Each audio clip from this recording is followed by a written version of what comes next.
RallyX is presented by Nova Motorsport,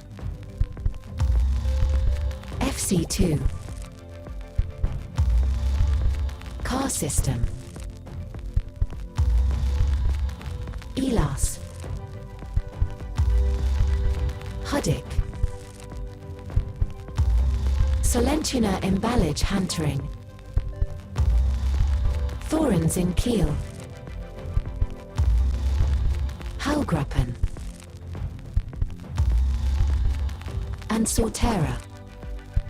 Season 10 starts in 3, 2, 1. Since its inception in 2015, RallyX has captivated audiences worldwide with its adrenaline-pumping action.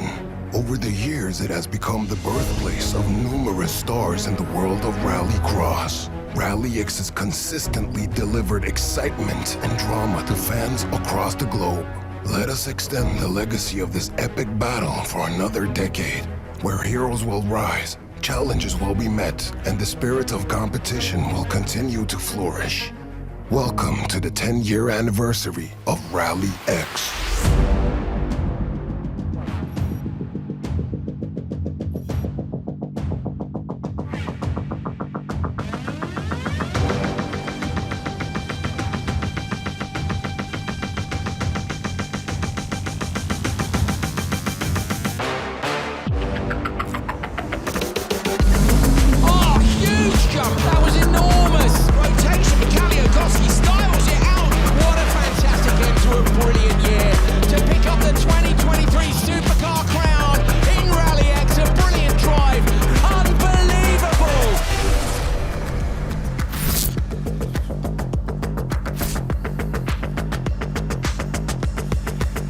Welcome back to Tierp Arena in Sweden. We are about an hour outside Stockholm. That is a beautiful view from Vigo Koch. We're flying in a much more relaxed style than normal, of course, because normally he's chasing the cars around the rallycross track. On the right-hand side, you can see the drift arena in the background. You can see the drag strip, and you can see where the rallycross track disappears off into the distance as well. We are here for round 2. Yesterday was a sprint format. Today, we're back to normal classic rallycross. 10 years of RallyX. And 5 years of me and Hal Rich. Hal, I'm Andrew Coley. Nice to see you back here. Hal, day 2. Yesterday was quite relaxed. Today is back to rallycross style, but starting with some extra carnage for everybody at home. Yeah, and Mr. Carnage there from his supercar career. Andreas Eriksson is in the thick of the action.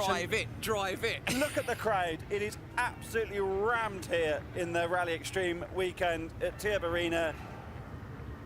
So this is a world record attempt. Going to try and jump through 4 caravans, and he does. Fair play. Look at the windscreen. We must point out that's not Andreas Eriksson. No. we rather led people to believe that it might be there, yes. but it's not. No, that's Marcus Dubois, the famous influencer, YouTuber here in Sweden.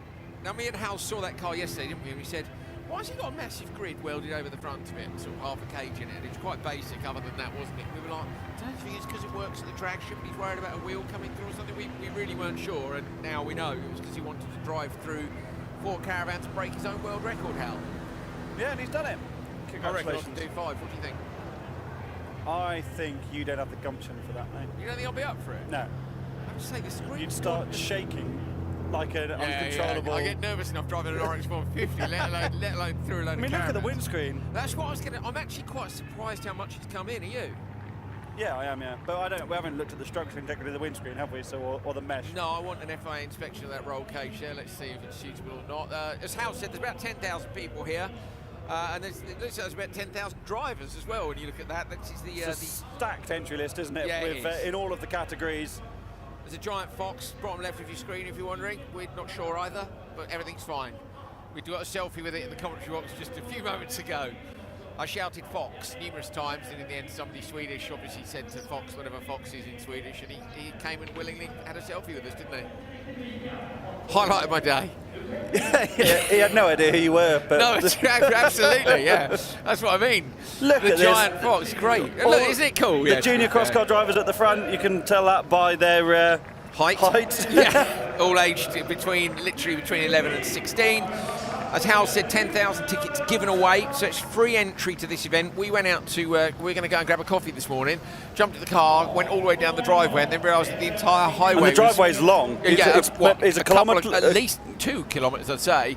And we got to the end, didn't we? And we're like, I think we better go back in, We're never going to get back in. We're going to miss the start, because it was literally queuing all the way down the road. So apologies if you live locally and you were popping out for a Saturday morning. Great weather as well. It's still cold, isn't it? But it was snow hit on the ground here a few days ago, and now that's definitely changed. Bright sunshine. It's cold out of the sun, isn't it? But it's a great atmosphere and great weather to have this great event. Yeah, and Northern Lights last night. Amazing, we were yeah. privileged to see, which I've never been. I saw a faint glow of them once in Iceland after an organised trip, which was very, very cold.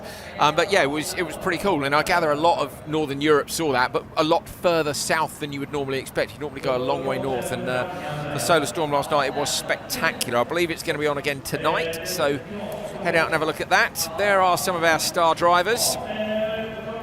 Numerous people moving categories, some new categories. So open four-wheel drive takes the place of supercar. If you're watching yesterday, supercars are still in that category, but you can also use an RX2E. You can use the FC2, which is the Nitro Cross Next Evo car. Those cars aren't running today.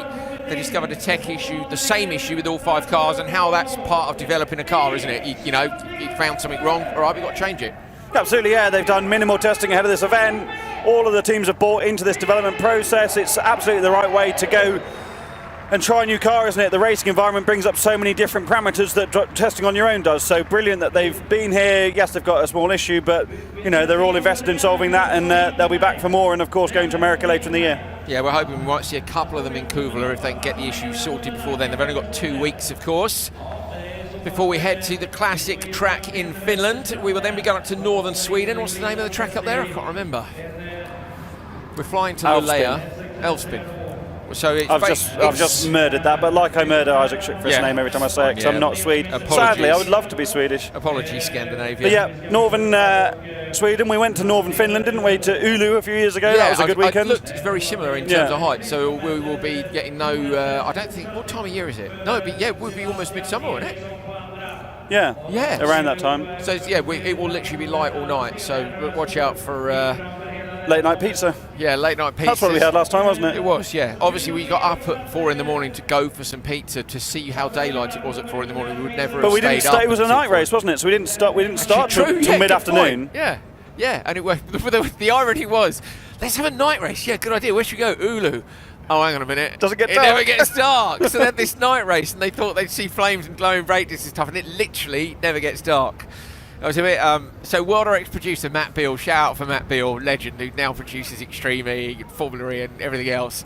And Matt had this brilliant idea. We went to hell one year, so I'm going to get a projector and we'll project onto the side of the quarry all these images of the drivers doing battle, and then we'll have a Norwegian voice. The start of the shows was always really cool. They always had some great ideas. And again, it was only when we got up there that Matt was like, right, what time should we do the shoot? When's sunset? And we sort of looked at our phones and said, there isn't one. So we shot it in a cinema instead, in the dark, I think it was, to try and get the images we wanted.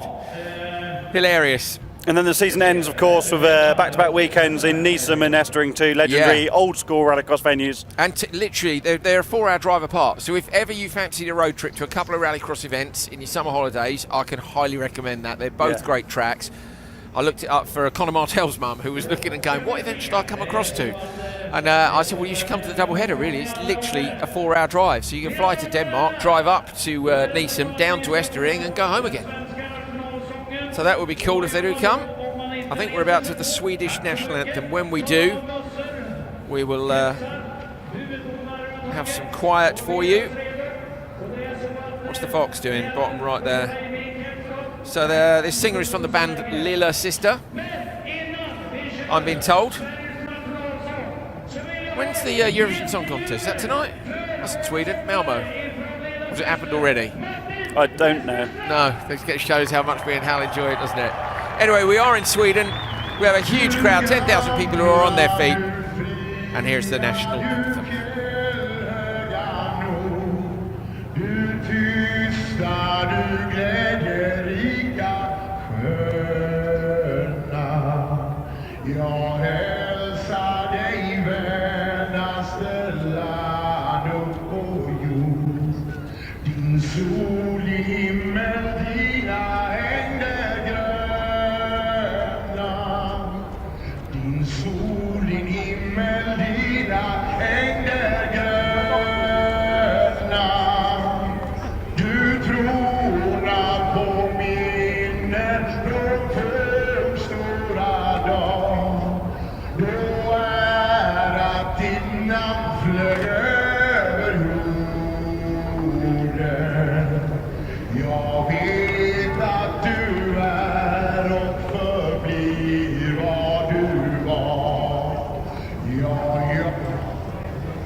So there we go, opening ceremony here on day 2 in Tierp, round 2 of RallyX 2024. Great stuff. Aeroplane coming in low now. We've been joined by Marcus Dubois, who's just been through how many caravans? 4 this time. And the record was 3 before. Yeah. Skins, dude. You might remember Marcus last year. What happened last year, Marcus? Yeah, last year was trying to be serious. Yeah. And that's not really my thing. What did it go well? It went well for the first day, but then the second day I rolled the lights car here, over here. So seriously though, mate, that was impressive. Did you see it? Yeah, we watched it live. Yeah, we saw you do it live. So we saw the car yesterday with the grill over the front. We were like, oh, maybe they work at the drag strip and like it's safety in case a wheel comes off and goes through the windscreen. A bit all motorsport about it, and then we saw you, and it was like, oh, okay. Yeah. But it came in more than we thought. The screen. Yeah, way more. I've never had that before. Never. Right. Okay. And I think it's because of the protection thing. We never had it before, and it gets more like even. You know, the pressure. Yeah, sure. You know what I mean? Yeah. If you totally. just have nothing, it's just like it hits everywhere. But now it hits more in like the center. So where it's flat and square, it's pushed it in more. Yeah. So you've done it without the protection before? Always. Really? And that's what I thought about it before. Maybe it's not good, you know. And turns out it's not. Okay, so what next year? So have you practiced for? Yeah. 4? Yeah, have you practiced this, or is this No. We time just do it. Okay. So this is. So what about 5? Yeah, I mean it's possible. How fast? No problem. How fast were you going? I haven't checked, but we've done it before, maybe like 7 times, but different. Here we go. 1, 2, 3, 4. Talk us through. Maybe 80, 90. I don't know. Was the ramp right? Yeah, we're all super good, flat and just go long. Because you can't be too steep, then you hit the roofs. Yeah, you hit the roofs, and then you go down. You know, so you just want to fly as straight as possible, like a cannonball. Yeah. I haven't thought it through though. He just built the jump yesterday, and I was like, he called me through FaceTime, and I was like, yeah. It'll work. It will definitely work. Yeah, I will go through some caravans. Yeah, something will happen. Yeah. So it was good. Brilliant. And how's YouTube going? Pretty good. Yeah? But YouTube is not like they keep taking these videos down because it's just too much. It's dangerous and stuff. What? Yeah. But that's what you do. Yeah, I know. That's just how the world is. I've seen some stuff on YouTube that needs to come down more than this. Like, there's a lot of political stuff could do with taking off YouTube. It's way more dangerous than a bit of fun with some caravans. Yeah, I know. I mean, if you did it in a caravan, if you did it in a caravan park when everyone was on holiday, I'd understand it. This would be problematic. Yeah. You know, but nobody was in the caravans. There were no kids playing football nearby. What's the issue? I don't know. Nobody likes caravans anyway. Caravans cause traffic jams. I hate them. Thanking Marcus for destroying 4 caravans. Yeah? That's the thing. Before a jump like this, I just but a couple days before, I just start to like hate the caravan. Dude, like a boxer in a fight. I accidentally like try to hit my head in it or something, you know, to just hate them as much as possible. Do you take the interiors out of the caravans? Because the mess. There's so much mess, and it also gets easier, of course. But also, I guess taking the interiors out must make you really angry towards the caravans. Yeah, because you hit your elbows and you hit your knuckles and stuff, you know. So, and that's the thing, you want to get angry and hate it. And when I came there in like 90 kilometers an hour, I hated it so much. All of them. I hate them. And now look at them. Now they're done. Marcus, congratulations. Yeah, thank Great you guys. job on Kelly Ford Caravans. Thanks for joining us. Go and destroy some more stuff. Enjoy the rest of your day. I'm going to find my GoPro cameras. Okay. Good point. They'll be in a skip somewhere with 4 Caravans. Cheers, Marcus. Well, great stuff from Marcus. Very entertaining. We have had some very entertaining action here at Tierp, of course, in terms of Rallycross before, particularly how the 2019. Yeah, it almost gives me goosebumps to think about it. It was a super intense weekend. The championship fight came down to the wire, as we so often see in RallyX, and it all got pretty exciting. I think we've got a highlights package we can have a look at now. Andy. We have, yes. We're going to go back and look at 2019. It was pre-Coley and Howell, so we missed this by one race because we started in 2020, didn't we? And I wish we'd started one race early because this was a banger of a championship finale. So take a look at this, and we'll be back very shortly with the remainder of Q2 Supercar Lights and Supercar coming up.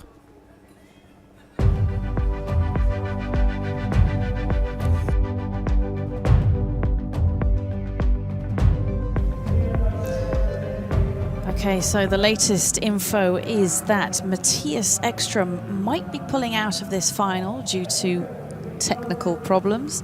That means that Robin is first reserve driver for this final. So it might just have been shook around once again, Dan. Yeah, so if the stewards weren't going to do it, Matthias is going to take it into his own hands and do it. So, of course, that will mean that Robin is lining up on the back row. But it does mean that this championship is not decided just yet. We've said it several times, you know, that now he can relax, now he can celebrate, now he's got it. But there has been some incidents both in the semi-finals for supercars, which means that it could perhaps still be wide open. We do see Matthias Ekström here looking very ready for the final, but behind him is Robin Larsson, which is he's driving past him looking more ready, and he will now go into the final.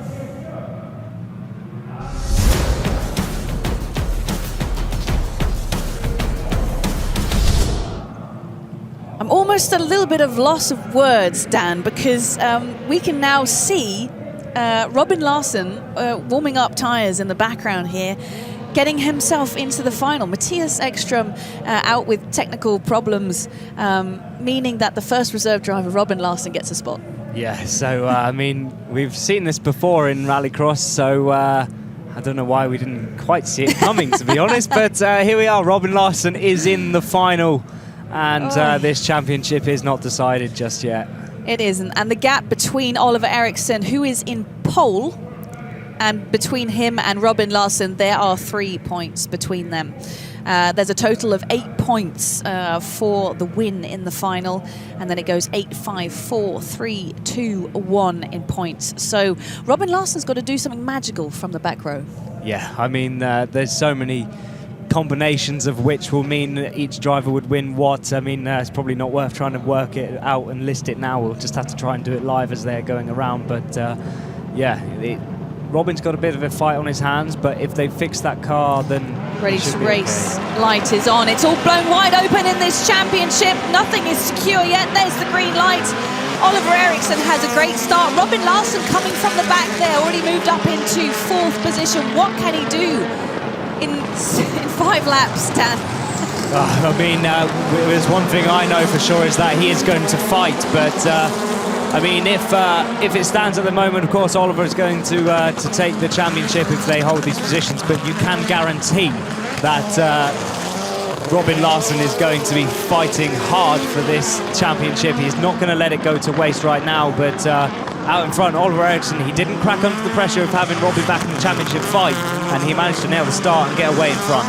Now it's 3 times Ericsson at the front there. We've got Oliver Ericsson, championship leader in the front, Sebastian Ericsson second, and Oliver's brother Kevin Ericsson in third.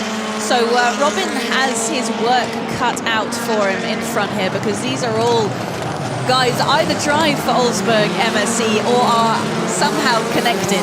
Yeah, so Robin is going into this as a bit of a one-man army, isn't he? 1 against 3, but yeah, I'm sure he's going to be laying the pace down. Of course, he's already made his way up into 4th place, and but the guys in front aren't going to make it easy for him at all. Absolutely not. He's got to get through these 2 white cars in front of him, the Fiesta of Kevin Ericsson and the Beetle of Sebastian Ericsson, to make his way closer to Oliver Ericsson. He goes Joker. Robin is in the Joker lap now. Get that out of the way and then start the hunt for those 3 cars again.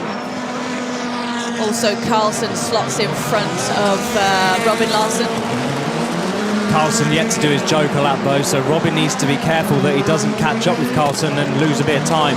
For me, I think if you're Ollie Ericsson's spotter now, I think you would send him into the Joker lap, because you've got the gap over Robin, and that's the person you're fighting for this championship. You've got the upper hand on him. If you can get in front of him on track from the Joker tactics, don't give him the breathing space, then the championship's yours. But they've not decided to send him in just yet.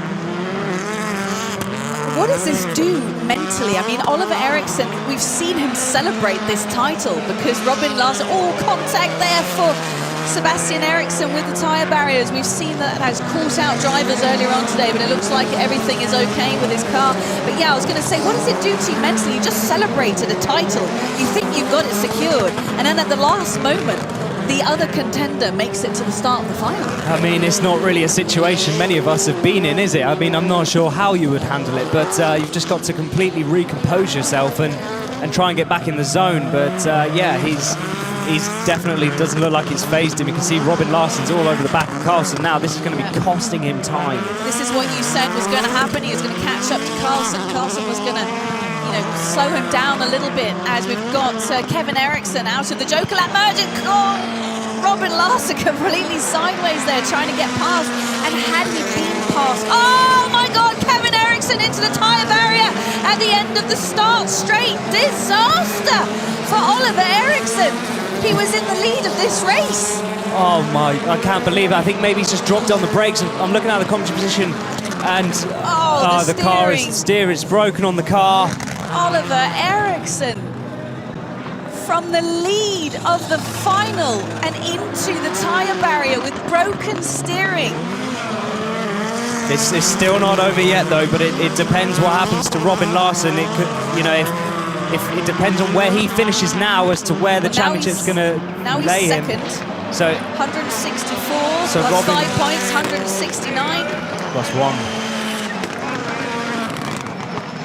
That's going to be a 1 point difference. And the title goes to Robin Larsson. I'm at a loss for words. Ollie Ericsson. I'm at an absolute loss for words. Oliver Ericsson out there on track with broken steering, trying to get his way to the finish of this race. Finishing that final with 1 point gives him 168 points. Robin Larsson finishing in second position gives him 5 points. That's 169. Here we see a replay of what happened with Oliver. He's already broken the steering at this point. He just broke the car broken him on the brakes. He didn't.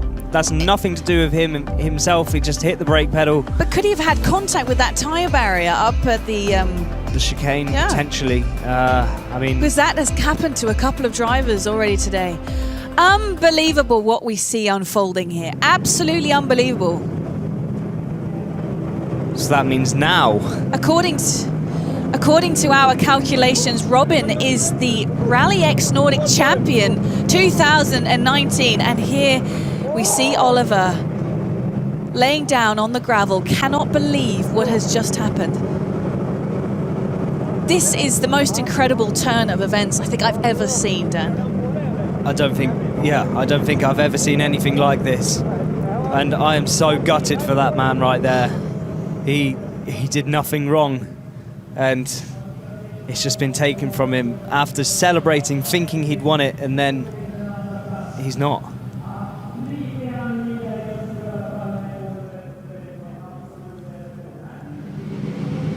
Robin, I won. You've won. You are the 2019 RallyX Nordic champion. I don't know where I am. First time we were out, then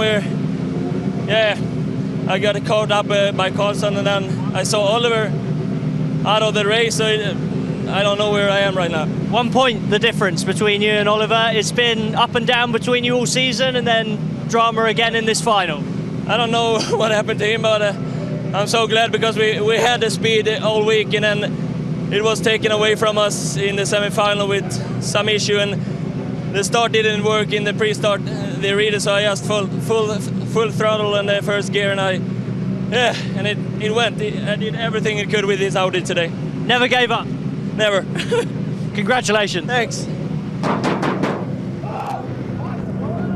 mean, you can feel the happiness for Robin Larsson, but I have to say my heart is broken along with Oliver Eriksson. Just those scenes of him burying himself in his hands, down on his knees, out on the track there. None of them can quite believe what has just happened. I really am at a loss for words. Here we see a replay of that final. Dan, you got to help me out with words here. Yeah, I mean, I'm probably the same as you, but Ollie, you could see he had a very sensible start. He drove away. He's already got a gap at this point. Robin's back in 4th place. And at this stage in the race, Ollie's the champion. And everything just got taken away from him. I mean, maybe we'll see if he clips the barrier anywhere. We're watching him now. Can't really see. No, he didn't touch the barrier there. There's Seb going wide. But his steering was broken coming down that straight. That's what put him into the tyre wall. He didn't have anywhere else to go. It was as he hit the brake pedal, the steering of the car just gave way. We see a slow motion of him over the jump there. Again, nothing seemingly wrong with the car. No contact anywhere. And it just let go of him on the brakes. You can see yeah, it's actually on the braking. It's like you say, that steering just breaks on the braking. Just how bad luck can you have? Unbelievable. Moments like this will shape you as a competitor, it's just unbelievable to have to go through this. I mean, what a roller coaster of a day, from celebrating, just can't believe that he managed to do it, and he did it for the team, and then to have it all just completely turn upside down. The emotion must just be unbelievable. From something that's not even a fault of his own. That's the worst thing about this. If he'd made the mistake himself, he could turn around and say, yeah, okay, I made that mistake, but he didn't do anything wrong. And you can see there, Kevin Hansen, Timmy Hansen. Kevin's here as well. Timmy is as here. Well. They know all about disappointments in this sport, and they are there for him, and Ollie's going to need a lot of hugs. Yeah, definitely. So gutted. So gutted. I mean, it's what makes this sport great, and it's what makes this sport so incredibly brutal, are moments like these. Right, Supercar final is won by Kevin Eriksson. Congratulations to him. He's winning on his 2nd time out in this series. Robin Larsson in 2nd place, getting the championship title. Unbelievable. Sebastian Eriksson in 3rd. Whew.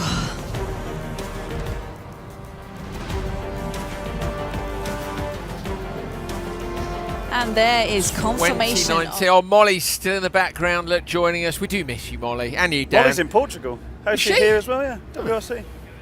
Oh, yeah, mate. That all kicked off. Dan's probably having a suntan in the UK. And yeah, where the weather's lovely in the UK. Dan, how's it going? I say. But yeah, how WRC, no spoilers, but kicked off this morning, didn't it? Well, Kalle Rovanperä rolled it into a ball, then Ollie Solberg did as well. Oh, no spoilers. Why not? People might not have People were saving that, sorry. Yeah, they were. But this is better. Yeah, so we just cleared up a load of smashed up caravans, Unquestionably. haven't we? I'm gutted we missed that race in 2019 by 1, but we were reminiscing about how lucky we were to join in 2020 for what was it called, the Super Magic Ultra the All-Star Magic Weekend, as it says on your folder. It was wicked, wasn't it? It really did. That might have been one of the best work weekends I've ever done in anything, actually. We needed it. Everybody needed it. Just after the first COVID lockdown, everyone was worried about whether we'd have any work anymore. Genuinely, I was worried at one point, would we ever get live sport back? It was a very strange time. Gives me goosebumps actually. thinking Yeah, about man, it was cool, wasn't it? Right. Q2, Heat 1. Kasper Janssen on the inside, Lucas Anderson, Tobias Darback and Kevin Darback. Hal, have you figured out the difference between Tobias and Kevin yet? Well, one's Tobias and one's Kevin. Yeah, They're brothers. The cars. I think Kevin is the black headlights. Okay, is that it? That's it, that's the whole thing, is it? Kevin is the black headlights. Looks like that. That's what we got. Okay, well, that's what we got to go with. Bad start for Kasper Janssen. Lucas Anderson moves across to shut the door. Anderson won yesterday with the time trial format.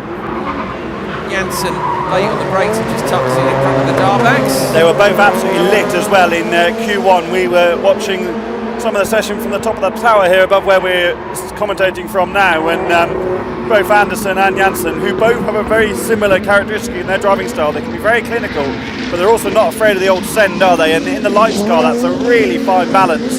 But they were both on a big old push this morning. We'll see later in this lap, ahead of the new section we've got here at Tierp, that it's very loose under braking where the gravel is. Yeah, it's a funny old place. The Joker's quite technical. We saw a couple of people make mistakes there yesterday. This is it here, where they go lights. They're on the gravel. Watch them go line. You're not going to see it in the background. One of the Darback Jokers, but and the other one drops it down. That's a whole line. The tyre's been fired off everywhere. They go light over this crest, Hal, don't they? And then they're braking across a dirty piece of tarmac, and that's the hardest kind of braking zone. It's like ball bearings. Yeah, hopefully we can see a wide shot of that, and on the next laps we can give the viewers at home a bit of an indication. Look at the tyres on the inside there that are now inside the concrete blocks. Rain has noticed the new race director for RallyX 2024 has been down there in the gap while they've cleaned up the caravan and thrown them all over the wall himself because he thinks they're unnecessary and causing more contact than they would do otherwise. So I love that. He was sat in here at lunch and said, how's it going? He said those tyres in turn 1, he said they're pointless. There's concrete walls on the inside. He said if you get squeezed, sideways, Anderson. That bump, we drove the track yesterday, digressing away from the tyres.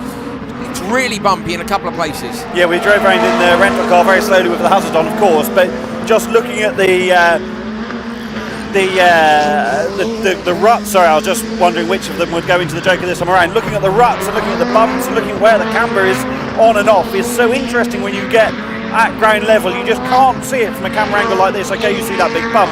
Sometimes when you walk it, you don't see it because you're 6 foot high, and when you're sitting in a car, you're 4 foot high, and that difference of elevation makes a difference massively to how you see. And of course, as you cross over those undulations, makes a big difference to how you experience the whole thing. So yeah, here are the tyres just quickly that they chucked over the wall. What they were saying is you can't go any nearer anyway because of the concrete barriers. There's nothing to be gained. And it's just the bottleneck in the corner. Yeah, you can roll. Yeah. So it was a great decision by Rainis. And that's why he's here. That's why he's here, to use his experience to go, no, I think that's wrong. And there's the bumps we're talking about. That is puncture territory, isn't it, in a supercar lights machine? In and out of there is awful, Hal. It really is now. But it's great though. Yeah, of course. It's because a rallycross track. I dislike rallycross tracks that are super consistent. Now a driver like Johan Kristoffersson wants the track to be the same every single time to maximise every little piece of each race. I want the variables. So the rough bits of the track are fantastic. So Anderson comes out the Joker in front of Janssen. You'll see the checker flag on the inside of this next corner. Runs a bit wide. There's been a lot of little mistakes in this one from both of them, and the finish line is actually here across the timing loop is across the track there after the corner. We saw a few people earlier lift in early because the reason the checker is where it is to keep the checker waiver safe, but also the drivers will see it because it's right on the inside of that corner. Go on, Hal. And the track's quite different now, isn't it? If we look at the replay package here, when we see the loose section, certainly in the braking area into the square left for the new part, as this is Darback just dropping the car. Jackpot, full house, look. Every tyre all the skittles. This will be Anderson's moment. Look. Bouncing around in the ruts. Got to be you got to be close to the Armco there, but the trouble is you're coming in. There's a bump before the crest. There's a strip of tarmac on the inside. Reminds me a little bit of Lyddon Hill, the old track, when you had to hit that piece of tarmac on the inside, but be super close to the tyre wall. And it's similar. It's here, right? It's actually under the graphic you're looking at now. You can see the little strip of tarmac. Anderson 308.159. It's quicker than he went in Q1, but not as fast as Kasper Janssen went. So Janssen won Q1? Janssen was fastest, yeah. Right, okay, so 1 each. Come down to Q3. Until we don't know who, potentially someone might set a quick time yet. But we know Olofsson's in the last race. Olofsson had a problem in Q1, didn't he? Yeah, so he could do it. So this one is Lars-Erik Haug, Erik Berget, Ida Tornholt, and on the outside is Nils Christian Haug. Lars Erik on the inside, going to get out-braked for sideways half spin from a Birgit. So Birgit lucky to keep it out the wall. It was late on the brakes, but didn't work out. So hard to judge the braking down there, isn't it? And I think we were talking to Jimmy Osterberg from Crosscar before, and he was talking about the contact down into the first corner, not so keen on the funnel, but it's really hard to judge your braking. And they have actually put some markers down, 150, 150 metres, to try and judge your braking. But when you're focused on the cars around you in the rush to turn one, just like we saw in the sprint yesterday, it's so hard to judge your braking point perfectly. The other thing about it, Hal, is it is one of those braking zones. You know, a high-speed braking zone normally isn't a problem because you'll have some runoff if you get it wrong. You get it wrong here and you're going in the wall. Haig spun in the Joker, sorry Andrew. Right. Just looking where Tornholt is now, this is where the drivers were all making those little mistakes because it was loose. What's actually happened now is they've cleaned up the broken caravans and they've had the road sweeper there on the front of the tractor to brush all the debris away, which cleaned the track. So unfortunately, it'll get dirty again when it but it's not quite as good at the moment as it was because there was only one clean line, and you put your rear wheels on the dirt and you will have an immediate issue. We will see how that develops over the course of this session. And then Q3, of course, we've still got Q3 to do, semi-finals and finals later on this afternoon. So, like any rallycross track, it'll evolve through the day. This is the worst bump here. And you've got to keep it tight in on the arm coat to dip, almost to use the outside of the dip as a banking. And that is where you get a tyre pushed off the bead of the rim. It's not a puncture in that the tyre's been cut, but once the air's come out, it's not going back in, is it? And we saw several drivers with either punctures or DBs earlier on, including Jens Wald's supercar. It's very hard to be consistent in conditions like that. That's the thing, you know, you're going through the bumps, particularly these, obviously the lights cars. This is one of the innovations on the FC2, which is the improved version. It was another inch of suspension travel. I would have actually liked to have seen the difference with those through that section. Say, unfortunately, they're not running today, to see if they were able to cope with it a little bit more than the lights are. Supercars will cope with it a bit more, won't they? You know, they're so much more capable over the bumps. But well, they're running a different profile tyre as well, which also helps. Yeah, take out some of the impact. But the supercar suspension travel, as we know, on the latest specification machines is substantial. Here it is. So look, tight in on the right, stay on the tarmac. Watch for the hole is here. Through. There's nothing you can do about that, is there? I thought the rear left was off there for a second. A bit of the bumper, isn't it? Yeah. More of the bumper on each lap. But he was really tight to the ball there, so you can't really go inside enough to avoid that dip. No. Going to go Joker this time round, so interesting. To me, I would have braked more on the left there where the tarmac is, but turning in that little bit earlier, and then you're braking on the loose. So I think you can stay left for longer on the entry to the Joker there and make use of the tarmac before you start the rotation. And this is a great run for Haug. Had such terrible luck last year with both cars, didn't they? His team just had niggles all the while, and to be out front in this race, he's going to take the win, barring disaster in the final corner. Great job from him, and the time 3:13, nowhere near that of Anderson, but they did have a kerfuffle. Was it 3:08? On the opening lap, yeah, it was, wasn't it? Yeah. So some 5 seconds off. Remember writing the time zone again. We were asked if we were rusty. Oh yeah, you better get your pen out. Manual. But do you know what? That's one of the problems with yesterday was it was such a different format. We didn't really know what we needed, did we, in terms of paperwork and things. Now today, you don't know what I can't you're doing. remember. Yeah. Who are you? We don't know what we're doing today either because we haven't done a rallycross event for ages. Real rallycross. Well, different, isn't it? Eh? They're all different. Lars Erik Haug, 3:13.4. I think the only, we've got the 2 French drivers and Olofsson in this. So actually we've got 3 good drivers coming up. Yeah, they all had next. problems in Olofsson's Q1. missing, Hal. Yeah, they had an oil pump belt failure. Yeah, he's not in the, okay, starts going without him. So you got Julien Meunier on the right in the old classic Olsberg's X-Forces livery, and on the left you've got Marceau Lenay with the incredible D-Day celebration livery on there. So these two had contact in the first corner of their Q1 race, and Meunier rolled into the wall on the outside, just like Dubois did last year, actually, when in his demonstration run with Ollie Eriksson sat alongside him. I think actually that might have been the same car as well.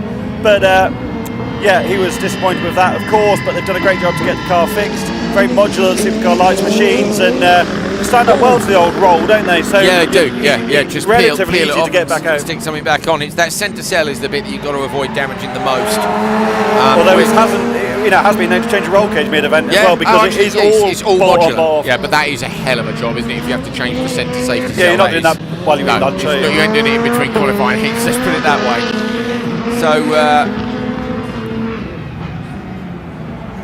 Joker on the first lap for Lene, leaving Mounier out front. Hal, when we were down at the far end here, this particular strip of tarmac, as they come in, you'll see it go from a grey colour to a black colour. We saw a couple of cross cars pitch onto two wheels in a term which we've only ever used in RC car racing before, which is grip roll, which is where you're leaning on the car so much. Julian Godfrey grip rolled his Fiesta at the hairpin at Linden Hill once. And that's what it's unusual, isn't really it? Unusual. Normally you'll slide the car way before it reaches. Well, it shows the quality of the tyres, doesn't it? It shows the abrasiveness of the tarmac and the quality of the tyres. And of course the point is they're crossing the drag strip there. The drag strip, as we know, is ultra high grip to lay down 8 gazillion horsepower from a 10 million litre engine or whatever. And they're coming across it sideways, and the cross car, the one of them was up on two wheels, just turned out slightly and away. Imagine having to fill the oil up in a 10 million litre engine. Yeah, that'd be good, wouldn't it? Mounier rebuild. Mounier's gone joker, but Lene has bettered him nicely, in fact, in just one lap. Lene's gelled well with his car. Yeah. They did a short test at Strangnas in Sweden earlier this week, as Omersley were testing the FC2 car for the very first time. Great to have two drivers from France as well. We were talking about that yesterday, weren't we? You know, the French Rallycross Championship is so strong, works so well commercially down there. It's very easy to get partners. The events are fantastic, so it doesn't always make sense for the French drivers to leave their national championship. So they went quite defensive, Hal, at the end of the straight. Mounier closed the gap a lot. I'm not quite sure. Had a puncture, Lene, in the first one. Where you would pass here. We struggled for passing places here last year. I think the extra long run down to turn one is a big improvement, and we think the left-hander, which you'll see in a moment, is another place where we have seen mistakes. But as Hal said, it's been swept, which has upped the grip level. Here they come now, over the curb on the left, over the curb on the right. Here's the crest, watch this. So crest, the car goes light, there, on the brakes immediately, and look at the dust and dirt in that braking zone. So hard on our tiny reflective monitor in the commentary box to see if anyone's got a puncture or not, but he definitely doesn't, I don't think. If only we had the 50-inch monitors that we had last year that were perfect for the job. Well, we've got big times. There we go, Lene takes it from that's Mounier. A big time from Lene, to be fair. A 3:10.8, that's only 2 seconds. Well, it's within 2 seconds of Janssen, which is a good run considering Janssen is the man, isn't he, in supercar lights, both sides of the Atlantic, really. The French drivers probably come here, Hal, with the way the French tracks are and the various categories, they probably come here with a tidier driving style than maybe some of the Scandinavians have, in terms of a bit more... Oh, definitely, yeah. Yeah, you know, so I think they're maybe better suited to jumping into a lights car at this level and with coming these from drivers. Reasonably high power front wheel drive, you just need to be so smooth. And tidy. There goes my grids. I don't need them anymore. First grid loss of the season. Yeah, they've blown off the desk. Many more to come. Luckily, just in time, because I don't need them anymore because we're on to supercar. So, final 3 races of Q2. This is 4-wheel drive open or supercar, as me and Hal like to insist on referring to it.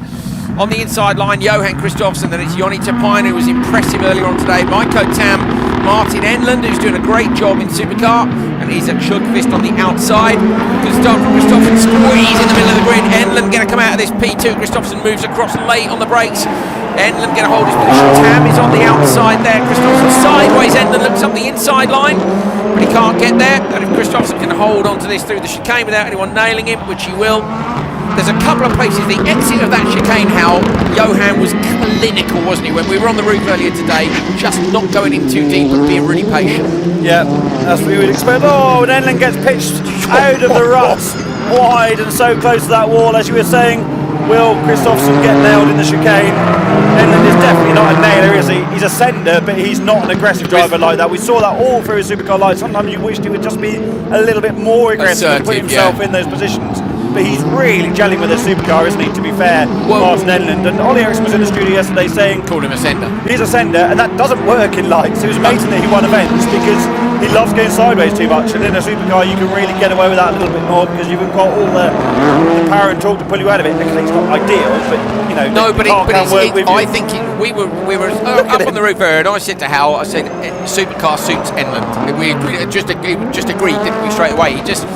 He looks on top of the car, he looks comfortable in it going sideways. Yes, he can do it, tidying it up a bit, but not to the point you have to in supercar lights, which, let's be honest, you know, sometimes we're like, come on, you know, it's almost a bit boring when they're so good at it. It becomes like circuit racing. That's why we've always loved supercars, because it's 600 horsepower and you can get away with the Solberg, Doran, Larson style of Yas, have it. That's the technical term. Yes, you know exactly what I mean, though. I do, yeah. We all know the clinicians, the OGAs, the Christophersons, that that is the right way to do it. We also all love somebody who goes super sideways. A couple of laps to go. Terpinen went into the Joker. How again Terpinen was impressive this morning. Got a great start alongside Johan. We were actually quite surprised. Yeah, Johan had a bit of trouble in Q1, didn't he? A bit of argy-bargy down the straight in the run to turn 1. Not as much as his teammate had trouble, as he maybe had contact with Jens Waal and broke the rear suspension. So, well, he had a look up the inside, didn't he, into turn 1, but it was a bit late up the inside. But then also surprising that the Polo was beaten on the run down there. There's that bump again, and Mr. Consistent chucked a little bit sideways. You used a term earlier about Johan, didn't you? It was patient when we were looking at the chicane, and again in the loose, he's not carrying all of that speed on the way in, knowing he needs to manage the undulations of the track on the way out. Absolute precision from Johan through the Joker lap. He's miles out in front. That Marshall post, Hal, right in the centre of your screen on the entrance to the Joker. What a great place to be marshalling. You are literally 3 feet off the apex. That's where you hope to be marshalling, isn't it? Yeah, and alongside. Oh, Enlund touches the wall a little bit, doesn't lose any time. Sorry, Andrew. Look, on the handbrake. Yes, come on, Martin, I love it. The stick. Yeah. On the bar. On the one. The bar. At the bar, on the bar. The bar, what is it? The bar, the joystick, the happy stick. So Johan Kristoffersen's done a 2:53.987. Earlier on he did a 2:50.350. So extraordinarily consistent, within half a second on ultimate race time. What was his quick lap? 53.8? You got the quick lap from the previous run? Yeah, he didn't do a 53 at all, but he joked on lap 2 and then was behind Terpinen, wasn't he? So he didn't have a clean run not such a clean job in Q1 as he did then. There is that bump, even affecting the 6 times world champion in the brand new Polo. Result of Q2 race 1, Johan Kristoffersen 2:53.9. He won Q1 as well. He's got 1 qualifying session to go. We did think it would be pretty hard to depose him. Ahead of, say, some impressive people. Enlund looking really good in the car. This one then, okay, Martinsson, left-hand side, then Frank Valler, Torrent, and Martin Obbs on the outside. Hal, there's a couple of people in here that we're not quite so familiar with in RallyX. Yeah, and a colourful grid, isn't it, with these new drivers and different cars. Martinsson in the Clio on the inside. Ready to race, light comes on top right of your screen, that'll go out, then it's a random gap, look for the green, there it is. Martinsson with a good reaction on the inside. Frank Valler moves across immediately, and it was Jimmy Osterberg, wasn't it? He was saying to us, we need the drivers to go straight a little bit longer. He said we've got the longest start straight of the whole season, and people are shutting the doors straight off the line. It's kind of a little unnecessary. Yeah, it's a quick far way to having a massive shunt, isn't it, by getting all tangled up like that. Valler was quick, wasn't he? Yeah, he drove away from drove brilliantly. Just off the start, they all got to give each other a tiny bit more space. Yeah, I totally agree. 3 gears in, you're going to know where you are. It's not going to make it, just firing into the side of someone's not going to make the difference. What you often find is that circuits will paint lines in a straight line for a certain distance and you can't cross it. Well, necessary for fairness, we're going to see plenty of action, and I'm all up for that as well. But you really don't want to be having contact straight off the line, do you? Oh, sideways in the Joker in the background, drops it. I think Valler might have some damage maybe from the contact. There, well, Martinsson as well, Hal. The rear left quarter of Martinson's Clio is flapping around like mad, hanging off. Comes past commentary now, and it's it's pretty much destroyed the rear left corner. So watch this as he comes through turn 1. Amazing debut. There it is. Look. That's not. Yeah, okay. The wheel arch liner's still in there. Amazing debut for Martinsson yesterday, winning the Supercar AM category first time out. Yes. 3rd overall in Supercar Pro, or the amalgamated, open 4-wheel drive as it's called now. We were discussing it. So Supercar AM was brought in last year. If you're a regular viewer, it was because we had so many amazing supercar drivers that you needed to be, World Championship Nitro level driver to make it to the final, and that puts off, let's say, gentlemen drivers who've got some very good supercars. They don't want to come because they feel like they can't make the final. So they brought in the AM final. Now this year, because a number of those drivers have gone on to do different things or have been testing the FC2 instead of using a supercar, actually, there's only 2 pros in it, really, aren't there, at the minute? Kristoffersen and Vaby. Issuing the joke in the background there for Andy Scott. Same livery on that car as could have been Jack Thorne, actually. It could have been Jack Thorne, yeah. Yeah, Andy Scott and Jack Thorne, that's one of the old Albert Clears. Martinson's Okay, Martinson's realised it was. I think it was Martinson stopped too early there, Hal. I'm not sure. I was looking at the timesheets. Well, Martinson's, or has he got an issue? So Martinson has been passed. Philip Turenne out front now in the Edgelands Motorsport Polo, moving across from Mark II last year. I wonder if he just thought it was the last lap. Yeah, He just maybe got so, passed yeah. on the run down to the first corner. We saw a couple of people run. Or is that that a misfire? misfire? Yeah.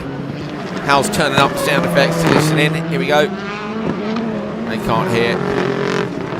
Yeah, there's something is not quite Yeah, right we don't know out there. where that is either. Oh, and Turenne's made a little mistake, gets car rotated the other Frank way. Valler The maybe Joker. going to get him on the standard lap, comes around, he easily gets him in back. Would have held on to that without the mistake, wouldn't he?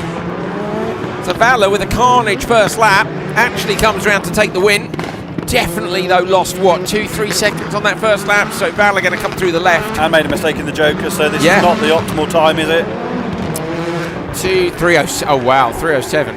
What's that, 13 seconds between Valler and Christopherson? Yeah.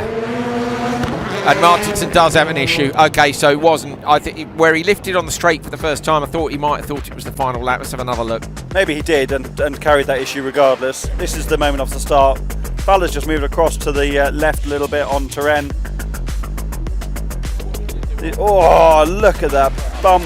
I bet that's where the issue started, Hal. And the Clio jumped up in the Oh, air. that's- That's the contact that broke the rear quarter. That must be lap one. Here we are Here again. it is. Yeah, look at it.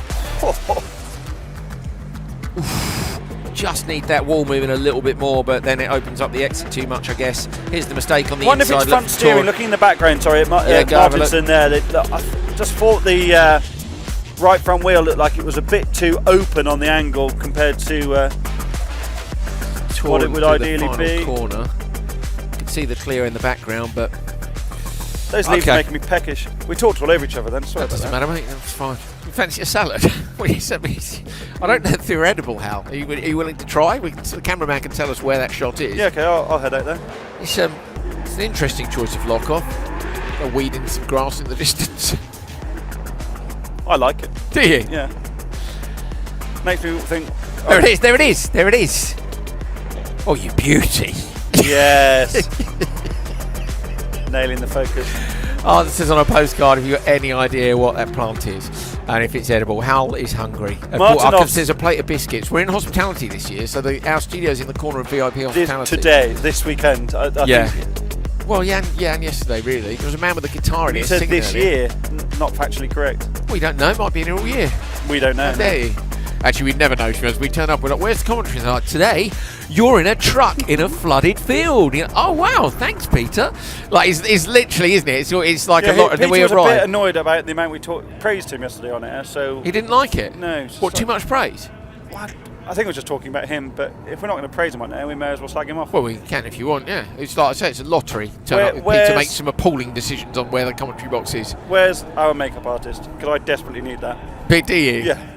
You don't have a Look shiny at me. head though, 'cause you got your hat on. Your Nova Motorsport hat, 15-inch tyres, is it you need? Yeah, I do need 15s. Yeah. Nova Motorsport taking over, of course, from the previous tyre supplier, a very well-known brand in Rallycross, which we were worried we were going to lose because a major corporation... Cooper. Oh, it's Cooper, isn't it? And, yeah, but the bad what- major corporation came in. Well, they're probably a good major corporation, but they bought it. They didn't want it, Hal. Yeah. Let's get into the race and then we'll get onto it. Vaby on the outside, haven't had a problem. Then Val inside him, Toren and Omen. Vaby gets a good start, but Jens Val is equal to it. Vaby's got to stay clean this time. Jens Val has got the inside line. Vaby going to slot in behind him. Mats Omen gets into third place. Omen using, remember, the mouthpiece to start, which we discussed yesterday. The guy is just incredible. And Daniel Toren at the back of the pack. So now Vaby's got to find a way to get through, and obviously can't joker too early because he doesn't want to end up in traffic. Tricky. A variety of reaction times there on the start line. Jens Val look at that bump! The Audi gets pitched up in the air, just avoids the wall on the outside, holds on to the position. That's cost both him and OC Vaby time. I think OC Vaby might joker now, Andrew, because he'll clear Daniel Toren very easily in the background. I think he could have done. Who's missing?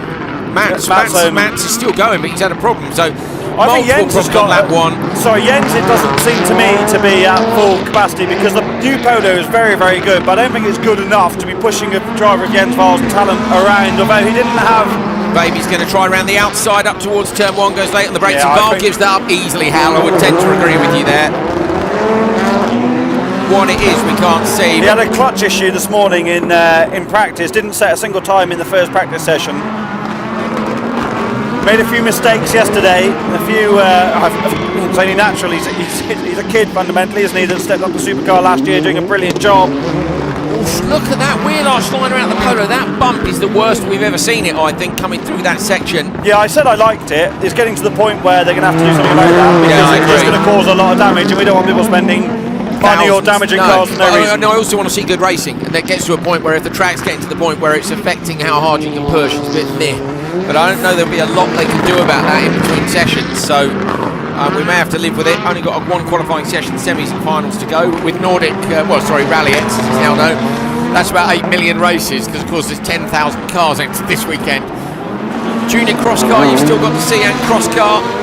Some drivers moving across between various teams, and then we've got the likes of Uniton Yulalami moving up to senior cross car. Have you got the results from cross car? No, we haven't, have we? From Q1, where Yulalami came. I was interested to see how he did this morning, because he was so good yesterday. I haven't printed them yet. No, let me look up. Where was he yesterday? Was he third? Third, I think, yeah, in the end.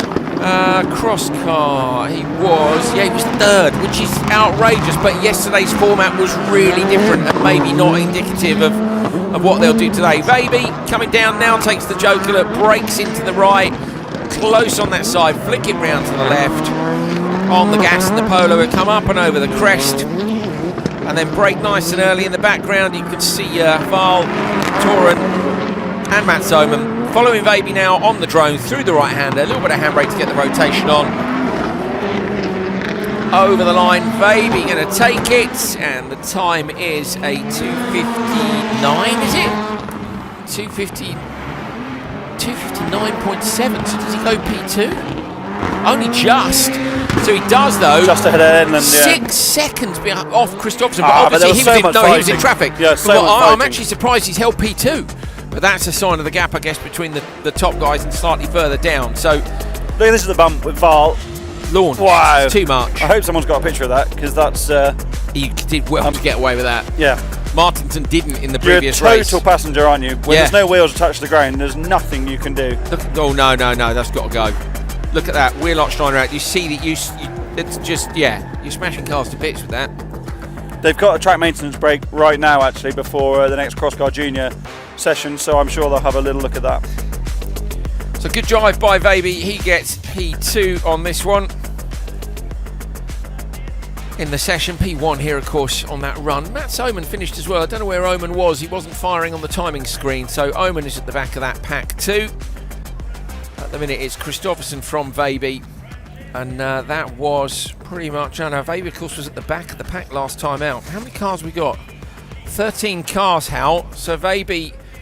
Jens Val had it. Did Jens Val have a DNF as well? No, Val finished last time. He finished and he had a puncture and was slow. So Vaby with a P2 will have done enough, won't he? I think, despite the DNF in Q1 to hopefully make it through to the semis. But we have got one more session to go. If he were to have a problem in that session, you could potentially see Vaby not make it, having had a DNF in Q1. So all very much still to play for. Very hard to beat Christopherson now, because I think that the only person who was likely to or could possibly was his teammate. Because it's Johan Christopherson. Yeah, it's same car, and yes, 6 times world champion. So bit of work for everybody else to try and catch him. But we got tons of racing across loads of categories, so don't go anywhere other than to make a cup of tea. 2:55 local. What's the time now? It is 2:30. 25 minutes. That's an absolutely luxurious break for me and Hal. I might go back to the hotel. Yeah? Yeah, it's only there. It's just at the end of the drag strip. We'll see you in 25 minutes. Cheers, guys.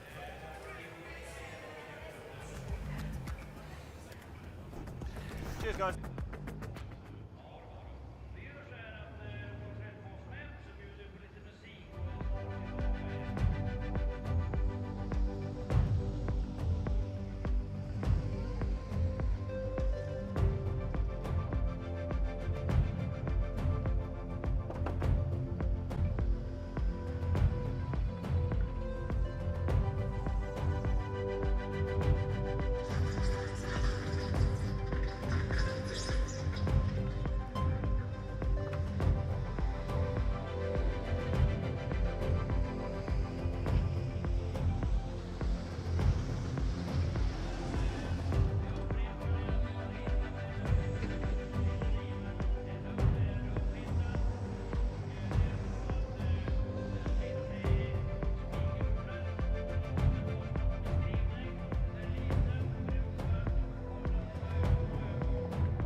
Welcome back to RallyX 2024 round 2 from Tierp Arena in Sweden. That is the beautiful backdrop here. There's the track right behind us, that green crane. It's not a badly parked crane, that's got the start lights hanging off it, and underneath it are a bunch of junior cross cars. So 11-year-olds up to 16 years old. They have a rev limit on the car, which makes it not too livid for them, although they are still pretty livid. But some of the best races we see. We haven't seen them so far this weekend, Hal. Oliver Solly leads the standings with a P2 and a P1 in the 2 qualifying sessions so far. Then Hampus Hagström, Sebastian Isak-Sätra, Nico Kinnunen, Terpainen, Carson Oskarsson, and Tila Matalamäki, which is a great name as we discussed yesterday, and Jeri Hukar. And yes, Hukar, we are reliably informed, is related to Hukar in crosscar. So that's your top 10. The top 18 will go through to 3 6-car semi-finals. So only 3 drivers are missed out here. And we should be in some good racing as the day continues. Coming to a close the first weekend in Tierp. What's going on? I used to like Eric Ferren. Yeah, we offered him a place there as a bit guest. me off. He's gone. How dare he? How very dare he? That's the last nice thing I say about Team Ferren ever. Solly on the inside, Hagström, Isak-Sätra, Carlson, Kinnunen.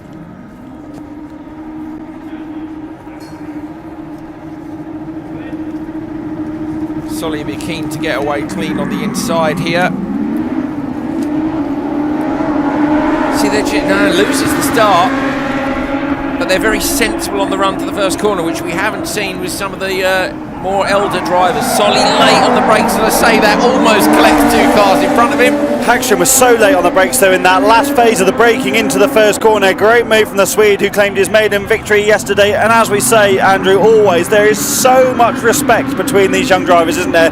Very rare you would get a whole field of such closely matched cross cars in the senior category through unscathed. Let's have a look at that bump. They've done a mega job, they have, to coin your phrase, of that in this short break we've had to really try and limit the bump there. Of course, these cars aren't going quite as fast, but yeah, but they must have chucked. You can see from the water they're trying to bind it together on, so they must have chucked. And there's big machines out there as well while we were rushing about. So fair play to the track guys here for putting in a massive effort. 25 minutes, that is an incredible job. Look at the difference for them, because they're not coming so quickly over that crest.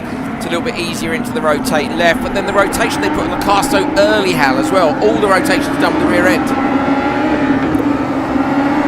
This is impressive from Hagström, isn't it? Again, Hagström really impressed me at times last year, to the point where, when we were talking in the end of the show, I thought he might have won an event because he finished on the podium and he had some killer pace, didn't he? Yeah.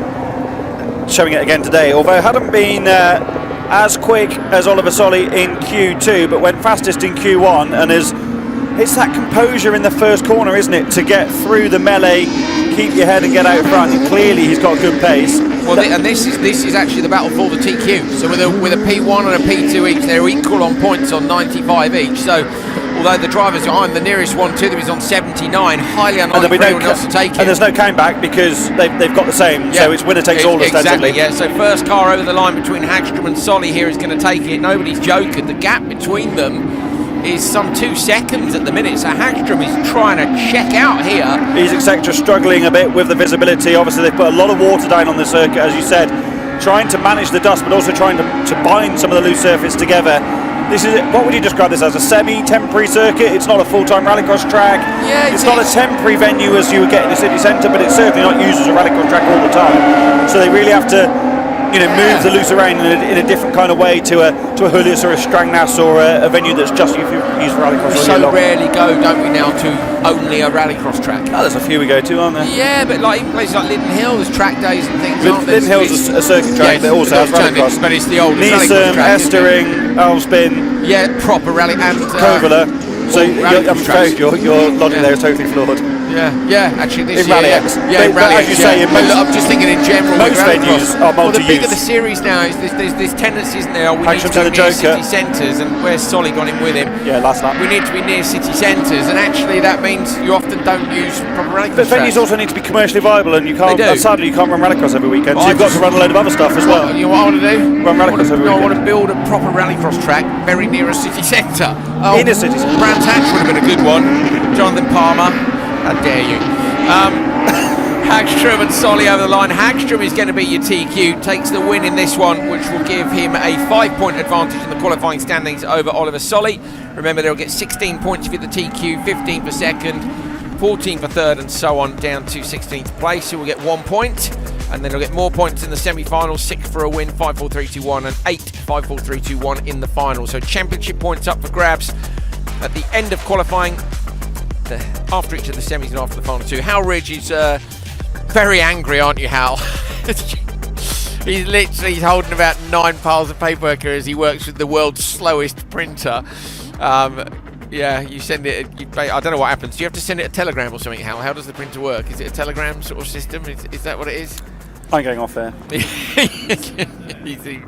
hates the printer. We had a good printer, but the good printer requires you to have an app and log in, and it's very boring. Really is. Anyone who works in motor I'm the printer. This is the problem. I'm the printer because you're too busy.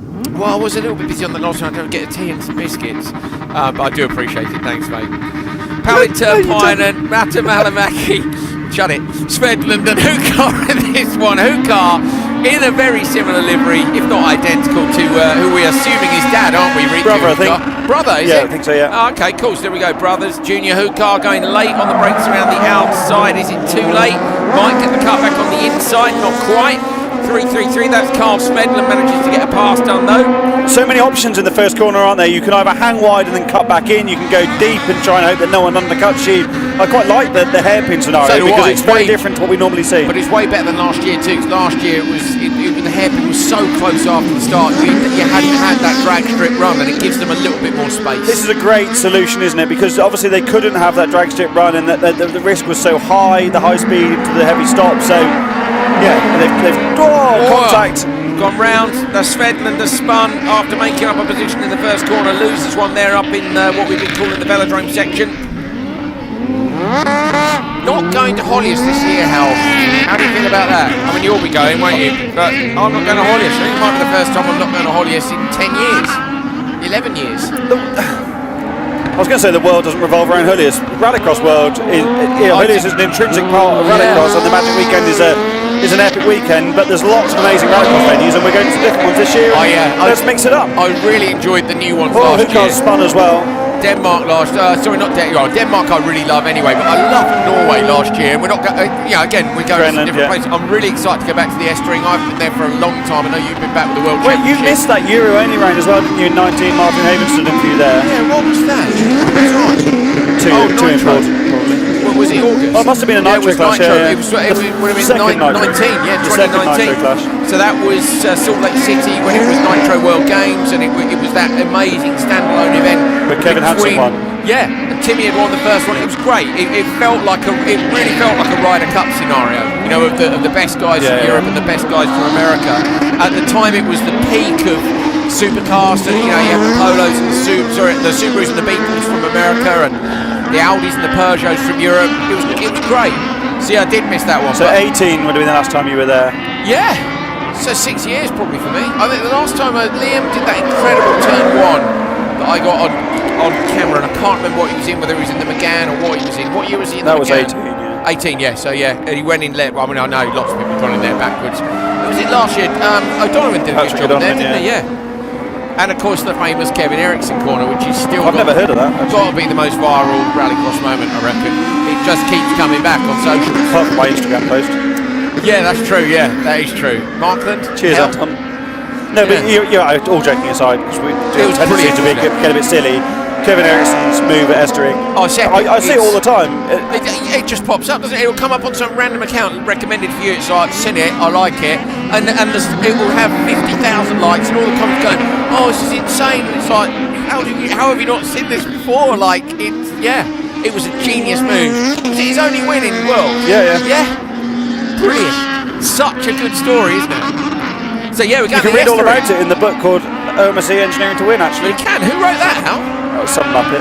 Harry Ridge, was that it? Yeah. Harry. The alter ego. Yeah. So do go and pick it up. It's a great read.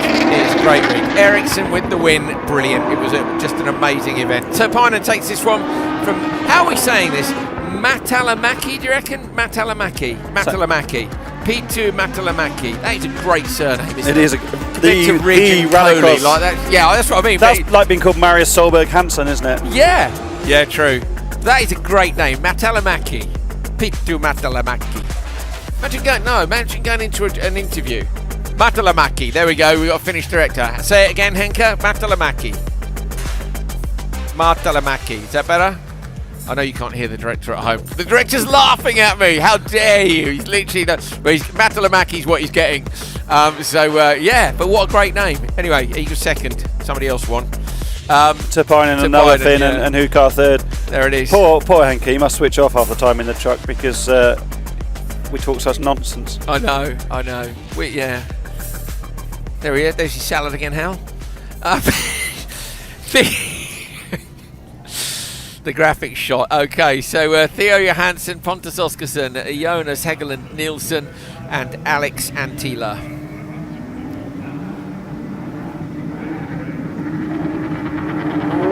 Edge competition on the far right side of your picture. 3 speed cars. Pretty even start, it looked like. It's hard to tell with that front on shot, but it is Nielsen on the inside line in the yellow 334. Who's going to get this, and in the background, contact goes just a little bit deep and runs Alex Antila out wide. Antila's going to drop a few places here. Going to hold onto P3 just. And these guys are all in the middle of the pack, really, aren't they? So this session is based on their Q2 times. But their Pontus Oskarsson, for example, 7th overall, whereas Antila 8th. Johansson is lower than that as well. Theo Johansson is actually in 17th, so right on the cusp of not making it through to the semi-finals. So this session is actually becoming really important for these guys that lower down the order. Really important. Andreas Backwards watching. If you're from Andreas, he's been weighing stuff at home. So 4 kilograms was the thing that he weighed. I'll tell you about that another time. It's one for the book. But my favourite thing, please everybody, pray for Andreas Backwards. Hal has got man flu. It's a terrible condition, and we know that Andreas is in a bad way. So please, everybody, imagine having to do what he's doing. If you're going to post about it today, hashtag pray for Baccarat. He's got man flu. He has a baby as well, which I assume he'd be hoping he doesn't have to do much baby looking after at the minute, because with man flu it would be almost impossible. He could. Operating is difficult with man flu. That's what I mean. He could die, couldn't he? It's possible. So Andreas, we're sending you love, mate. Man flu is a terrible affliction, which obviously everybody knows about. My wife says I get man flu. Apparently, I'm the worst. And when she's ill, I'm not at all sympathetic. Apparently now, but it's not man flu, is it? It's different. Are you not sympathetic? Huh? Are you not sympathetic? No, Polly gets livid with me when she's ill. I have about a day of sympathy, and then I'm like, nah, I'm bored now. Like, you're gonna have to get better. Yeah, I need feeding. Oh God, get me some. I'll have to lie on the sofa for 3 days straight. So anyone that knows Andrew will know that if you're just having a casual text conversation, you'll say, "How are you, mate?" and he'll send you like a 4.5 minute voice memo about how he's been for the last 6 months. And then Hal called me the other day for half an hour, and he's like, "What are you doing?" Hal was having a really busy day. I was lying on the sofa with the dog. I think I was watching FaceTime. No. I tried to FaceTime and he wouldn't have it. So I sent him a picture of me and the dog anyway, just so he could see how comfortable I was. I've been swim training in the morning. I swam 10k that week. Oskarson's got off in the background. Must have broken the steering, bumped into the bank on the outside of the circuit. Was it Oskarsson who's on the cusp of the 18? No, Oskarsson was 7th, but it's so competitive in junior cross car that he had 73 points. 18th. He's on 53 points, so if you're a DNF here, then that's going to be not very good. So yeah, Andreas, good to have you along. Somebody else is watching this weekend is Matthias Ekström, but Hal, he's watching from the grandstands. He's here. Well, you didn't even recognise him, did you? Because he's like kind of in disguise. He's like spectator number 1. He's fully wearing fully merched up, isn't he? With his Red Bull cap on. Oh, another spin. Oh, that could be decisive. Oh, no, this is. So are we on the? Have we finished? No, this is in the final corner, penultimate corner. Is it what in the roundabout? Antila's through. Nielsen also through. So Theo Johansson, who was right on the cusp, I think has had that spin. Dropped 10 seconds on the winner. That could be bad news for the Norwegian. Oh, Andreas Baccarat, he's missed his shout out. I'm going to send him a voice note now. Hello, mate. You need to go back about 3 minutes in the broadcast, and we gave you a full-on shout-out. We explained to everyone how terribly poorly you are, so we do, us and the viewers, hope you get better soon. But yeah, rewind about 3 minutes from now. I've got to go. We're live on air. Bye.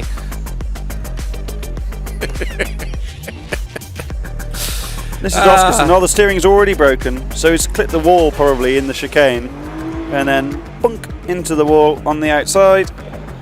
I think that's good. That could be the end of both Oscarson and Johansson's days, but let's see how that plays out at the end of Q3.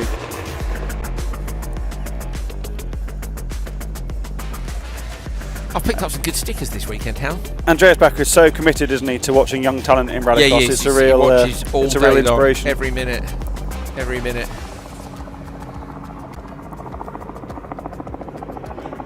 Crying smiley thumbs up. Thanks, mate. Oh, go on, lad. They're very angry. Really came on the last couple of years, Pontus Oscarson, didn't he? I like to see that emotion. You know how much it means to them. You know, not just kids just playing at this. They really want to win. Yeah, of course they do, yeah. They really want to win. But really made steps forward last year, and, you know, first weekend of the season. How did he get on yesterday? I've forgotten. He was not on page 1. Yes, on page 1 somewhere. 9th. So probably not the start of the season he was looking for, and today is definitely not going how he would like. Double Schnack in this next one. Carl Schnack on the inside, Axel Schnack in P3, the two white cars. In between them is Hannes Hag in the grey car. On the outside is Kalle Bjork. We're still in recovery mode. I can't get this sticker off, House. My KMS Zebra sticker. You got nails? Can you get that off for me? Should I put it on my Nitro folder or my RallyX folder? I think RallyX. The Nitro folder's pretty full. It's an absolute no-brainer. The RallyX one. It's got to be, isn't it? I was about to swear at you then. You can't, don't do that, Hal. You'll be fired immediately. These stickers are not as thick as I would have expected from KMS. Of a team of such quality. Have you managed to get that one open yet? I have, yeah. But you've obviously not had all of the OC Baby stickers of the last few years. No, I haven't. Oh, I think my folder might be dusty. What if the sticker comes off? It is dusty. Oh, why didn't you clean it first? Zero attention to detail. Not works team. I've still got the factory team. I've still got the All-Star Magic Weekend sticker, but actually I never got one of those. Did you not? No. Oh, mate. Oh, yeah, gutted. RallyX Nordic sticker. Do you want to come to the studio, Hanker, and see our folder? Look. We're coming to the studio for the height of television. Shall I find my folder? Yeah, you find your folder, Hal. My World X one's better because it's got more stickers on it. That's in case I forget my name at the bottom. Oh, that's actually a sticker from the water bottles from 3 years ago. Kevin Eriksson makes us these. He makes us water bottles with their names on, which is cool. Might have left so that doesn't have many stickers on it, but this one does. This is the Nitrocross folder. Look at the stickers on this bad boy. Look. Nitrocross. There's some backward ones in here. This was a good weekend. Backward Life. This was good. Where was that? This was Riga. Oh, the one that I missed? Yeah, 2021. I never got that. Look, Larson sticker there. Like that. Victor Franks, 199 Pastrana. Hold up. Whoa, no, you can't go yet. We haven't finished. TQ sticker there, look. Oh, I got a RallyX sticker. On the back, that's a Puma sticker off the old Subarus. Yeah, RallyX sticker. We got that off Patrick today. Okay, now we can go racing. So, I do hope you enjoy our little off-piste sessions. Yeah, got some good stickers on there. I gave you a set of stickers today, didn't I, Hal? You were stoked. Oh, yes, there they are. Lonebro stickers. Yeah, of course. Lonebro are back. Lonebro are back. Set Lonebro. Great partnership, I think. Yeah. Got themselves an FC2 and Michael Leach, haven't they? What else are their plans? 2 FC2s. Yeah? Yeah, next driver's being announced this week. Wicked. With the potential for more as well in the future, depending on how things goes. go. Yeah. Awesome. They got any plans for this side of the Atlantic or no? That may have changed after this weekend, but they certainly hope to do some events before shipping the cars to America, yeah. Sure. So down to the first corner, it's Kalle Bjork, who was leading, but Kalle's now going to be passed up the inside line by Carl Schnack, I think it was. No, Axel Schnack with a 300. They're going to need to sort their liveries so they're easier to spot. The gold sides might be the difference. Or in late and 2 cars wide. Wasn't sure that was going to work. You can only really get away with that in a junior cross car, can't you? Or senior cross car, because they're so narrow. You cannot get 2 cars side by side through there. 2 conventional cars, 2 production cars. There's where they filled the hole, and they have done a good job there. They really have in a short period. The question mark, of course, is how rough is it by the time the supercar comes out. Hal, you went down and saw JC, and they've had a couple of problems in that section. Yeah, Jens Wahl was a bit wary of it, for sure, and Matt Soman, the way he drives the car with incredible system. It's quite hard to drive in those circumstances. Was watching some videos with Nils Anderson and OC Vaby's videographer, and he had some slow-mos of OC coming through there, and the car is really leaving the ground. It's torn all the front bodywork off the Polo, so yeah, but the guys have worked hard to try and improve the situation. Yeah, hopefully. Andreas Packer did say it can be pretty bumpy here at times. Not the easiest thing to do, keeping a rallycross track in good condition, to say the least. Hal's gone over to get, oh yeah, he's got to get some sweets. Chocolate, is it? Go on, get a few bits, Hal, go on.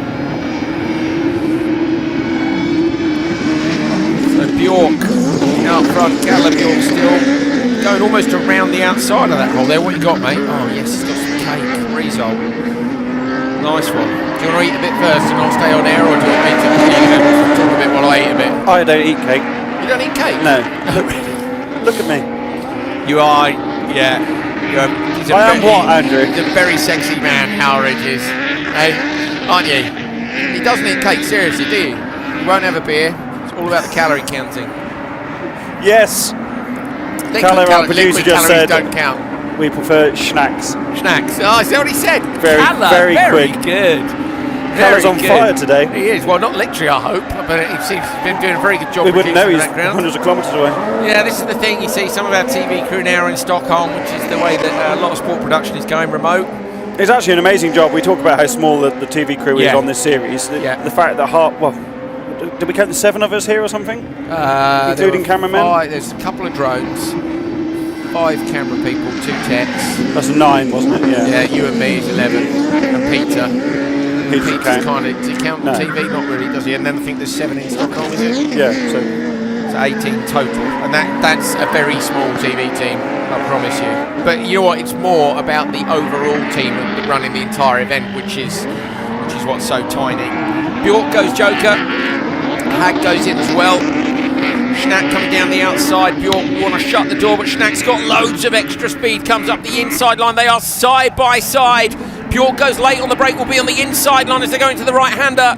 Can't quite make it. Schnack takes it. Tiny little nudge between them. Oh, Bjork trying to come back as they come around the last left-hander. What brilliant racing that was between them. Loads of respect, gave each other just enough room. A proper lunge as well. That was fantastic. Lovely, wasn't it? Really good. 3 people in Stockholm, by the way. 3? Yeah. Oh, really? Wow, Calla just said that. Yeah. Okay, so we're wrong then, so the whole team's 12. You were wrong, I didn't say it. Well, all right, sorry about that. I'm often wrong and happy to admit it. Not true. I quite enjoy it. What's that you're eating there? What is that? Well. Is it looks like marzipan or something? What is it? Some sort of cake? You won't be able to answer because it's in his gob at the minute. It's a biscuit. Is it? It's a biscuit. I had a couple of digestives a minute ago. Done nothing but eat, really. Yeah, how I'm filling for a minute. Really, I'm just going to eat one of these and I'll let everyone know what it's like afterwards. You need to have this one. I've already eaten one of those. So that is a biscuit with a bit of jam on it. Another Maria Eriksson delicacy. I believe that's a chocolate cake you're shoving into your mouth with coconut on the top. You're enjoying that, aren't you? I'm so pleased your mic's not on, because that would be absolutely horrific hearing you snivel your... Okay, so an update on the TV crew situation. There's 4 people in Stockholm, 1 in Oslo, and we think between 7 and 11, depending on how we count it, on the ground here. I think we're making this up as we go along, aren't we? It's not many. 1 on the moon, 1 on the ISS, who deals with bouncing the signal back with a reflective and G tray. 1 Ireland RX correspondent who's working away at creating the world's greatest rallycross series. It will be. You can't say that. It will be. You can't say that. It will, mate. It will, mate. It will. Everybody, think about it. You look like you've been in Barbados. I know, everybody keeps saying, where's your suntan from? Beck's Hill on Sea. Because you lie in the garden all day doing nothing. It's because I've had 2 months of not doing a lot, I have to say. But most of my wife gives me a list every day of things which need to be done, like a DIY Does she list. really? Well, I had a long list anyway, so because I had a busy end of the year, and then I was like, I'll do a load of stuff after Christmas. Then I had a minor surgery, and I couldn't do anything for a month.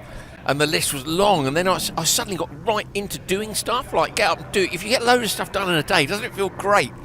And then Most people towards have the to go end, to work, I know, actually. and then I'd sort of finish the list, and I had to spend a couple of days lying on the sofa with the dog to reward myself. Every inch of the garden and house has been jet washed. You know, I removed the water butt down the side. Oh, it's terrible, the water butt, awful, leaky thing. Never used it. The water was stinky. So that had to go. That went on Facebook. God, did we get a $5 for that? I can't remember. You know. We're digging deep here, aren't we? Built a new radio control car over the winter, new 2-wheel drive, got a new 4-wheel drive for the summer season. Electric Excited about that. Yeah. 2 team associated, very pleased with that. Nice. Haven't got the setup dialed yet, but a couple of nice race meetings as well.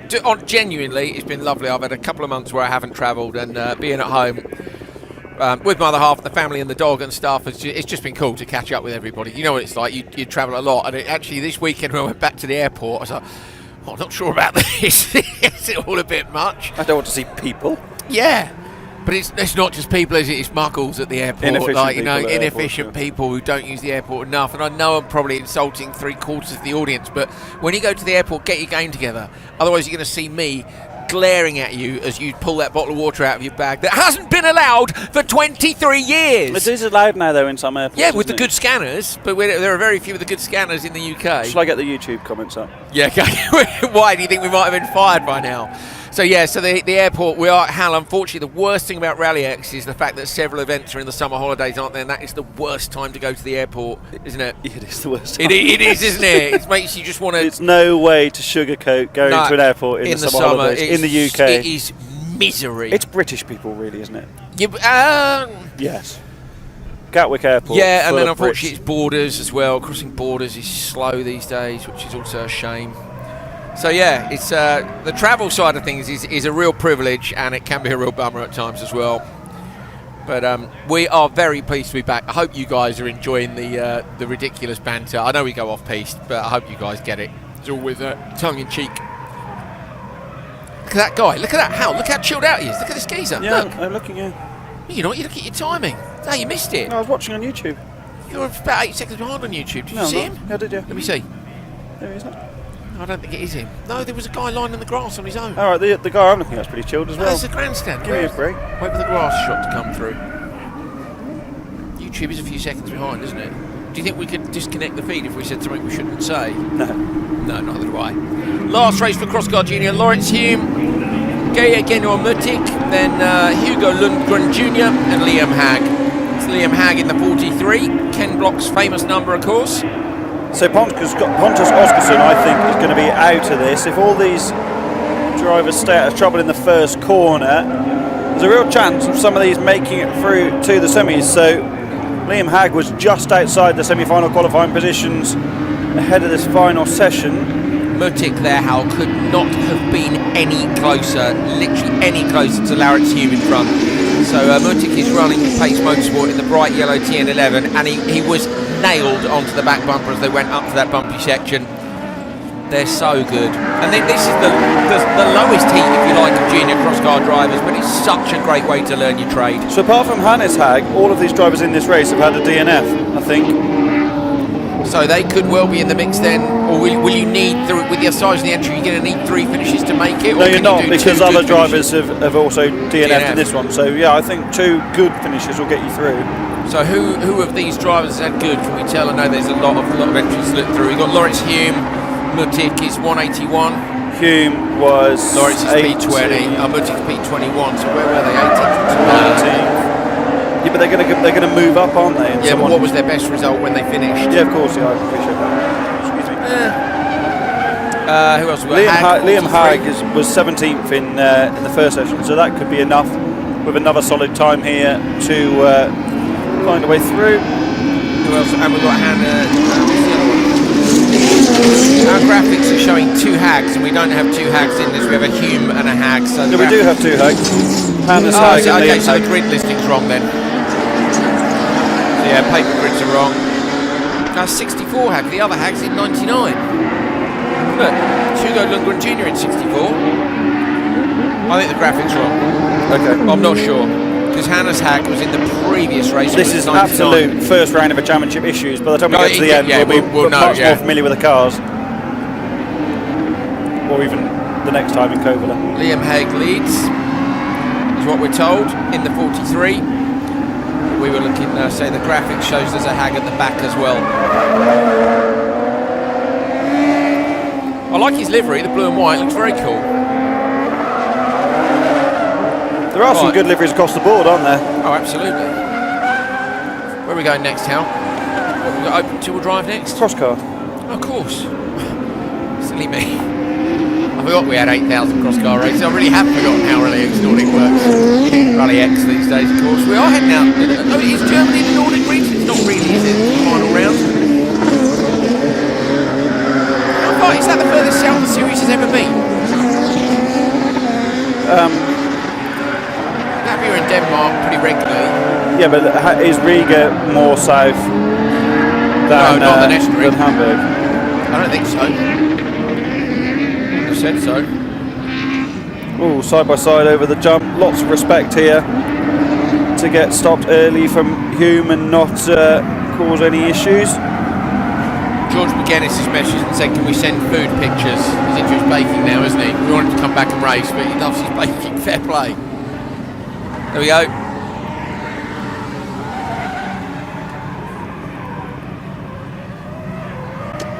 Junior cross car done and dusted before qualifying. And that should give us an official TQ.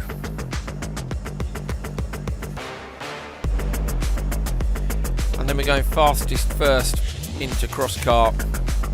Hagstrom's going to be TQ by setting the fastest time in this. Yeah. Ahead of Solly.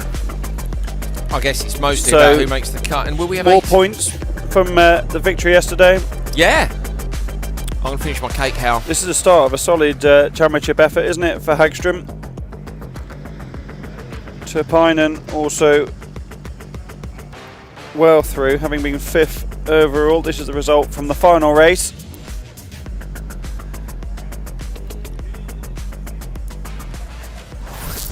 And these are the cross-car standings after Q2. Sorry, Andrew, I'll let you finish your cake. Elias Svensson is currently in the top position. Jonathan Yulalami making his debut in the senior category this weekend, ahead of Sebastian Enholm, Romet Sterner, Eric Nilsson, Martin Ugar, Robin Grana, Tamo Tudu, Isaac Eganson, Lucas Orav completing the top 10, and the list goes on. An absolutely stacked entry, as always, in cross-car for RallyX 2024. They've actually capped the entry, and there are reserves waiting to come in, because you can't have an entire event of one class. This is anyone's game. Jimmy Osterberg there in 16th. He had a puncture earlier on. He'll be desperate to climb up the order in his new TN11. It's Espinese, etc. there in 23rd. He fought for the RX3 European Championship last season. The quality, Pasi Penttinen down in 29th. The quality is mad. I'm looking at Cerner House. So Romet Cerner is in P4 at the minute in his TN11.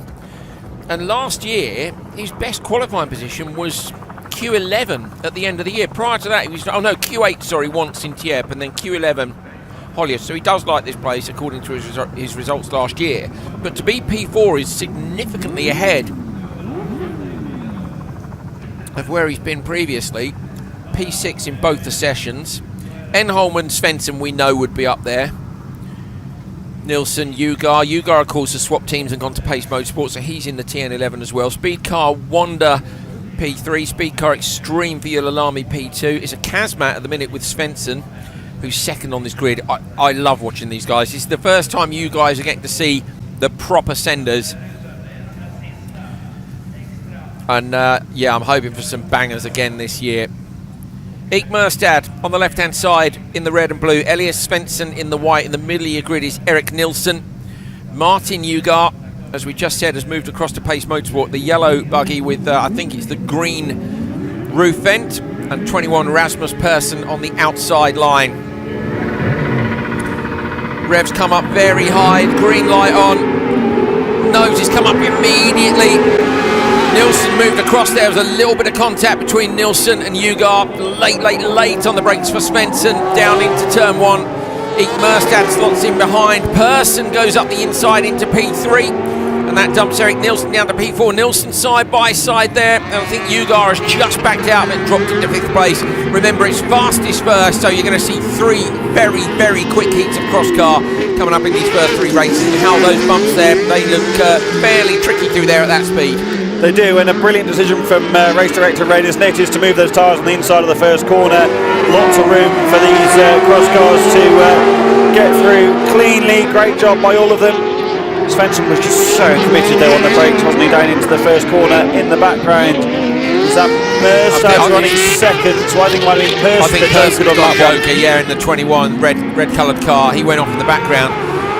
With everybody being so quick, Hal, it really starts to open up the Joker strategy, doesn't it? In Supercar at the minute, likes of Kristoffersson and Veiby, because they're so much quicker than a lot of their competitors, it's tough. In cross car, the first 3 heats, you can Joker on lap 1 and you know you won't catch the pack until they Joker, because everybody is so close. It's twofold, isn't it? Because the position that Kristoffersson and Veiby are in open four-wheel drive is that they're so fast that they can afford to Joker and would be able to pass the cars they come across. Different scenario in Supercar Light, for example, where if you Joker into traffic, all the other supercars or the other open four-wheel drives, if you Joker into traffic, that's going to compromise your ultimate race time. Here, you're 1,000,000% right that you can Joker whenever you want, because you're never going to close right up to the car in front. It's all about managing the dust, managing the gap, managing the cars around you. Merstad Jokers this time around is going to get past by Ugar on the inside. He's covered off Persson though, and in the background Nielsen's gone in, so Ugar goes through.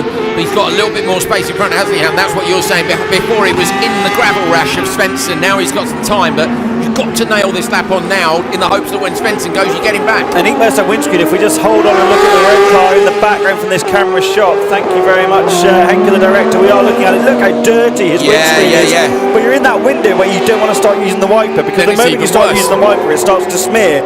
So you're doing your best to look through a murky visibility.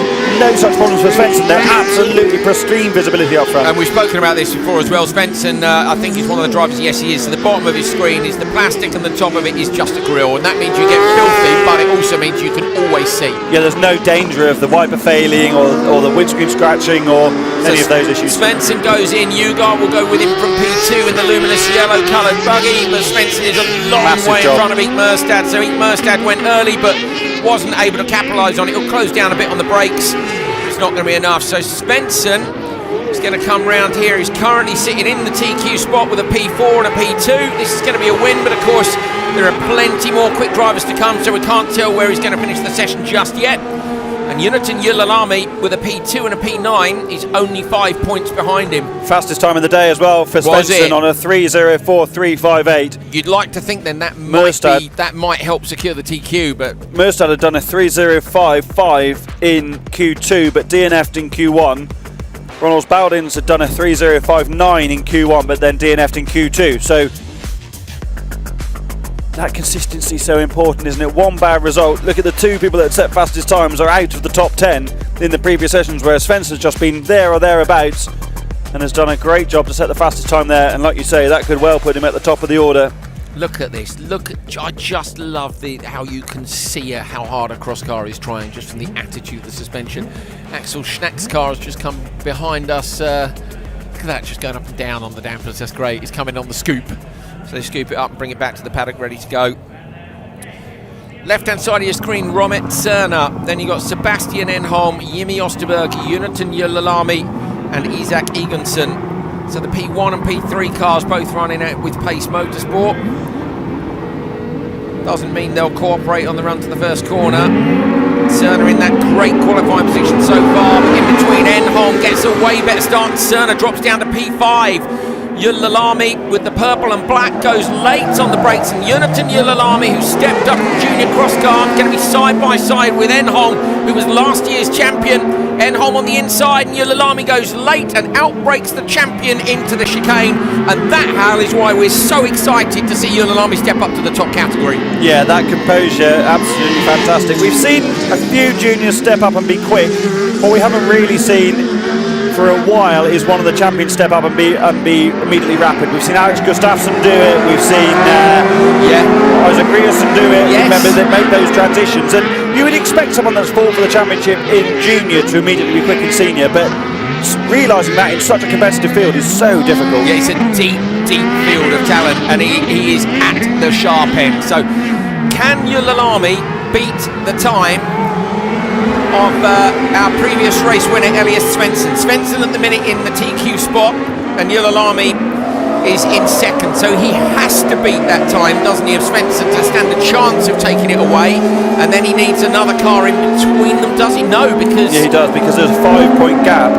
Yeah, but that will put them equal, and it will go to the person who won the last session, wouldn't it? That's true, yes. So he would take it on countback. Yeah, obviously, yes he would. So yeah, if Yulalami can beat Elias Svensson's time here, unfortunately I didn't write down the lap time of Svensson, so we're a little bit in the dark. See the flames, Hal. See the flames. Yeah. Love it. Proper.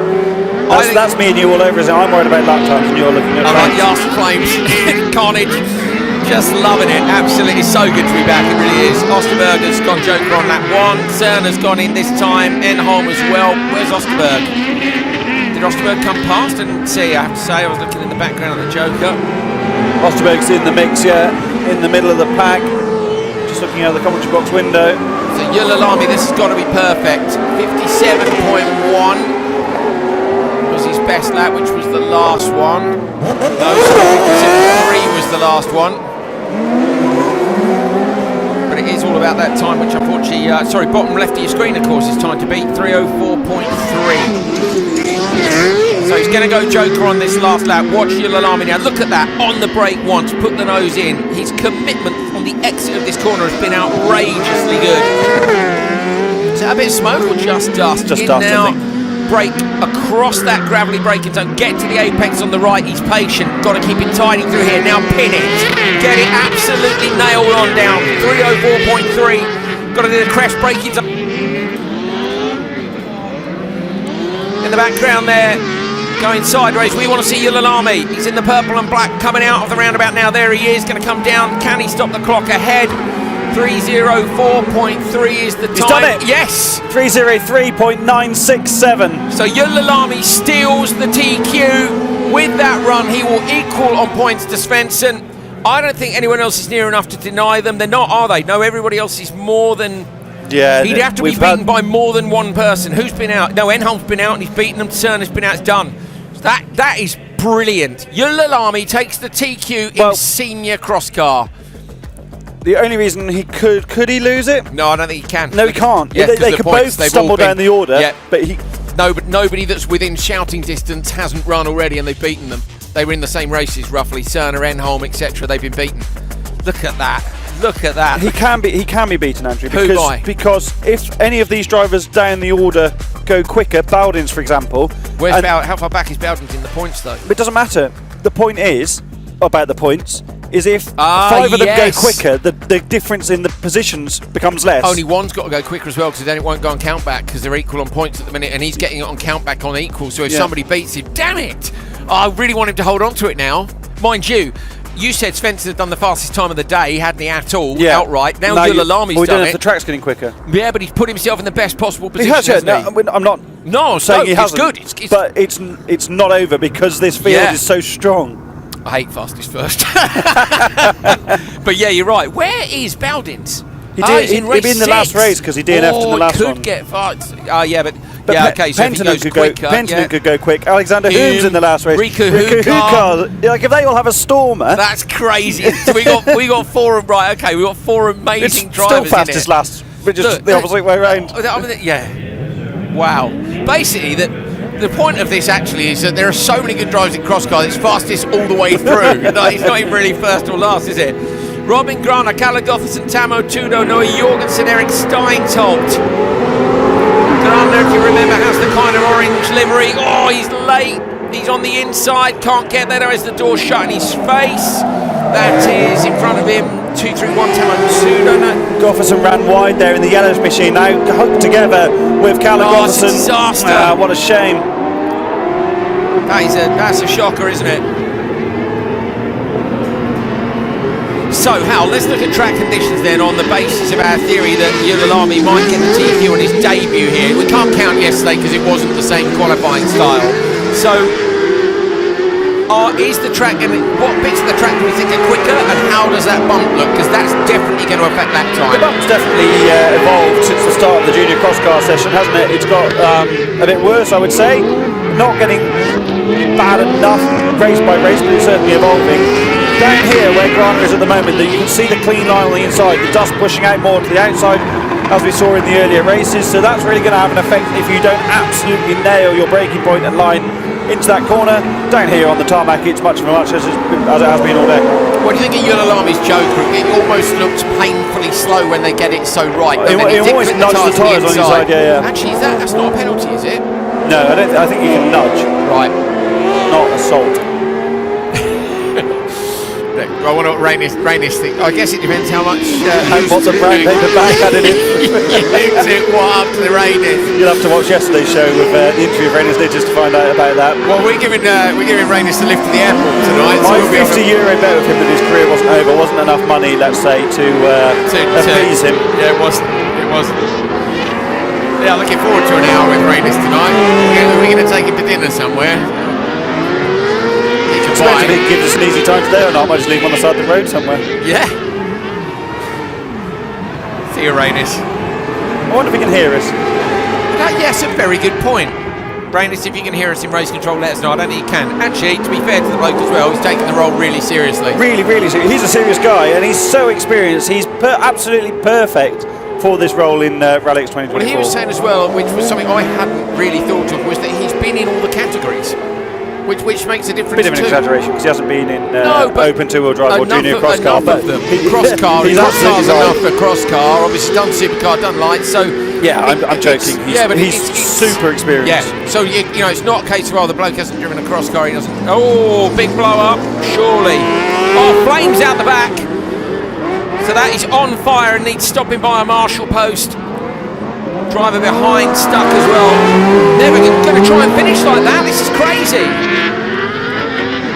That'll be getting hot in there. Okay, going to need to be getting out of that. So Spot will be on the radio saying, get out of the car. It is on fire and we need to get a fire truck out to that ASAP.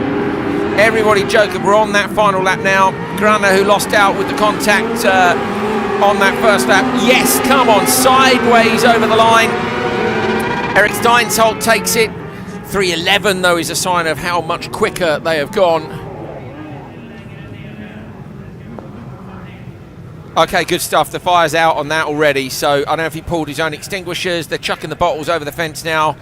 Stopped a little way away from the marshals. Yeah, so they're asking him to get in there and get it put out. Pull the pin, come on, let's go. Nicely done. Good stuff from the marshals. So many volunteers here that help make these events happen. And unfortunately, where he parked it, Hal, I thought he might park it by the marshal post in the Joker lap, which would have been preferable, but of course he's on the last lap and wants to try and finish. There's the hook up. Nightmare. Switching to the speed car Tudo for this year, of course, not a great situation on your first weekend, but you never know with the cross cars. That could be easily fixed for the semi-final should he make it. Where was he? Overall? So has Tudo gone with the bright yellow colours as well? No, the yellow. This is Tudo, the white car. Oh, sorry, yes. Tudo, where are you? So 8th overall. So depending on what other people do, could in theory still make it. It'll really depend what everyone else does. If they can get the car back together. Yeah. Because a fire is... But if you haven't made it, you don't bother, do you? No. Do it at home in better But the trouble is they won't know now for 25 minutes, and 15 minutes, and they need to start now, don't they? I suppose it's going to take 10, 15 to get it back to the paddock, probably. But a fire is a nightmare, isn't it? Because you know... wiring and... Yeah, that's wiring and cooling and clips and all sorts. If it went out straight away when he stopped, I don't know if we could... I don't know if we might have a replay. We would never show you something until we know the driver is okay. So we might have an angle on it, which we can take a look back at and see if it went out when he cut it off. In which case, it could be a fuel pump, for instance, that is pumping fuel onto the exhaust or something fire, like that. and you switch it off and it just goes out because the fuel's gone. We can have a look now. We have got a replay.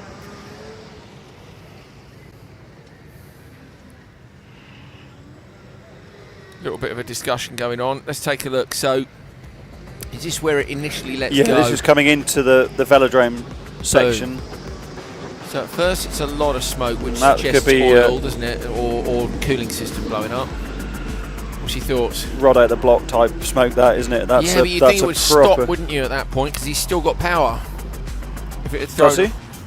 I think so, yeah. Cause, well, you think he might be on the clutch already, but coming out of the Joker... might just be rolling along. Yeah, but coming out of the Joker, I'm sure he goes back on it. That's a huge amount of smoke, isn't it? That's smoke from the exhaust, look, and then... So the driver behind, I didn't... Look at that! So now the fluid, it's fluid then, isn't it? Because the fluid's pouring off the back of the buggy onto the floor. Engine very bad. Oi, oi, oi. Now look, so then this is what I mean. So he's on the gas here because the rear of the car set down, so it's still running. And now he's probably going, hang on a minute, toasty, toasty. Yeah, you're right, it was still driving, so Rodney hasn't appeared there. It's... Rodney! That's an oil line or something, presumably, isn't it? Yeah. There's lots of smoke out of the exhaust. Yeah. I don't know what I'm talking about. Well, we do, roughly. That's like a double dune rate, isn't it? That's hard to tell. Oi, oi, oi. Never the I always feel for people who have issues like that. When you crash, it's your own fault, isn't it? If you crash on your own, you've only got yourself to blame, really, and that's the car brake. But when you have an issue like that, it's just expensive and annoying. Well, I just feel sorry for people. So is Tudo going to sit with 1 foot? Loads of fluid on the bed of the truck now as well. Has he stuck it in gear? I think he stuck it in gear. So obviously it's held on backwards but not forwards, so the car can roll otherwise. So you either sit with your foot in the car on the brake pedal, or you pull the handbrake, whatever, just sit there. Put a strap on it. Yeah, but yes, but that takes time, Hal. Yeah, and they're very efficient. One thing the Scandinavians are amazing at is track recovery. I was right. The last caravan didn't go in the skip. Thank you very much. Running out of time. Christopherson runs me. What does he owe me? What did I bet him? Nothing. I said I'd eat my hat if they fit them all in. And we don't have a hat. Damn it! You got given a couple of hats. Yeah, we should have got Johan to eat his hat if he lost the bet. We were watching them clear out the caravans. If you missed the start of the show... I've got one of Johan's hats at home, actually. Have you? Yeah. You going to eat it? No. I didn't bet him that I would. Me and Hal got hats this weekend. Hal got a Nova Motorsport hat, so did I. Hopefully I'm going to get some 15-inch tyres as well. He keeps going on about it. Please, I got an Extreme E hat. I only need them. I've never had one, despite working on the series for the 4th season. I've now got an Extreme E hat. Great. Oh, yeah, I'm stoked. Polly will be so pleased when I come home with another hat to add to the hat collection when I don't wear hats. Huh. Henker's asked us, but the lights are on, Henker, but there's nobody home. So we've just been asked to put the studio lights on, but they're on already, and it's too nice a day outside. I think that might be the issue. Cheers. Smile, said Henker. Here we are. Hal, what are you looking at? YouTube comments. That's a good place to go. Let me drink some tea while you're looking. What you found, mate? No hate. Let me have a look. I'll have a look on the messages here. It's good TV, this, isn't it? Me and Hal looking at screens. This is how we stay in touch with you guys. Imagine a 4-wheel drive cross car. Oh, savage. Right, here we go. Some love for the Evo 6. Backward like snacks. I'm a big fan of the sprint format. That's from somebody that was watching yesterday. This is live, us looking at these different things. What else we got? Hey. I'm always a bit nervous reading comments. We'll just try. You have to read them carefully, Hal, just in case. You never know. So there's somebody there who's watching the stream and reposting lots of it. Lovely stuff. Thank you for that. Stephanie McConnell is replying with a smiley face. What did Stephanie reply to? Oh, the Northern Lights. We saw the Northern Lights last night. Oh no, I've got that's why everything hasn't printed. What's it saying? Oh dear, what's gone on? Look at this. Hal's sitting on his chair. Magenta cartridge is very low. Press OK to continue or replace. We're printing no. in black and white. Who cares about the magenta cartridge? Yeah, but you can't. They're not just black cartridges, are they? In this thing, they're the 3. No, this is the sort of thing that gets on my nerves. This is why printers need to real life. Where's your PA? First world problems. Oh, it's me. It's you. I'm trying to find. That is not something you should aspire to be. What? My Andrew PA? Coley's PA. Lots of people who want to be my bag carrier because they think it'd be great. You're all wrong. Yeah, spending time with me, Hal, is a joy, isn't it? Hello, everyone on the YouTube comments. Basically, I don't take a bag very often because airports are annoying, as we discussed earlier on. So if I can possibly get away with it, I don't take a bag. So I'm trying to think the last. The amount of conversations that you have about what bags you take. I've got to take a bag this week. And filming with Extreme E, so I have to take a bag for that. You do, because you stopped taking a bag now as well. No, but now we get on the plane early, because the trouble is, see, everyone gets on the plane with hand luggage only, and it's a nightmare, isn't it, Hal? So Hal got on the plane before me this weekend, which I was on the plane for about an hour and a half before we even took off. What was that all about? No idea. And we still pushed back 8 minutes late, Norwegian. But Look, they've got bored of being in the studio. But then they had to rinse the fuel to get here on time. So they did. Yes, Extra Base has sent me a message. Baldinch and Nitish. Yeah, sorry. Here's a good question. Trying. I can't. Rainis Nitish, we always used to do the right way, but Baldinch, I can't really, because I've called him Baldinch for 5 years. So that's his name now. We're going to have to anglicise that one, mate. Sorry. There's the camel, Hal. I'm not going to use the name because I might get told off. But someone asks, has Andrew learned how to say the place where I can't say the place we stayed last year in case I say it wrong. This is a bit silly, isn't it? Has Andrew learned how to say where we stayed last year? Oh, no, yeah, because we said it wrong and it's a rude word, isn't it? Yeah. Yavla. Gavla. I don't know. I'm English. We have no idea, sorry. So apologies to everyone who... I'd forgotten about that. We said it on air, didn't we? And everyone was like, stop swearing on air. It wouldn't be RallyX without the Coley and Ridge Technical Difficulties show. Brilliant. Last year, Andrew swore so many times by accident when he tried pronouncing the name. Oh, no. Someone send me a voice message of how we're supposed to say it, please. Yeah, I think we've gone through this. What's this? Oh, there we are. The little scooter there. On pole? Is that on the grid? No, it's in the pre-grid. In the pre-grid. What else we got, Hal? George McGuinness. What time does the broadcast start tomorrow? Oh, that was yesterday. Sorry, George. Sent me a pic. There he is. George is watching TV with his dog. He's a good dog, George. Nice. It's like you got your TV on some sort of side table in your hallway, though. What's that all about, George? Do you see what I mean? Maybe they're in the lounge decorated or something. Need more context. Oh, hang on a minute. Look, what's going on here? Do you remember that time in Finland? It must be oil, mustn't it? Because they're having to try and look at the amount of gravel on.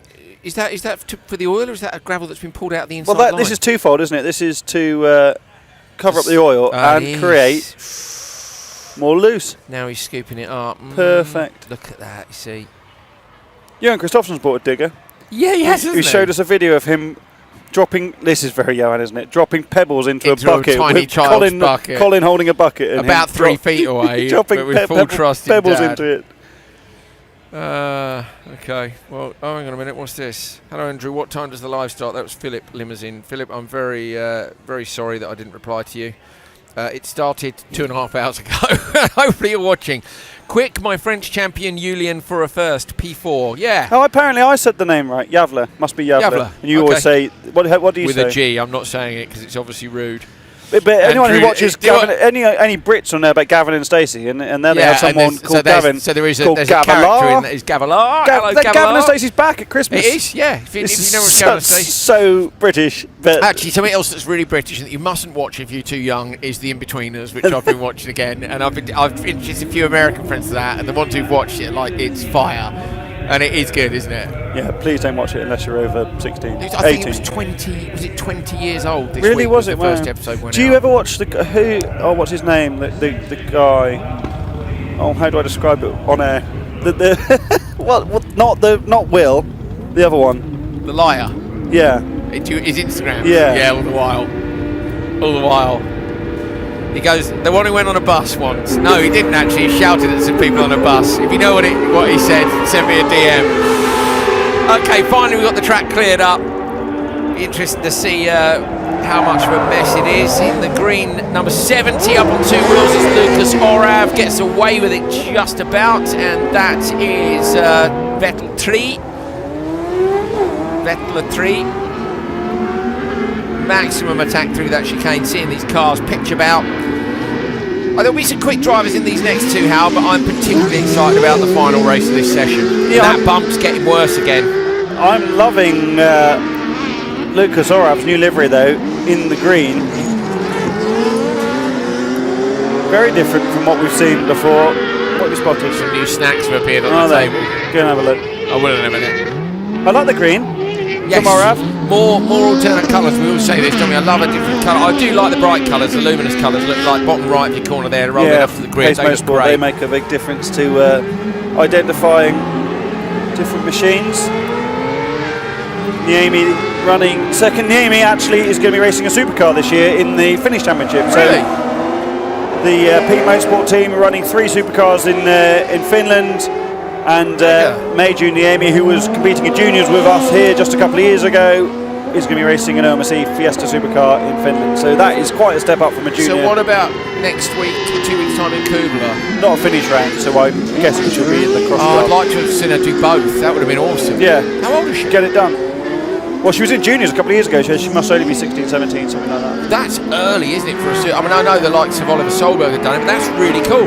Yeah, it is cool, yeah. That's awesome. They've got the car down now, races Hedstrom's Polo. Her brother races a Fabia, slightly older Fabia, but they've got the OMSE Fiesta there, and her mum sent me a DM on Instagram with a lot of, like, what's the bear covering the eyes emoji, so I guess she's quite nervous about the whole thing. Oh, that's really cool, isn't it? I love that. That's brilliant. Hello to Meiju Niemi's mum. That's great. We love it when you guys get in touch. We really do. I'm also, what I love about it is that Meiju can probably now sense a career in motorsport, genuinely, because the likes of Extreme E as a series and the E1 I don't Powerboat think that's been series. possible until the last 5 years. Neither do I. When we had Michaela Arlen-Kotlinski in yesterday, she was going on about, I want to do this and I want to do that, but my main series is Extreme E because she is a paid driver in Extreme E. Probably pretty well paid, it has to be said, and that's been very hard to achieve as a female driver, and now there is that pathway to it, and quite a lot of those drivers have come from rally and rallycross, and I think it's something to aim for. I think the best example of that in recent years is Clara Anderson, isn't it? Came from national rallycross, younger sister to a European title contender, Magda, then did national rallycross, got some opportunities, did an RX Academy race. It was here actually, she did the RX Academy race at the end of 19. Did some RX2 races, and now she's a permanent World Championship driver being paid by CE dealer team, drives in Extreme E, like that's with a management company looking after her, and as you're saying it, and she was brilliant when she came to Extreme E, she was putting passes on people, proper racing passes. She came to a good track. I can't remember where it was. It was Chile. It was one of the final round, wasn't it? Was it Chile? It was one of the South American ones. And she put passes on people, properly lined them up through 2 or 3 corners, and was very impressive. But it's only when did we finish in Arvika? What year was that? 21, I think. That's when she won the title in the rear-wheel drive BMW against like 45 guys or whatever, didn't she? She won the title, and that was the springboard to an international career. Yes, brilliant, really good. I'll go and see what those cakes are, mate. Carry on. So we got slightly sidetracked then, didn't we? But the track conditions are changing, and where they put that gravel down in the long right-hander will have an effect in this final couple of races, but certainly the last race, as we see the time of Jensen, a 3:10.7. Yulalami had done a 3:3.9, so some way off the quickest time for Jensen. Race 5 has some interesting names in it, no more so than Espinese, etc. in the middle of the grid. Had that amazing fight for the European Rallycross Championship title in RX3 last year, and the Aston came down to a bun fight between him and Volland Racing teammate Damien Litvinovic in the final. They came together. Litvinovic stopped in the Joker lap, but ultimately won the championship because he's etc. then got penalised, I think, for his involvement in the move as a proper ding dong. Litvinovic has been posting supercar. Yeah, so he's driving in Euro RX1 supercar this year with Volland still, and so the next EKS Audi. Yeah, so he's driving the car that Backwood raced in RallyX last year and did Euro in Julius. I think it's quite the change, isn't it? You think, what was it? Was he secretary in crosscar last year? He did some crosscar, didn't he? But his focus was RX3. I was going to say, the driving style between crosscar and Euro RX3 is arguably the complete opposite ends of the spectrum, isn't it? Yeah, because in Euro RX3, problems are solved with holding the throttle wide open. Yeah. Problems are generally not solved by holding the throttle wide open in crosscar. Front-wheel drive compared to rear-wheel drive. I mean, it's great, isn't it? That is... which one is it, Hal? Is that the Edge, isn't it? That's the Edge. Or is it the Semog? Can't see a number on it. Where's the number? Let's have a look at the roof. Up a bit. Noel Eliasson. There we go. So it is the Edge. A few of the cars look fairly similar to the untrained eye, and I would be the first to admit that I'm not across all the cross-car designs. The speed cars and the live-live TNs we see a lot of. The slightly squarer designs you don't see quite so much of them. There's a couple of them pretty similar. We've got a Simog Bravo on the inside with Stenison. Dennis Munch in a Simog Attack on the outside. We've got Edge, which was the blue one you were looking at. Which is Noel Eliasson in the middle of the grid. He's etc. Yeah, in the speed car Wonder. And right behind him in the TN11 on the inside right there is Taco Terraping. So close to rolling as well. That's what we were saying earlier, wasn't it? With the grip roll scenario. Yeah. Really unusual. So let's have a look at the bumps up at the end here, because we've got 4 drivers in this next race who could potentially deny. Well, what I'm interested in, Andrew, is not only the bumps here, which are pretty much the same, but where they put that gravel down in this long corner. We were getting a bit distracted in the last one. It only occurred to me mid-race that it's still there, so the grip's going to be different, isn't it? I don't think it's on. I think Yillalami's going to be safe. What about that? And that's because the times are so close that a small difference in track conditions like that can have a massive implication. Super impressive. Now, of course, getting it done in qualifying and getting it done in the race in the final is a different thing. But Yillalami's been under enormous pressure before in junior cross car and may well be able to do here too. It would be an incredible start to his year after yesterday being P3 in cross car. 3 semi-finals, remember, for cross car junior and cross car this afternoon with the quality of the entry. So Svensson yesterday, Hal was second. See, 7 and 6.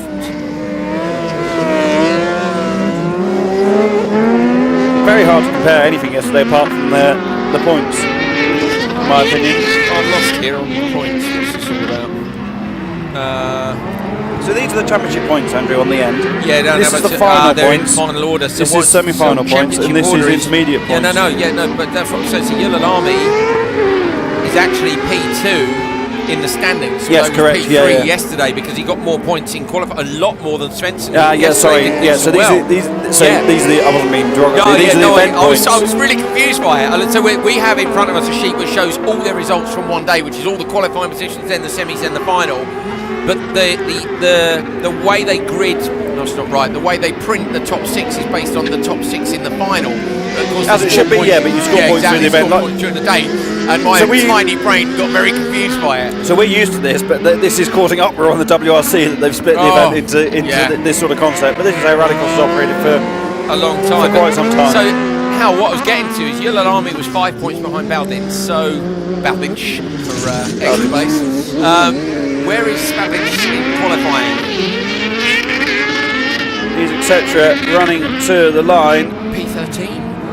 The time's going to go here, Andrew. It's a 3:03 as the fastest. He's not going to better it, so it's going to be all about the very last session in Q3. Yillalami's going to take the lead in the championship with the top qualifier spot here. 3:11, sorry. So it is a long way off, 8 seconds off. So it'll be 9th. So it would have split into 9th, I think, in the standings for now, Q3. Have we only got 3 cars on the grid in the background. Can you see the grid? Yes. Yeah. So who's missing? Looks like we've got the inside 3. We've got Hukar, Human, Baldinch, so Passi, Penttinen and Jensen potentially missing. Did they miss more than one race earlier? No. Penttinen only missed one. No, Jensen maybe stuck did. It in the wall, didn't he? DNF and a DNS. Was it Penttinen that put it in the wall this morning? There was that yesterday when his brakes failed? Yesterday. Penttinen's the busiest cross-car driver in the world. He's racing every single weekend. You asked him if he was married, didn't you? Yeah, and he laughed and said no. No, and we were like, yeah, that's why you're racing every single weekend in cross-car. He's doing European, what's it called? Autocross Series. Racing in Finland and racing in RallyX. Good effort. Right, so we have 3 cars left on the line. That could help them because there's going to be less fighting, isn't it? It could. They could all, in theory, joker on separate laps, and they'll know they'll have plenty of space to do so. Riku Hukar, Alexander Hume, and Ronald's Bowdens. This could be the fastest race of the session. Yeah, it could. That's why we're so excited. But I think the track's too slow. So do I. If any of them beat Yulilami, then Yulilami will lose the TQ. Either way, I still think Yulilami will lead the championship after the points for qualifying. Oh dear. Noel Elliotson's car being wheeled in behind us here in the studio. I don't know if you've got time to take a look or not. Probably not, because I think we're about to get underway, but it's literally parked right outside our window. Thumbs up from the Chief Marshal, thumbs up from the Marshals on the grid. They walk back. Only these three drivers can deny Jonathan Yulilami, the junior cross-car driver who stepped up to this category, a TQ in the first rallycross format race of RallyX this year. Hume with a good start, almost wheelies either side. Hukar has the inside line, but Bowden shuts the door. Hume sees that and goes out wide. Hume is early on the brakes, going to try and get the cut back. Straight up the inside line, Alexander Hume. That was a hell of a move. Hukar's gone with him. Bowden's just lost too much time in turn one there. That was brilliant by Hume.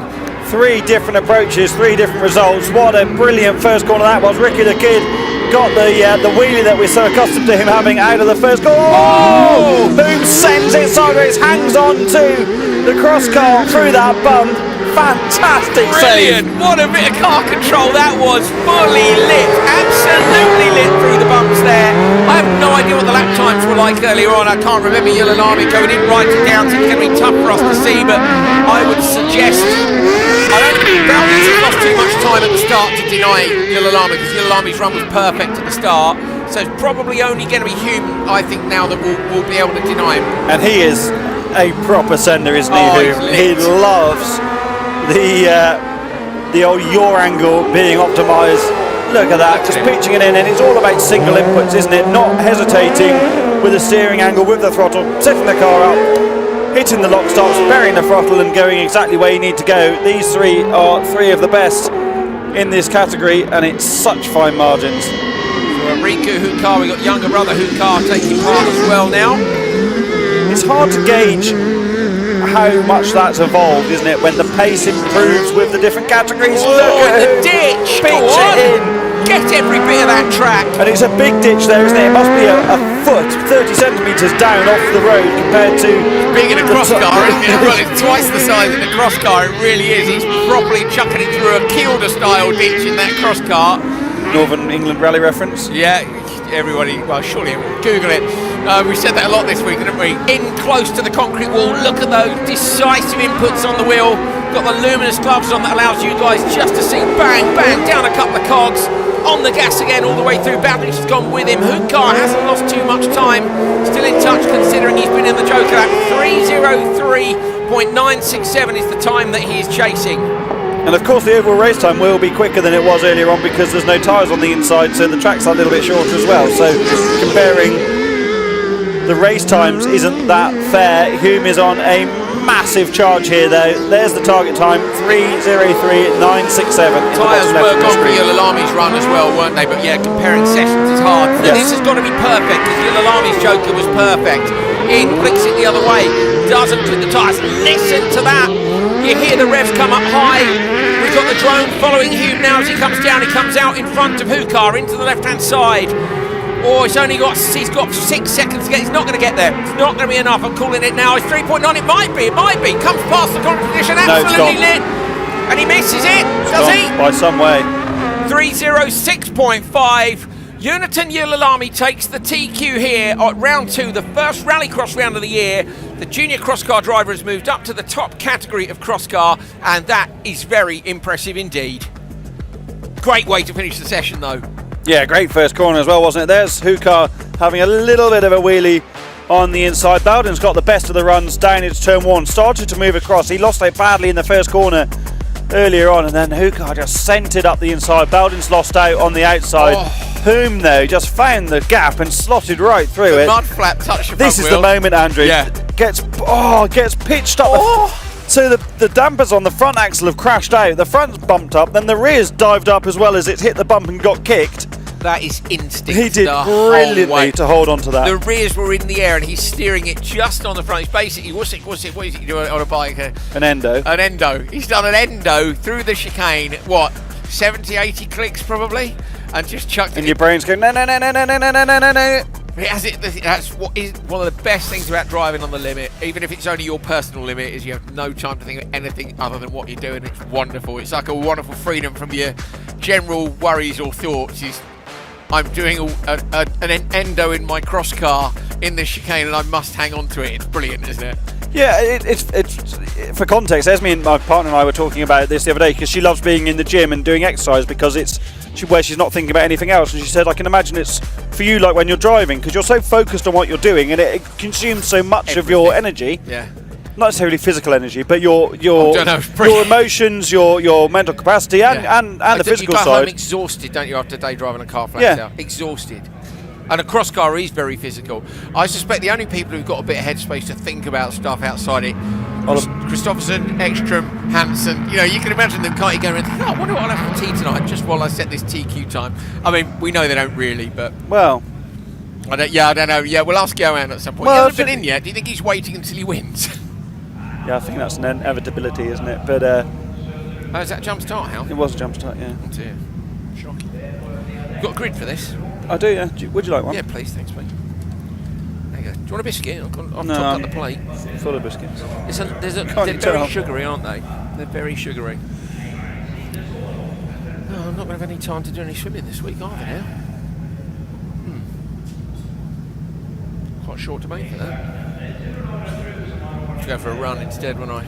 So Nicholas Dubernard, who is working on the media side of the championship, is a grade A geek. What's he got? And he does a load of comparisons on lap times. Right. And on the ultimate best lap that Yulalami's done, he's 0.6 seconds quicker than Elias Svensson's best lap. So he's absolutely killing it on pace. Thank you, Nicholas. Simon Tiger on the inside with Victor Johansson next to him, the last 2 years champions. But can I just point out how on the outside of the grid, the Hyundai Ascent WRC shell, which is being run by Victor Falgren, which I love. Great to see a different chassis in this, and Simon Tiger gets the whole shot. Victor Johansson is running without his hybrid system.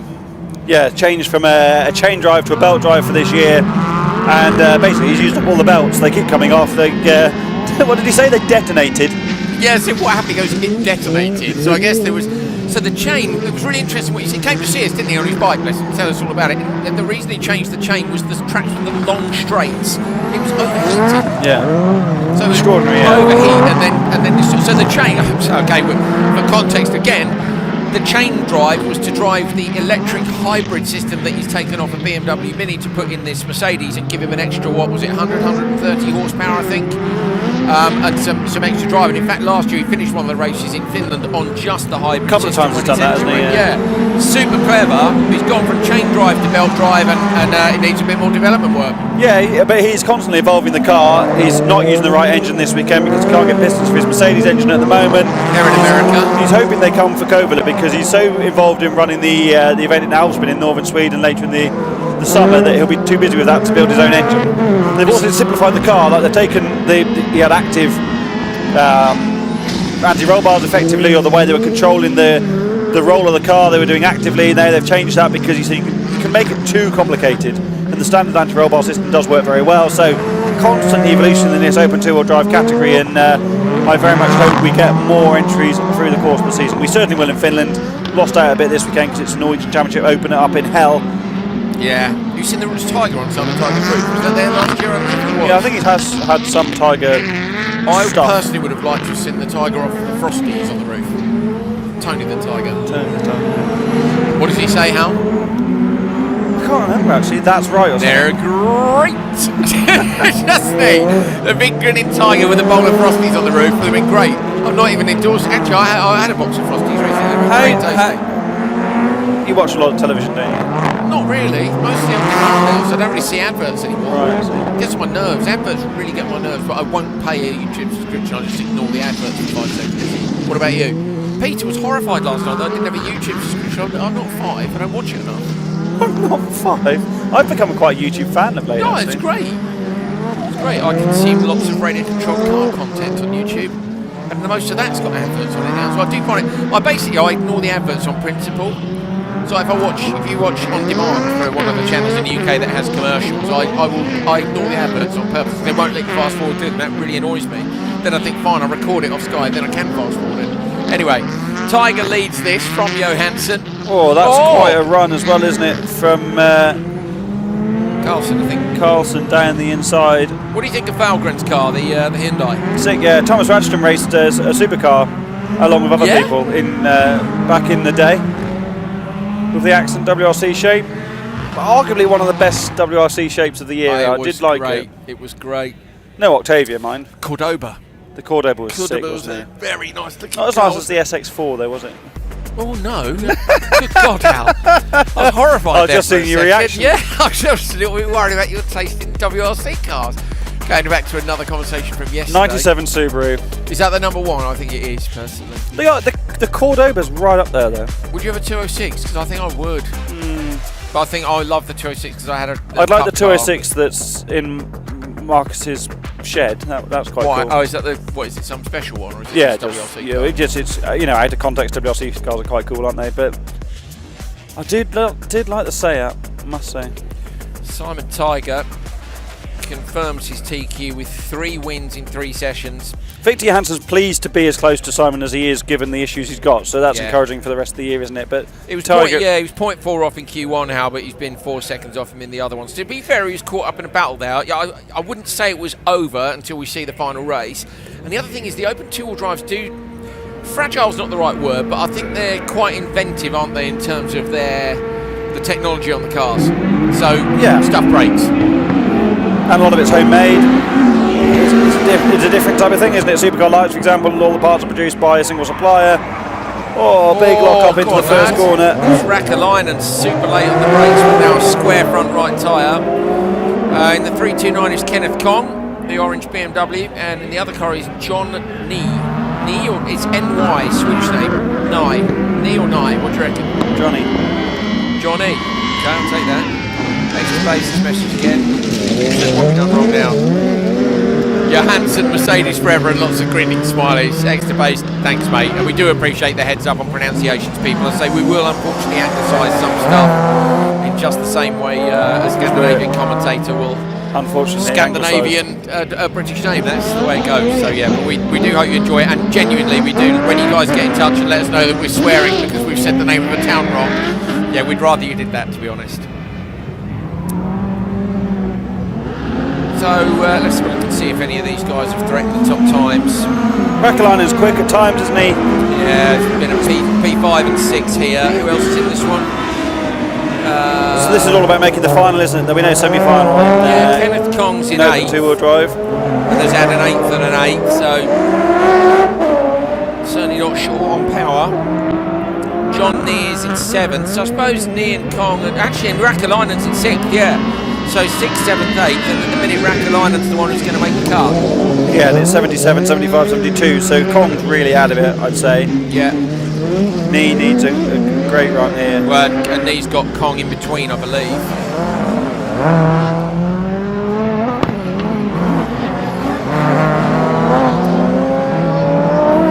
Kong's there at the back, so Nee is into the Joker this time around. It's fun, isn't it? We go on about how big Johansson's car is, but Kong's BMW is rather large as well, isn't it? Into the final lap for Räikkönen. Adam Anderson, thank you.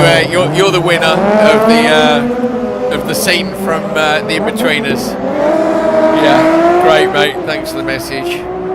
George McGinnis, it's my living room. Yeah, that's fair, George. Is that a dog bed? That's a big dog bed. That's as big as my bed. He's a big dog, though. Look at the size of that dog, Al. Fair play, though, mate. Yeah, good stuff. It's his living room. He sent us a wider picture. What else have we got?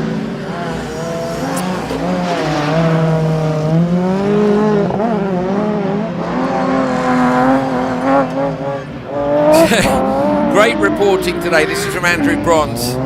Tell Oliver the boys from the States send their love. It broke our heart. I'm guessing that was when he lost the championship in 2019. If you guys ever come to the States, I'm buying the beers. There we go. Kenneth Kong, meanwhile, sorry, I'll come back to that in a second. No, it's fine. Kenneth Kong has got ahead here and is going to win this race. The time is not what the previous time was, a 17. So Kong was going to go third overall in the session on a 3:17. Räikänen's going to be fifth. Kong with a third. So what's your thoughts? Is Kong going to nick it off him? What time was Berggren? I think that might have snuck Kong into the semis. 3:23.1. Why was Kong going to go overall in that session? Third. Oh yeah, I see what you're saying. And he was on 72 points. 77 was the cut-off, Räikänen and Berggren. But the difference here be 43. I think it's going to be tight, isn't it? Yes, it is. Here we go. They've come up, mate, at the bottom. So, Kenneth Kong gets... I think it's going to be enough. Yes, so do I. Kapow! Where's Räikänen? Oh, he's only 2 places behind him. So what's the points? No, points differential's only 3. No, but I'm looking at Berggren. Why? Who's 7th, because he's on the same points of Räikänen. So might both Räikänen and Kong go in and Berggren miss out? Yes, I think so. Yeah, I think you're right. Supercar Lights, Lucas Anderson currently in the TQ, but he's equal on points with Casper Janssen, so this will be fastest over the line wins basically and takes the top qualifier. Tobias Darbach, Lars-Erik Haug, Marceau Lenné, good debut by the Frenchman to be up in P5. Eric Hisler-Berget, then Kevin Darbach, Ida Tornholt, and so on. But it's the left-hand side of the grid here you need to keep your eyes out for. Lucas Anderson and Casper Janssen fighting for the top qualifier. The 2 French drivers are in this as well, Lenné and Meunier, and Lars-Erik Haug on the outside. This start absolutely crucial. I mean, they'll be on the pole in the 2 semis anyway, but the TQ's worth an extra point. Puts you in semi 1 and it likely puts you on pole in the final. Casper Janssen gets squeezed by Meunier. No, Lenné, I think it was. Sorry, Meunier's going to get a better start here, but the result of all of that is Lucas Anderson dives late on the brakes, gets a bit of understeer, and Casper Janssen, after all that carnage and a spin for the French driver in the background, half spin, Janssen holds second. That's some experience there. Yeah, and being wise to try and stay out of the unnecessary trouble off the line, I have to say. It's just not needed, is it? You know, you've got a massive long run down to the first corner. It does turn left a bit, yeah, so you need to give each other a bit of room, but yeah. Well, I mean, if Janssen turned into the French driver, then yeah, all right, it's Janssen's fault, but because they're heading slightly left, but it's hard to tell from that angle. It is, yeah, it's super tough to call, but the point is, stay out of each other. It's going to be much more, particularly in a lights car, it's going to be about who sticks the gear change at just the right RPM, isn't it, to not lose any time. Someone clipped a bollard there, sorry Andrew, I think it was Haug. Penalty, you reckon? Yeah, I also, Lenné has a lunge on there. No, it's Janssen. It's Janssen. Oh, sorry, Janssen, sorry. So Janssen's passed Anderson for the lead. Sorry, Lenné spun on the first lap. They look very similar from the top, and this is Haug all over the back of Julian Meunier. Janssen's so much quicker than Anderson, because Anderson came out of the first corner with quite a margin, didn't he? Janssen did a 58.2 on the first lap, and Anderson did a 59.3. I wonder if Anderson's got a problem. I don't know. It was a strong move. I don't think it was not on though. No, I'm not saying it wasn't on, but I'm just saying that Anderson had quite a margin, didn't he, at the opening phase. Great job. Anderson's getting all out of shape in the background as well. I wonder if there's something with the rear of the car. It looked like it was landing strangely off those big bumps to me. Goes Joker now, so Anderson's going to go Joker. Meunier follows him in. Yeah, Meunier Haug's gone standard lap, so that may not have been when now Anderson's going to be behind Lenné. So I think giving up the TQ here. Too many little problems. Hal, obviously the pass from you think maybe a tech issue. We also saw obviously Janssen passed him. It could be that when Janssen passed him forcefully, there's been a bit of contact, and therefore maybe a bit of damage. But Casper Janssen out front, smashing it here, and this will give him the TQ. Oh, it's definitely a problem for Anderson. Right. Puncture. Hal's getting in close to the monitors so we can try and see. This is why we need a 50-inch monitor, because you can probably see more at home than we can here. Our monitors are laptop-sized. If you've got an envelope, look at a postage stamp and imagine covering it in dust, and then try seeing whether that's got pretty a much. or not. Yeah, that's our. You're looking at the envelope. We're looking at the postage stamp. No, we can't wait. Casper Janssen goes Joker this time.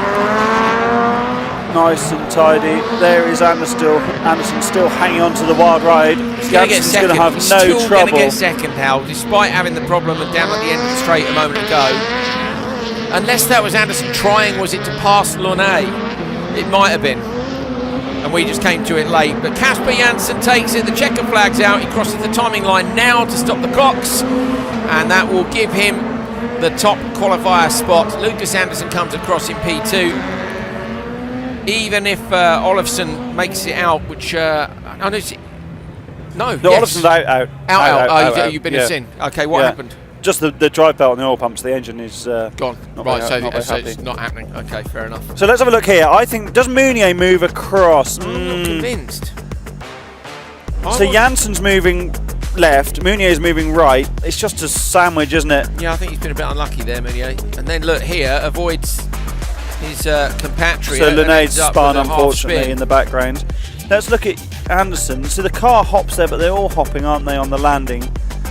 This is a proper lunge, isn't it, from Janssen? And that's more contact than I saw at the time, because I was confused about which car it was anyway. So I wonder if that's done some damage to the steering on Anderson.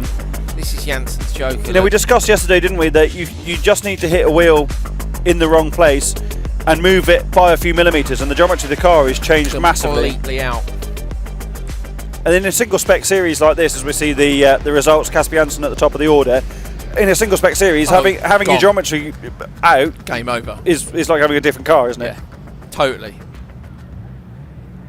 The geometry being the angle of the wheels, either the steering or the suspension, and you're usually adjusting it to adjust the balance of the handling of the car by a millimetre or two across both sides. So if when you take a whack and it moves by 10 mil or something, then it's a massive difference. When your steering's out by I don't know, 1 o'clock on your road car, and you know your tracking's out, that can put it out by 90 degrees in a race car with a rack on it, and all of a sudden we're in a world of pain. 2 Darbacks on the outside of this grid, no Olofsson as we said, so we now have 2 5-car grids. Up the inside. Berger brave on the brakes down into the first corner. Darback's going to look for the inside of the exit. It's going to get that done. Great drive out which of Darback the is corner. They with their identical liveries. That must be Tobias Shawley with his experience to do that. Unfortunately, we've only got there are 2 intermediates out there. But until we see a race number on those cars, they are identical. Yeah, Tobias is the 2-digit number. I think it's 93. That's Kevin in the background, so it's definitely Tobias. Oh, and look at Berget moving around on the bump into the velodrome section. Hooks the wall. That looks really nervous. Berget's STS RX run Supercar Lights machine, of course, teammate for this weekend and this season. Simon Olofsson is out of the running. Simon's not sure what he's doing this year, whether he's going to continue the season. The most prolific Supercar Lights driver of all time in terms of number of starts and results, and he's an addict. And Sandra Holmgren, his sister who runs the team, would rather like it if someone else drove, or they could stop doing Supercar Lights, but Simon just can't help himself, can he? And unfortunately it either goes brilliantly for him or terribly, doesn't it? There's not much middle ground, and a disappointing result today for sure. It's tricky as well how when you don't necessarily have the means to move on. You know, like lots of Supercar Lights drivers want to move on, and there is nothing bad about going, I'm a Supercar Lights specialist and I've won this series 10 times. You could definitely pay to do a Supercar race with the budget you've used to race Supercar Lights, but do you have all of that capital at any one time to spend on a single weekend? No. Is there any point in racing a car you can't really afford to run for a single weekend? If you're running the car yourself, you know exactly what's in the car, how to run the car. And where to cut the corners, and I'm not talking about cutting corners in terms of preparation, but the costs. How long can you run a drive shaft? We run these drive shafts 100k longer than recommended. We know we can do it. Yeah, there are certain, it's like Pro Drive would run to a certain thing, but a satellite team might do another 100k on a gearbox because they know the rebuild's 100 grand or whatever. Yeah, tricky. It's great to see the Darbacks in Supercar Lights this year, isn't it? Some fresh blood coming in. Tobias is super successful in cross car in Denmark. He's raced a Supercar as well, but to come with a 2-car effort, they've got Ulrich Linnemann here running the team with them this weekend. We know how good Ulrich is. He'll be in RallyX action later in the season in Nice in his Supercar. I think it's a lovely little project they've got going on there, and also having a Supercar and realising actually a 2-car team in Lights would be really beneficial for both of us is a really sensible decision to make, isn't it? Absolutely. Because the temptation is always to go and race a Supercar. Agree. Just got to figure out which one's got the headlight stickers and which one's got the black stickers. And then we'll Kevin's got the black stickers. There we go. Try and remember that for next time when we're trying to look at numbers on the side of the car and the dust on a tiny monitor. They'd have been nice with the alternate liveries, wouldn't they? The red and the yellow and the yellow and the red. Yes, agree. Let's see if we can persuade them before Googling. That's expensive rating, isn't it? Just give me an orange strip on the windscreen. Done. So. Then you need to remember which the orange strip was on. Well, yeah, you can. Yeah, you do. Yeah. Just give me a massive Kevin on the bonnet of Kevin Darbat. Yeah. Like OMSE used to do with Nicholas and Kevin in World RX. Sold. Kev, Nicholas. Done. What do you think about that? Oh, I suggested it, so. No, that's what I'm saying. What do you think? Are you pleased with yourself? No, not really. You can tell it's getting late in the weekend. If only you joined us for the car journey to the airport later, you'll see how truly tired two Rallycross fan geek. I suspect the mood will be better than normal because Reynolds will be there, because normally we'd have some sort of falling out and you'd be incredibly moody. No, I do get grumpy, and they also get grumpy because Hal's no fun on the way back because he has to write about 8,000 things down on his laptop. So he sort of sits there and I'm like, let's play dance music really loud, and then and he's just there quietly going, hang on a minute, I've got to do this with his headphones on. I feel a bit ignored. It depends how long the drive is. I can cope with an hour. I get bored, you know, I want to have a bit of bands. And how's it? Yeah, there we are. Right, Kristoffersson, definitely TQ, unless could he? Yeah, I suppose if he had a DNF here and was beaten by everybody. Tapinen is in P2. Look, Enlund P3, Tam Högqvist, Ola Christian Baby P6. He will want to move up the order from there very much. He could go P2 with a good result. Turin, Vala, Val, Martinson, Turin, Oman, and Martinovs. 13 drivers, only 12 will make the cut. 3 of them are on 67 points at the bottom. Oh, but we've got a great one here. Look, we've got the 2 Volkswagen drivers lined up next to each other on the grid. Kristoffersson, Baby, Enlund, Tapinen and Tam. They've all had good starts. Tapinen particularly was very competitive this morning. Very even still, Baby into the side of Kristoffersson. Tapinen's got a good one, but now Kristoffersson starts to stretch his legs. He goes late on the brakes. Enlund looking up the inside of Baby. Tapinen tries to go around the outside. Maiko Tam at the back. Enlund now either side with Tapinen of Baby. Baby squeezes out from the front. Enlund squeezes Tapinen across, close to the tyres. Kristoffersson leads from his teammate Baby. Volkswagen Polo 1-2. And there was a brilliant example of how good that new Polo is. The traction Baby had from the middle of that trio going side by side out to the first corner. He just pulled away. Of course, engine performance is brilliant, but you need to be able to put it on the ground, don't you? Oh, and Enlund gets so sideways in the velodrome section. They're gone. Look at that. They're gone. From being nose to tail 3 corners ago, the Polos have checked out, and that is Enlund going sideways up in that corner is one of the reasons for that. So the 3 drivers who are down, our points are different on this. That's yesterday. So I'm just looking at qualifying standings. Sorry, that's the wind is to blame for that. Yeah, it's all been blown about all over the game. Tapinen went joker on the first lap. Tapinen, me and Hal saw very impressive this morning. You can see the Polos are still running just 1 roof end. Look at the difference in that bump. Hats off to the track crew because it was like a crater, wasn't it? It was a moon crater. Oh, look at Kristoffersson's car moving around. Little flick of the brakes. He just settles the car with the left foot. It's not really to slow the car down, more just to stop it bucking around. Oh, and Baby with his rally style. He loves to fully commit to everything, doesn't he? Enlund in the background into the Joker, like Maiko Tam, the reigning open four-wheel drive, or supercar as it was then, AM champion, now a supercar pro, open four-wheel drive pro for this year. Remember, after this stage of the weekend, we're going to switch into the pro overall category and the AM category. I don't think there's any doubt about it. I can't remember. Depends how many cars there are. Yeah, sure. So it'll just be an AM final here, I think. I think it will, yeah, because there's 13 cars left, aren't there, with the absence of the FC2s today. I don't think there's going to be any doubt as to who's going to be right at the front of the overall final, but the AM final is going to be fascinating because the differences between the new drivers, there's a lot of new drivers in open four-wheel drive this year, are very slim.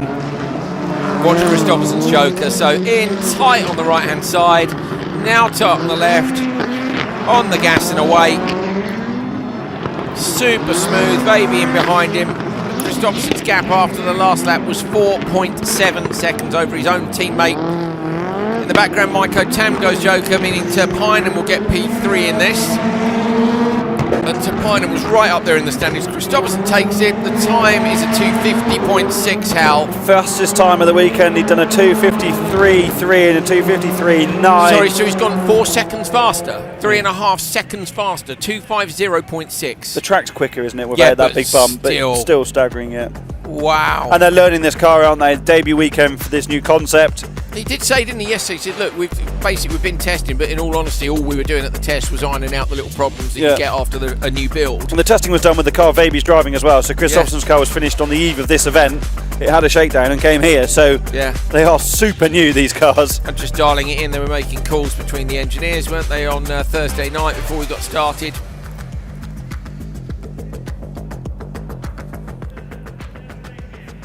Johan Kristoffersson with the fastest time of the weekend. Fastest time of today, of course, sprint stage yesterday. OC Vaby, P2. That might be enough to elevate him to P2 in the standings, but Topinen was right up there, and he's right up there again, so maybe not. Vaby might end up third, but I'm sure he'll get onto the front row, which he was not at the start of this session. You'd take a third, though, wouldn't you, to have pole in the second semi? Yeah. No. Put him on the front row if he's third with Johan. Odds and evens, won't it? Oh yeah, you need second. Yeah. Wake up, Ridge. Huh? Wake up, Ridge. Yeah, that's right, mate. I'll get you a cup of tea in a minute. He's a fist off the line. He's in the RX2E car. Remember last year, Victor Branks used that car with pretty good success, to be fair. Toren on the inside, outbreaking Frank Valla. Hookfist might get away with this. Go on, Isaac. Get a shut the door on Valla. That's this a good way, drive. see the supercar eat up the RX2E car at the exit of the corner. Of course, the RX2E car responds immediately. You touch the throttle in the yellow squad machine, but then the supercar has ultimate better performance. Toren out front. This is his supercar debut weekend, stepping across from the RX2E series from the last couple of years. Also was racing a rear-wheel drive BMW in SM events now with the Hedstrom's Motorsport team. All black and yellow cars, or black and white and yellow cars in this race. That is in the background. Valla's off. Valla's off in the background. Miles off the track. Yeah, miles off. So did he end up going off the side of the velodrome, or is he coming from the back there? Valla has gone off the circuit and he's out of this race. Jens Wahl didn't start, Hal, in the Audi, and we thought Jens had a problem, didn't we, after the last one, or was he just lost his confidence? I went to see Yol and they weren't particularly happy with the track conditions, but maybe they found something, or has someone else pulled out and they've changed the grids? That's also possible, isn't it? Yeah, and Wahl maybe will be in the next one. We'll wait and see when they line with up. Martinov's. So where is Valla is showing on this, but he's still in. Watch for Valla now in the background. Here comes Toren through the left. Watch in the background here, and you'll see Valla. There's the car on your right. There's Frank Valla parked up in the background. And you can hear Jukvist's car out there, the familiar whine of the RX2E machine.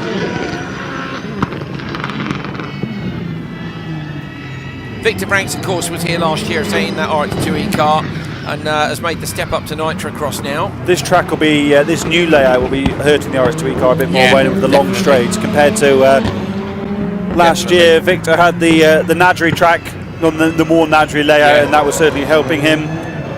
Oh, Joel Kristoffersson's just replied to me saying Jens isn't feeling very well. He said he's a bit sick, so obviously pulled out for not feeling great. And there is no point you've in got going to make those decisions, haven't you? Yeah, don't go out and spend your money, but also don't put yourself at risk if you know you're not sharp. Or anyone else. Yeah, like exactly. I think that's a really mature decision to make for a young driver to go, I'm not feeling right, I'm not going to drive the car. Exactly, yeah, that is very much. Because it wouldn't be so, if you or me had the opportunity, we'd probably do it even if we were ill, because you'd be, oh God, I grab this with both hands. It's a longer view of your career, isn't it? Absolutely, yeah. Into the Joker lap for Toren. Where's Hookfist in the background? He's going to be near enough. I would suggest not looking at the drone shot. No, he's not. Not far, though. Not far. Remember, the target time is Kristoffersson's, which is already gone by 4 seconds. 5, 6, 7. I mean, yeah, Kristoffersson's in a bit of a class of his own this weekend.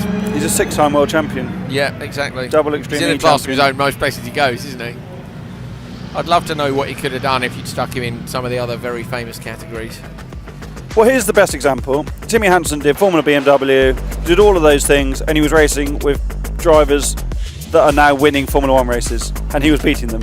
Yeah. So I genuinely believe that Timmy Hansen's underrated still. I don't understand how he is underrated, but he is. So do I. And Johan is arguably, based on head-to-head performance, he's arguably better than Timmy. Yeah. We've never seen a direct comparison. No, because they've never been in the same cars. And if Timmy's beating Carlos Sainz in a junior category, then we'll say that Johan couldn't do that and more.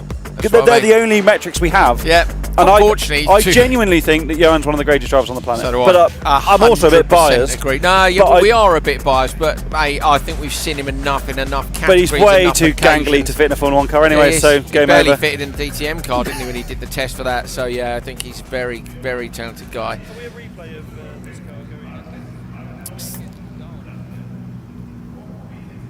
So Frank Valler off the side of the track. We've no footage of that, I'm told by the... Is that, have we got another supercar race? Or Stockholm calling. No, we've one more. We need Daniel Turenne. We need... don't we? Matt Oman, Philip Martinson. The two Turennes, what's the relationship? No, there isn't one. There isn't? No. Okay, there we go. See, I knew Hal would know. Well, there might be, but they're not like bros. This is going to take some recovering, this car. Although the big scoop will sort we're that trying out. to look It's for a bit the of a crash, funny apparently. angle. We are sorry, Hal, to interrupt. We are trying to look for the crash. That's What are you okay. saying? Going to take some recovery. What are they going to do? Scoop it from back? Yeah. Have it. Look at the state of the bed on the machine, covered in fluids. Yeah, unfortunately, if you're coming back on that, you've had a That shocker. car's got beers in the studio. Oh, let's have a beer. I mean, the studio is in the VIP tent. Yeah. There's a bar within 20 paces of us. And to be fair, is it Jonas? Yeah. Every time we go past. Is that do you want a drink? Gin and tonic? No, I can't, not mate. Yet. Not yet. Love a gin and tonic. Well, I can't really tonight. Anyway, I've got to drive. Yeah, I've got to. Well, I can't at all. Zero in Sweden. Can't even have one beer. Yeah. I don't really like having one beer and driving anyway, to be honest. I don't know how people do it. Not that you shouldn't do it anyway, but I just, even after one beer, if I'm just going to drive, we'll have a beer and drive home. I don't like it. You don't feel sharp.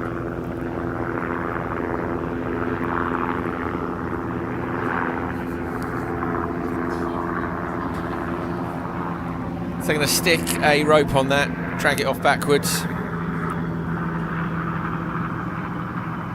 Frank getting in, so that's because he's going to try and steer it onto the trailer, is he? I'd get fully in, mate, do it on the mirrors. Go on in, you get. What's he bringing over now? Something at the other end? No. Who's that? Is that Kevin? Of course it's Kevin. It was going to be Kevin or Andreas, wasn't it? Yeah. Because they are propping this event up. Their back will be hurting tomorrow, won't it, with all of the ill carrying they've done. Familiar.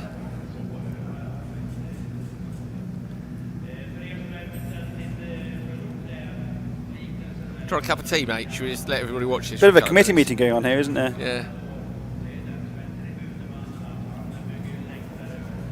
Do this, do that. Don't want to rip the bumper off. He's got a thing, mate. He's gone down into the thing. Is it? Yeah, your label's sticking out your high vis. No, I'm going to go over there. About the machine. Hang on a minute, I'll bring it. Hang on, I'll just call Dad. Bring the bigger machine. Oh, hello. Bring the scoop round. That's your best bet. We'll drag it on, yeah, go on then. Alright then, Fred, climbing up a ladder. That is tough, look at the angle there. Oh, hello, go on, gladiators, go on, smash him up. Go on, have him off. I would love to go on that. What, against the child? Does that surprise you? Not against the child, against you. Oh, really? Yeah. You'd be really violent though, I know you would. Why, are you all gentle and sweet? No, huh? Are you all gentle and sweet? No. Politics aside, one of my favourite clips of an adult with children is Boris Johnson playing rugby with kids. Sure, he just smashed his way through them all. Absolutely no... was it rugby? I can't remember. No quarter given to the fact they were children. I like it when adults don't let kids win. Oh, I'm going to let you win because it's your first swimming race. Shut up. You're going to lose sometimes in life. Huh? You'd let the dog win, though, wouldn't you? The dog's faster than me anyway, to be fair. But, like, no, don't let people win. I mean, I have seen you push children over in an airport to get to... I'd happily push a child over in an airport. I wouldn't even hesitate. I wouldn't even hesitate. Out the way, not the place to practice walking on the steps. Who wouldn't you push over in an airport? Someone bigger than me. Actually, I've never pushed anyone over in an airport. You're making me out to be evil. I just don't really like You said children should be banned. You should go in the hold. No. Kids should go in the hold. Absolutely. I'd love it if there was a child-free airline. That'd be brilliant. Whenever you get on a plane, if you go... Have you got any excess baggage, sir? Yes, I've got my 3 children. Off they go. Here you go. sick of them. Here's a case we can put each of them into with a little hamster drinking bottle. Off you go into the hold. Even the parents are lying if they think it's not a good idea, because they could then have a gin and tonic and watch a movie in peace instead of, I need to go to the toilet every 3 seconds on a long haul flight. It'd be well annoying. Yeah. Wow. Can you tell I haven't got kids? Yep, I have not. 0 is the points for kids. None. There's food coming out, Andrew. Oh, what we got? Oh, Actual mate. food. Go and have a look. Is that those things from yesterday, the little meatball thing? There is, yeah. Go and grab us one. All right, hold on. Is it about to start, though? No, All right, I'll go and get us one. absolutely not about to start. I really hope Martinov's changed the livery on the Peugeot 208, I must say. Well, it's a nice livery.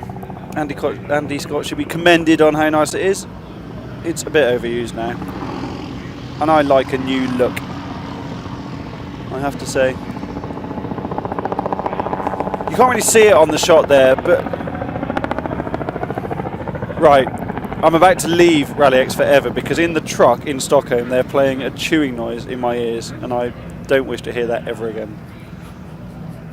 Andrew's laughing next to me. That's made me a little bit angry actually, Kalle. Kalle's the producer this weekend. He was doing a brilliant job and now I think he's rubbish. He's claiming to be innocent, but there's only 3 of them there, and I don't think it's Henke because Henke's far too nice to do that. Let's see. The nameless replay guy. That's a lot of damage on the front of Frank Valler's Ford Fiesta Mark 8. That's why they couldn't do anything with it. Pulled the front corner off it. Inboard dampers, of course, on the Mark 8. That is car number 25. So that is the car that Robin Larson raced in World RX 2018. Is that the car? That it could well be the car that won in Julius in 19 with Sebastian Eriksson in the Stormtrooper. I'd have to check. Livery. Yeah, that was maybe one of my favourite liveries. It that was was cool, wasn't it? absolutely amazing. Yeah, it looked great. Was that better than the KMS Camo? I think it might have been. I think it was very, very, very cool livery. I was trying to think as well. What year was it Ericsson nearly won at Hollis? Was it the first year? Was it 14? 14, yeah, Carnage, wasn't it? Hal won't be able to join me in the first corner because he's just stuffed a tiny piece of sort of pizza-style bread in his mouth. We're very hungry. We've been on air for a long time. Okay. Matt Oman gets squeezed at the start again. Oh, yeah. Round he goes. Torin just holds on. Contact between Oman and Torin into turn 1. Martinson coming all the way around the outside of the Clio. Martinov just doesn't get the drive out of the corner in the Peugeot 208.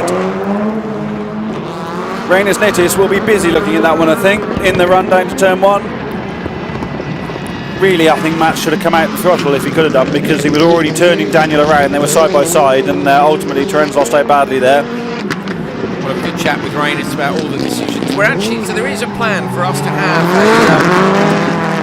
a way to communicate with Rainis Nittis, the race director, during the show. So when he's making a decision, we'll be able to go to him and go, Rainis, what's the score? And he'll literally tell you guys live on air why they've made that decision. And that's because Andreas Eriksson, along with lots of people, has frustrations with Stewart's decision. Me and Hal have always said stewarding is the worst job. It's so hard, isn't it? Yeah. And race director is a very hard job as well. But you know, Rainis is taking it on, he's willing to do it with that ex-driver thing. F1's done that for a long time now with driver advisors and race control. I'm not convinced they still get it right every time, but it's a good move. No, they absolutely don't, but it's all opinion based. Oh, Terenz runs wide in the Beetle. He's got ahead of Oman because Oman has he joked? Yes, he has. So Oman joked on the first lap. Terenz got ahead.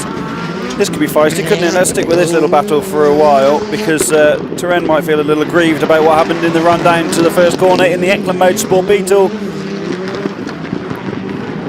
I'm sure Matt didn't mean that because he's not a gentleman driver in that he's like a GT gentleman driver. He's a gentleman. He doesn't go and push people out of the way for no reason. He's an exceptional driver as well, even given his unique needs in the car. Martinov's in the Joker this time around. So it's just Martinson to take the compulsory extra route on this final tour. He's been impressive in the Clio this weekend, hasn't he? Stepping up from the Super National categories. I was thinking how we have not mentioned the Joker Delta once. I have no idea what it is. Well, by this stage of the weekend, we've normally done a lot of rallycross commentary. We've done 2 days. Yesterday we didn't, of course, because it was just the rally sprint. And arguably it hasn't been super close up at the front of Supercar. I think we might have noticed it in Crosscar, but Crosscar, the action is so frantic. Yeah. We'll try and get it off Chronomoto before we hit the semi-finals. Also going to try and have a 5-minute break before we hit the semi-finals. Not sure you're going to be in luck there, mate, because out there already. The Crosscar Juniors are heading to the grid. Jolly good. Jolly good. We'd best get printing, hadn't we? Oh yeah, the Royal We is going to print some grids. That means me, by the way.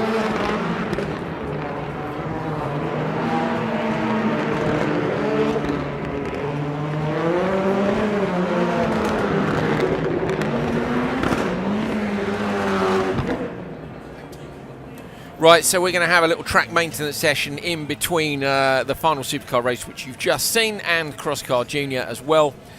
Crosscar Junior coming out, of course, for their 3 semi-finals. The top 2 from each will go through. Same for Crosscar. And we'll have 2 semis for Lights and for Supercar, and then we should have 2 Supercar finals. The Pro final, which is everybody is in, and the AM final, which Christopherson and Baby won't be in because they are pro drivers. 1 final as well, of course, for Open 2-wheel drive. They won't have semi-finals, not enough cars. This is another look at the start. Oman's into the side of Torin here. Torin lifts, gets back on the gas, lifts again. And arguably, as Hal said, maybe Mats could have come out the throttle there, but Rainers will look at that, and I'm not sure it'll make a huge difference to the overall classification anyway at this stage.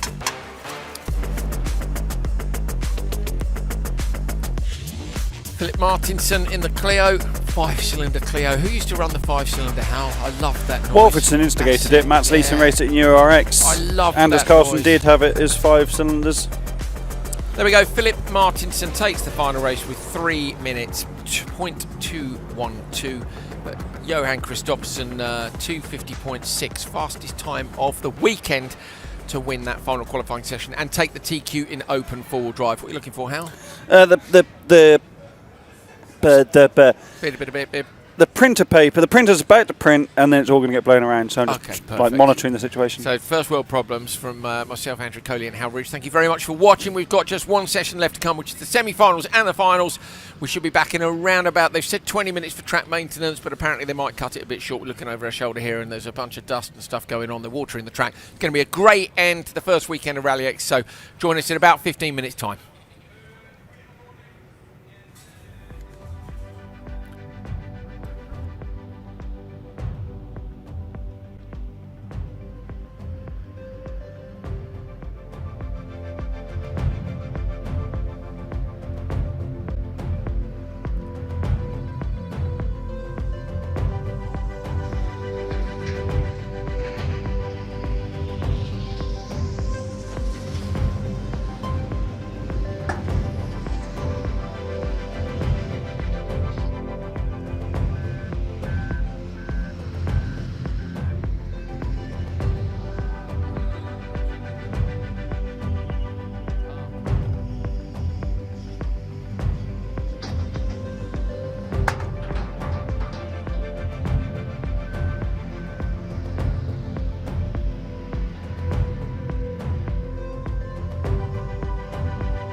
Semi-final time at round 2 of RallyX 2024 from Tierp Arena in Sweden. My name is Andrew Coley. Joining me is Hal Ridge. And we're looking forward to the end of a long weekend of action. Yesterday, of course, was the rally sprint, so 2 different stage layouts taking the place of rallycross racing, and then today, full-on rallycross action. Hope you've enjoyed being back. We certainly have. All good? Very good, yeah. Ready for the semi-finals. One last hurrah. Yeah, it's been a bit, not weird, but the first round's always full of excitement, but there's lots of unknowns, aren't there, and getting to know new liveries and cars and stuff. Yeah, and yesterday was knowing where the battles are, because people move on and stuff, so now we're really going to start seeing the thick of the action. Yeah, we are certainly. Hagstrom and Kinnunen on the front row, row 2 is etc. and Schnack, and at the back then you've got Bjorg and Mutik. So Hagstrom versus Kinnunen is the most important battle here. The number 7 of Hagstrom doesn't get a good start. Kinnunen's destroyed him off the line. So Hagstrom needs to guard that inside line here and watch out for his etc. behind. Oh, coming in hot behind etc. How did he not get taken out there? That was a missile from the back of the grid. Schnack braking super late. Hagstrom's been really strong in the first corners and really closed the gap back up on Kinnunen, who had a mega start off the line. Hagstrom just didn't get it hooked up. Running line astern though on the run through the middle of the lap. So 3 semi-finals in juniors, meaning 18 people qualify. The top 2 from each will go through to the final. Yesterday's winner, of course, in the sprint format was Hagstrom. P2 in this one. And none of the top drivers go. Now, one thing we do notice with 3 semis is that it does tend to be quite a big speed differential in terms of lap time between the front row and the back row compared to 2 semis. Yeah, and that affects your joker strategy, doesn't it? Because you can't afford to joker into traffic. Race time's out the window now. It doesn't matter what your overall time is as long as you get to the front. Hagstrom is all over Kinnunen as we come down towards the first corner for the second time of asking. Is he going to go for the undercut on the exit? Of course, in the junior cross car, you don't have the power or the traction to bury the throttle and try and get up the inside. Going side by side into that chicane is far from advisable. Kinnunen wide though on the exit, losing a little bit of time. Hagstrom's neat and tidy, has been all weekend. We saw that in the rally sprint yesterday, was really clinical when it mattered most. That bump's developed a little bit over the back there, and Hagstrom is all over Kinnunen. The tarmac, I think, has been watered as well, Hal. It looks like it's hard to tell in the shade of the grandstand, so I think that tarmac crest is a bit more slippery. Piling on the pressure, Hagstrom onto the back of Kinnunen. Will Hagstrom joker this time around? They've got a fundamentally massive gap there, haven't they? I was going to say phenomenal, but that's an overused term. But a massive gap over Ease, etc., who hasn't jokered yet, Sebastian. Yeah, it says it's 1.5. It looks like more than that. Oh, it's huge. In the background. Yeah, that's what I mean. I wonder if there's been something that we haven't seen in the background. A spin or something for Ease, etc. Showing us +1 lap. It was 1.4 before. What is it now? Come on, he hasn't even crossed the line yet. Oh, my goodness me. The cars piled up on top of each other. That might well be a red flag. That's Mutik. Wiggling the wheel, no, trying to get off the car off. Well, that's not going to happen. Was I looking away at the wrong moment, or did we just not seen that? East etc.'s gone. I don't know. I think we're both looking at the timing screen because the East etc. is still showing as a lap down. So something happened. Well, I was looking out the window trying to work out where he was. No, we didn't see it. So we're following the lead 2 cars, and East etc. was 1.4 back. You were right. We said the gap was big. It was too big in the background, and it's happened. The question is, did that happen down in turn 1? So now Hagstrom's been past that and seen that those cars are so delayed, he can comfortably take the joker to fix the strategy. Of course, there's no spotters with the juniors, so they don't know what's going on behind them necessarily. The mirrors are sometimes useless depending on the conditions, so you take in all that information, don't you? He's been through the first corner, knows there's 2 cars tied up. Will those be out of the way by the time they get down there again? They're obviously in no danger because they're in the slowest part of the course. Yes, they have lifted the first one off, and it looks like he's gone on his way. I hope we've got footage of how they became disattached. It's 198. Yeah, it is. So that must be the previous lap, and that's the car that was on top of him. That was Mutik, who's stopped later in the lap. Looks like his etc. has lost the entire front right corner, doesn't it? So yeah, it's sitting on the floor, isn't it? And I reckon Mutik's probably got damage as well. The wheel's gone too, if you look in the background there. That must have happened surely on the previous lap. Well, we've got footage of it, and we're going to see that after the race in the replay package. So okay, cool. We'll be able to dissect it then and stop speculating, I guess. lower RPM rev limit on these cars than there is on Cross Car Senior. Do you know what? I think this track is like a single venue rally stage. It's not the greatest rallycross track of all time. Hagstrom's got him, sorry Hal. Hagstrom has got Kinnunen in that one lap on the Joker strategy. He's come out in front, must have done 2 absolutely banging laps. Looking at the lap times, showing last lap as Joker 103.5. Their lap times are almost identical, so I reckon it must be that Kinnunen's Joker was not as good. Do you see what I mean? Yeah, the actual absolutely. physical lap time. Yeah, you're right. Kinnunen's previous 110 is showing now. That's terrible. He can't have lost that amount of time. That doesn't make any sense at all. So maybe we've got a slight timing issue out on circuit. But either way, tactics paid off well. Hagstrom, yeah, on the last lap. Hagstrom went in a lap before Kinnunen and just absolutely. So on the last lap, Kinnunen's done a 110 because of the Joker. Where's the previous laps? There isn't a previous lap, we don't see it. Sectors, yeah, sure. So yeah, sorry, his last lap. Yeah. So his best lap is still the previous one he's done. Updated to it. So yeah, I'd like to have been able to see the difference between their Joker laps. We won't be able to see that until we get the paper printout. So, and look, Hagstrom now strolling away from Kinnunen on the last lap. But to be honest with you, stellar job. They're look at the clean line down there as well. That's exactly what we were talking about earlier. Kinnunen runs wide into the loose and kicks up the dust. They are so far in the distance here. They are 12 seconds up the road for the next car. So it is an easy qualification to the final. For Hampus Hagstrom, he gets all crossed up in the final corner. And nothing untoward there either, is there? Because they were the fastest, they were on the front row. They're the ones that progress through. But of course, every position counts for points. Been somewhat overwhelmed here by smoke from the drift arena, which was drifting across the track, Hal, as well. Yeah. Drifting. Yeah. So down towards the first corner. Watch for what's happening out front. Everything's okay on. There's the second sector behind. All hunky-dory on lap 1, isn't it? 1.4. But you can see the 2 cars are line astern. Right. It's Mutik in the Let's bright look in the yellow car. Here background.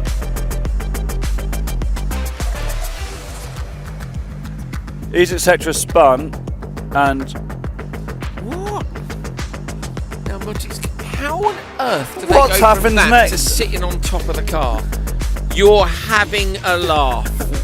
my goodness me. Okay, That's a meme, isn't it? That's not the greatest decision making I've ever seen. Now this is Cross Car Junior and they can be aged between 11 and 16. It's not a mistake they'll ever make again, but that was pretty wild. There's a point at which, you know, you've done the 180 spin turn and you haven't managed to unhook the car that you might think, I don't know if I want to drive over the top of them. 3 DNFs. Carl Schnack finishes P3, but it's Hagstrom and Kinnunen. I wonder what from the front row the baby the produced final. by a TN11 and a Speed Car Wonder would look like. I don't know. They have a big vent on the top like the TN11. Brilliant. Solly on the pole from Antila, Hutgar, Oskarsson, Hag and Johansson. So Solly and Antila, ones we've got to watch here. Are they still recovering, How? Because if they are, I'm going to go and get a tea because my throat's raging from all this smoke. I think they might be, yes. Okay. I think they're done. You think they're done? Yeah. Oh no, they're not. They're live scenes. Okay, see you in a minute. Andrew's grinning like a Cheshire cat on his way to use the kettle supplied by Maria Eriksson, and that is a very quick recovery. Coley are too slow, mate, because they've already recovered. Oh dear. I've got no idea who's in the next race because all of the paperwork has just departed the desk from the studio. But that is a very quick recovery. That just shows how light the cross cars are, doesn't it? What are they going to do here? Are they going to walk it over the track? There's the grid on screen for the next race. Thank you very much, Carla, the producer. Oliver Solly on pole position with Alex Antela second. Jere Hukar, Pontus Oskarsson did make it through. We didn't actually see, did we, the intermediate classification in the broadcast to see who had made it through and not. It's been so intense today for everyone working on the event. And then you've got Hannes Hag and Theo Johansson making up the back row. So Oskarsson, despite that DNF, has made it through. He'll be pleased with that.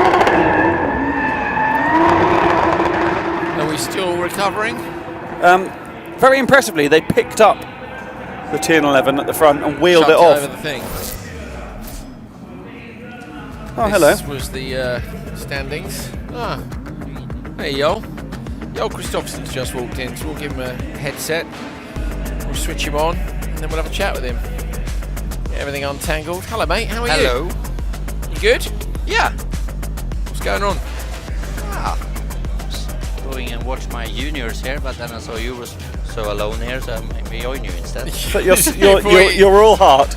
Lights, Hal. Stick the lights Oh, on. lights. Sorry. Yeah, it'll be 10 We'll need 10 seconds before the seconds. lights come on, so they're going to come to the studio anyway. There we are. It looks pretty similar with or without the lights. Yours already prepared for the lights, look. Yep. Joel I was like- Christopherson, the boss of JC. Hey! They've won And the everything. lights come on. The lights came on for that. He's won everything. Nitro, World, RallyX. Well, I thought you were going to retire. Euro. Yeah, I should have done, I think. Well, after this all week. downhill from there. It's gone wrong, is it? Yeah, It's gone wrong. So what's up?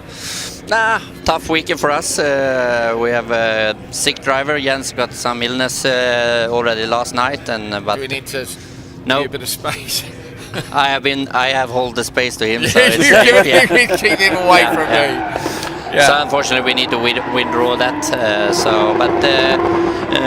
Mats have a tough weekend. He struggled when it's narrow and very bumpy on the gravel. Yeah. So he struggled with the steering. And not the best launch either.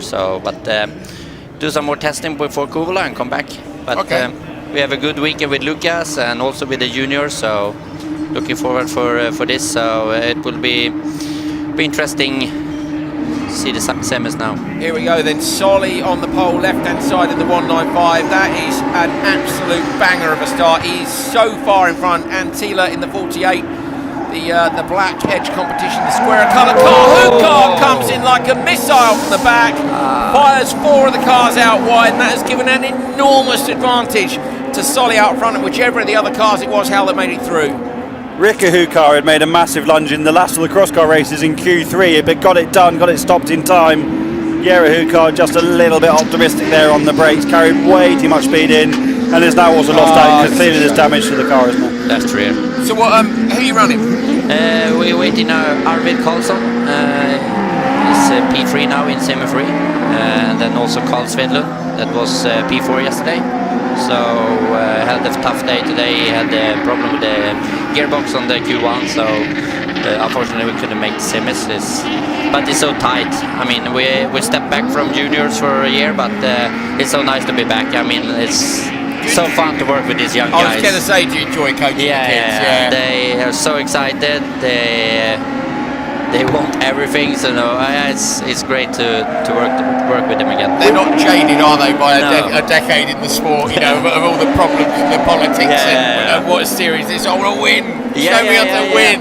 And then you have someone like, they say, oh, why do we need to go to parade? It's a bit scary. And say, it's a learning. You need to do it with the big guys as you do. Really? So you just send them off, get over it, go on with it. That's really cool, mate.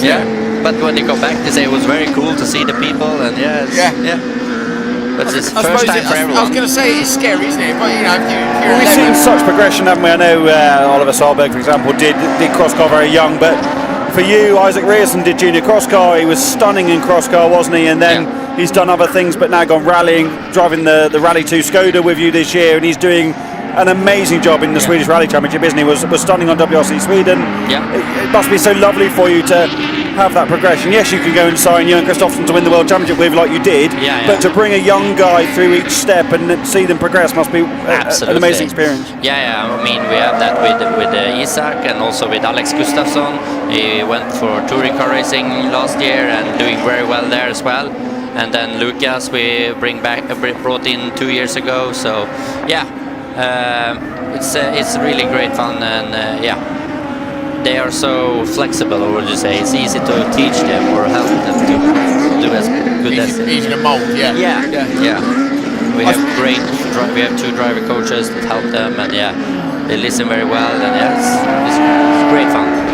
So Michaela Arling Kotlinski is working for you this weekend as a driver coach. Will you have that at every round? Some support to work with the young guys? Yeah, we have 2. We have Per Björnsson that's taking Lucas and the supercar drivers, and then we have Michaela this weekend helping the juniors. Normally it's her brother, Fredrik Allen, but he's doing the Swedish Championship this weekend. in the run. Good to see Michaela taking that role on. We've had her in here a couple of times for one time actually on the first day for a chat. She was saying that she's between side by sides and coaching, but she seemed to be enjoying the role as well. And she was so excited yesterday when she got both of them into the final. It's great. Yeah. So you think Michaela might come back? I guess if it's her brother's gig, she's not going to take it. But no, I guess she will be back sometimes, of course, and. She was sending some text message to Fredrik yesterday because Carl have never been in the final before, and now he was when she was here. Really? So maybe he's fired. You're fired, mate. That's absolutely brilliant. Sorry, bro. I've literally taken your job. But it's super addictive, isn't it? Michaela's obviously here because she loves driving, but she loves being part of the sport as well, and that's why we're all here, isn't it? Yeah, of course. And I mean, it's a fantastic atmosphere here, and see where we can have so many sports in one arena. Maybe it's a bit too busy, but it's the noise sometimes. I love noise. That's one thing I missed with electric nights was the noise with the drifting. I like drifting so much anymore. It's a lot, isn't it? It's a lot. It's like, your awning is right next to the drift arena, isn't it? Yeah. Yesterday, the local commentator was turned down in the paddock because everyone was like, "No, I can't. Not for 2 days." Like in the grandstands, yes. The paddock, no. So Solly and Antila are out front in this. Their gap is some 12 seconds, miles ahead. Well, it's 9, isn't it, between P2 and 3. The Joker Delta is not that much. I think it's around 7. So Antila may come somewhere close to Johansson, but Solly is well in the clear here. Solly would have qualified second, Hal, if he's on pole in semi 2. And the third place driver, look at that bump, it's kicking up again. That's on the way into the velodrome section. Solly will go Joker now because it's last lap. So Snick off to the right, uses that section of tarmac which is clean on the outside as he's braking down. Antila uses the gravel section. Solly comes through. Not going to be near enough, are they? Johansson's way back, look. Did a great job of the track, haven't they, Jarl? It was really rough in Q2 earlier on, not very long. They've improved it massively. I was a bit worried there, but they saved it a lot. I mean, they did a great job, the track guys there, to fix that hole and make it survive now. There we go then, Solly and Antila go through as the rest of the cars come over the line. It's been you've just wrapped up another Nitro Cross season, and again you won the championship with Robin. Fraser this time up into P2, so Fraz has had a third and a second, and you've already signed him for next year. I know he's only looking for one more position, isn't he? Of course. Good season for you, really. Yeah, it was a great year. We had some technical issues for Fraser in 2 races, so I think if that hadn't happened, I think I've given Robin a big fight there. But that's how it is, and I think for sure he is really motivated for next season coming. He's a driver who I think his progression has been outstanding, really, from 2018 ARX when he appeared on the scene, unknown to anyone outside of Jamaica, really. But he's focused, very focused. Yeah. And to me, he's got better and better. I'd have him right up there as a top driver. You look at what he does in Extreme E. Exactly, yeah. Really good. Absolutely, and so good guys to work with. He's so passionate about the sport and also good team member, and he wants to bring everyone with him. And I think I didn't see that when I saw him in lights here in Nordic, and then even he did some when he won in Denmark. Very impressive, and from there on it's a lot, isn't it, in 5 years? It really is, to be up with the likes of Kristoffersson and co now as we head towards semi-final number 3. Who have you got in this?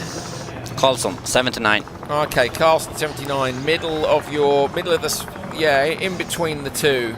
Matalamaki at the back, at the front, sorry. Back, front, don't know where front, yes, reading the grid the wrong way, sorry.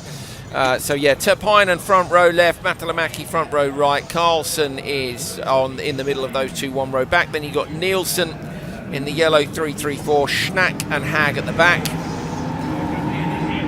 Hal might be going to get a Schnack, is he? Or is he going to get the grids that have flown away again? Start, P5. There we go. So that Schnack. is Schnack. So Schnack's jumped the start. They're rolling back into position. So did you have more comms with the juniors yesterday when they were on the stage than normal? They don't have spotters, do they, in the same way? No. We was a bit afraid they will get lost in that long stage, the juniors. Right, so did they allow you guys to talk to them then, or? No. Ah, okay, right. So when Michaela was going up there, she wasn't coaching while they were driving, she was going up to observe them. Yeah. Ah, so it was only down to V-Box and, team. I didn't really. Okay, so when she said she was coaching going up, I figured that maybe she was talking them around the stage, but obviously not. It was only TV. Right, here we go. Ready to race light comes on again. Terpainen and Matalamaki on the front row. Oh, Yoel's driver Carlson's just dropped back ever so slightly, but looking up the inside now. He's going to get squeezed. Oh, gets taken out, runs wide. He could get P3 here, but no, Yoel, that's just what you didn't want. Yeah, same as Huka, he just pushed him. Yeah, late braking, but it's the juniors. I mean, they're learning. They want a lot, so I know the mistakes will happen. Me and Hal were saying about how the differential in pace and obviously also experience in 3 semi-finals. Yeah, absolutely. Yeah, the front to the back is massive, isn't it? Compared to 2 semi-finals where the top 12, they've generally got more pace, or they're the drivers at the front of the field more. 2 incidents there, Hal, which are not, they're kids, as Yoel says, they're learning, but 2 times we've had a big attack from the back of the grid with probably somebody who's not so experienced and he's desperately thinking, I want to make the final on the first attempt. It's probably not going to happen. No. But they don't know, and they won't learn until they do that, unfortunately, and on this occasion, your guys come off worst. Now we brake too late, and you will learn that for next time, for sure. So. Yeah. Good place to learn, cheap place to learn. Yep. So what else is on the horizon for you guys this year? Yeah, we're busy with the rallying. We have a rally this weekend as well, so about 2 hours drive from here. So Nordic is the full program. We're trying to do some European rounds with Jens, so hopefully we can announce that soon. And then we also doing the ERC round in rally with Isaac now in our hometown, Karlstad. So that would be very cool. Awesome. Yeah. Is there much of a tarmac rally scene up here in Sweden? No. Not much. So if you want experience on tarmac, rallycross is the way you have to go, I guess. Yeah, I mean that, or touring car race. Oh, in the background, roll in the background. Who is it? Carlson? Is it your guy? Yeah, I think so. We think it's Carlson that's gone over the 79. 4 laps to go. If there is a chance they'll red flag this. It is red flag. Yeah. So red flag comes out, I'm fairly sure, because we had a little red logo appeared at the top of the screen. Yeah, it's a red flag. It is red flag, yeah. So that's the right decision when there's someone upside down in a cross car. Hal, not sure whether they'll rerun that, will they? No. They've got 4 laps to go. What do you think, Yoel? He's okay. He's okay, that's the most important thing. The 2 of them were together, look. Did he stop and help him? I don't know if he did. He might well have done. He wasn't. Oh, look. Were they just hugging? Oh man, that's super cool, isn't it? Or was he just stopping to say, "I'm sorry, what happened"? Do we have a replay? So we're seeing if we've got a replay, and if we can find it, we'll show you what happened. I was wondering what on earth was going on there, but it's the front of the quad through our very misty screen. See, look at that. Just chuck it over. There you go. I was like, don't do any more Hopefully damage. Not too much damage. Maybe the rear wing. And a chat between 2 drivers. Great to see. Yeah. Great to see. And Arvid is his dad is Daniel Karlsson, former WRC driver. No way. Yeah. That's cool, isn't it?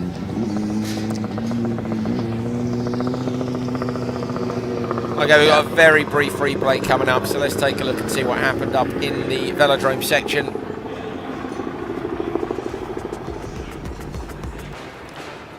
Here it is. Must be in the background of this shot as we come out. They're side by side, are they? He spins. Just digs in, goes over. So yes, the other driver stopped to help him. Yeah, that is isn't awesome, it? In the other car that has stopped. Oops. That's really cool, isn't it? Yeah, He won't have seen the red flag by that point. He's pulled in to help the other kid get out of the car before he's seen a red flag. That is awesome. Seriously, I'm made up with seeing that. He need a trophy for that. He does, 100%. Yeah. Good lad. Amazing. This is so. And now they are best friends in the paddock. You Oh, know, when mate, they yeah. go He goes over and racing gives him a hug. That's so cool, isn't it? Yeah. That's really. I thought it was.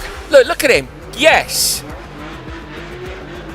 Could not be more impressed with that. That's my moment of the weekend. It's Schnack, isn't it?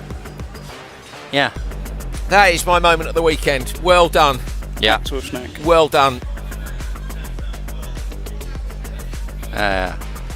And of course, you don't know at that stage what's happened, do you? He was further around the corner. You just come across an upside-down cross cart. Brilliant. Fair play. Fair play. Sign that kid. Come on, someone. Yeah. That's what we like to see. Yeah.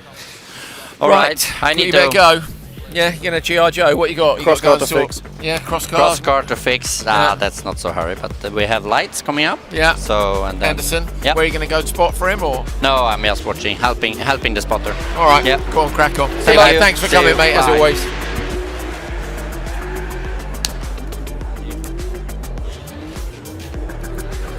Joel Kristoffersson, one of the best guys in the sport, isn't he, Hal? Just a legend. Yeah. Lovely bloke. He will literally he'll come and say hello whenever. You don't even have to text Joel. He'll come and just join in for a bit and give us a few bits of insight about his career. Hal was saying yesterday when we were saying about getting a job in the sport, it might have been today, I forget, but about he started as the broom pilot, as he called himself, was sweeping up at Hanson, and is now one of the most successful team owners in the world. Brilliant. So what are we doing? We're not running it again, so they must be calling it where they were. And unless they're going to restack them afterwards. Maybe. Yeah, they did that earlier today, didn't they? That's the grid there, so I think they are going to restack them. And go again. After the cross car semi. Okay. Perhaps.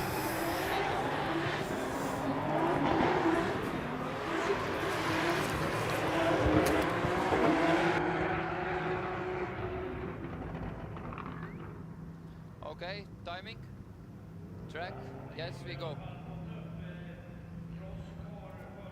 You can hear Rainer Snittish in the background there saying, okay, timing, yes, we go. So they'll have made a decision about it.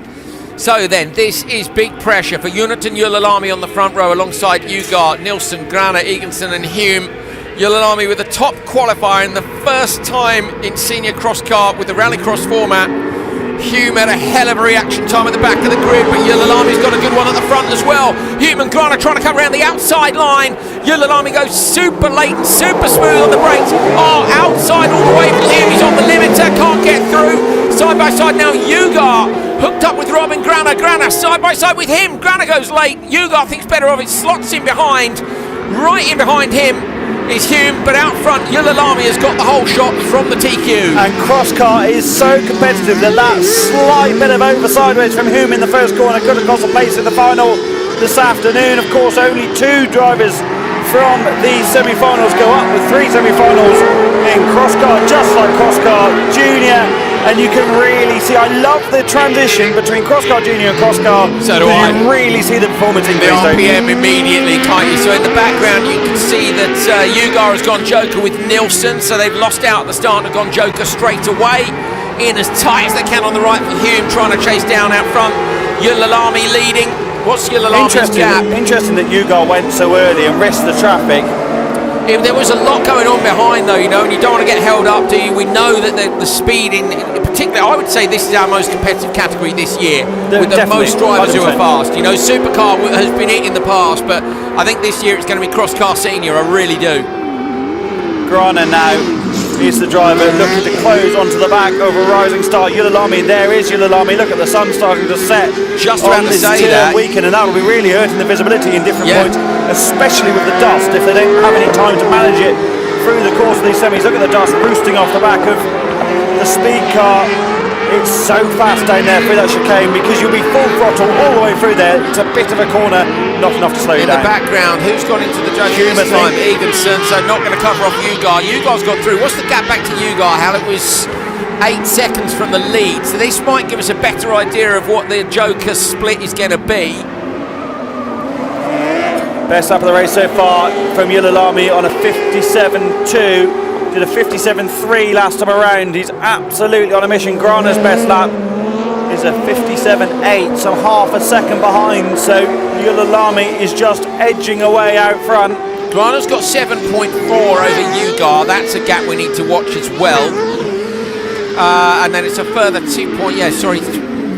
So is that going to be enough or not? Only the top 2 are going through, remember, 3 semi-finals again. Is Julalami going to go early or is he going to wait until late? Oh, he's going to wait until the end, isn't he? Super confident. That first run to the first corner, Hal, he was in front, he braked late, he didn't lock a wheel. and through the velodrome. From the drone shot, you can see the front wheel just hanging over that dip. This is Grana in and out of the Joker ahead of Ugar.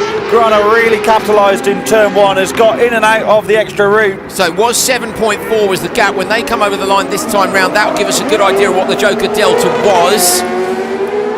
As they come over the line, what is it now? It's 0.8. So what do we reckon? 7.5 minus 0.8 is 6.7. 6.5. 6.5. Yeah, let's say 6.5 is about right. So it's a long Joker, isn't it, for not a very long bit of track? Yeah, it is actually. Yeah, it's big. But you know what? The thing is, the alternate lap, you're pulling gears, aren't you? You're just pulling gears and accelerating.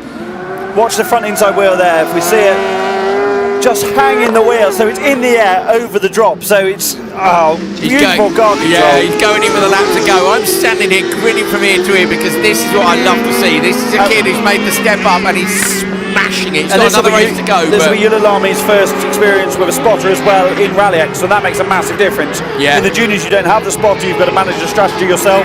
It's such a comfort blanket having someone in the ear saying, yep, all good behind. Yeah, Joker now. Yeah. And you always Joker, in my opinion, and I'm not a spotter, but I've watched a lot of rallycross. If you've got the margin at this point in the race, Joker. Because if you get a puncture now, shut the door. You can defend the position. If you get a puncture and you still need to Joker, you're gone. You're dead. Yeah, you're out. You're definitely gone. They're a fair way ahead, more than I thought with the likes of Hume's 2 laps down, 3 laps down, so he's obviously out, and Grana is a lap down now. So there must have been problems for those 2 drivers which we haven't seen. Grana's just gone past in the commentary box window, short shifting, going very slowly, so I was some sort of technical issues. I was expecting those 2 to be in the mix, Hal, is what I was going to say, because although we've been talking about the speed differential front to rear, it is not so much with these. Because we thought Grana got it done. Yeah. I genuinely thought Grana got it done after the mid-race Jokers. Here he comes then, Yulalami through the left-hander. It's been a pretty much inch-perfect performance from the top qualifier in semi-final number 1. And this driver has stepped up from junior cross car to cross car. Takes the win with a big old flick over the line. He's pleased with that because that puts him on pole in the final, no question about it. And Martin Ugar goes through in the TN11 for his new team. Everybody else is done for the rest of the day. Look at this, away from the line, good traction, great reaction time, but down at the end of the straight, no locked wheels, no panicking. Thank you very much, just slots in. Brilliant stuff. Done a nice job of repairing the hole as well. If anything, the hole's been turned into a bump, so they've put a lot of material in there. Look at the steering inputs, just little nudges. So that's Grana being overtaken by Ugar. Did that damage the car, or was Grana already going slowly at the point Ugar stuck it up the inside? So I think Grana had covered off Ugar. Yeah, I think he did too. So then what I'm saying then that's a lunge, and that's what's put Grana out. Or has out. Grana had a problem through this little section here, and then he's had that's brought on the closer. lunge. Yeah, it's hard to tell, isn't it? Only seeing that little Regardless, bit. there was a lunge. So there is a chance. Now, trouble is that even if all you would do is you demote Ugar and Nilsson might go in. Yeah. So if they penalise Ugar, you can't get Grana back in now. Nah, because Grana's in P5, so you'd be penalising the 2 drivers. And that for me is one of the difficult decisions in stewarding in the penalties, because yes, you can penalise someone, but it's not going to help the person that's lost out. So then what do you do? And when they're next to each other in the results list, you can swap them around or whatever. Yeah, exactly. So, but it's tricky. When there's 3 people in between, you can't really. All you can do is demote them so they don't make the final, which you can do if you think it's that harsh. But it doesn't benefit you as the person that lost out. No, I'm not saying I'm not saying that Martin did anything wrong here. No. But it's when in part of the stewarding process, it's tricky when they're not next to each other in the very results. much. Well, that's it. That's official. Cross car's my favourite right now for this season. I'm excited. At this moment, I like this. Yeah, but you watch, viewers. I'm pretty. 3 seconds later, I love this. Yeah, I'm pretty simple like that. I'm enjoying the. This is from Steve White. I'm enjoying the coverage. The dog, not so much. The dog's asleep on the floor in front of it. Hang on, though. What's he got here? Is this a great? Yes, he's got a great collection of DVDs. I'm hoping amongst those will be some onboard classics. Maybe some WRC season reviews or something. Maybe even some World RX season reviews.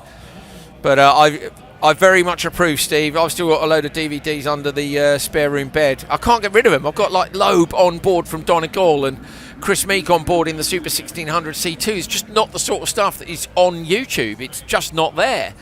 So, yeah, maybe when it appears, I'll get rid of it.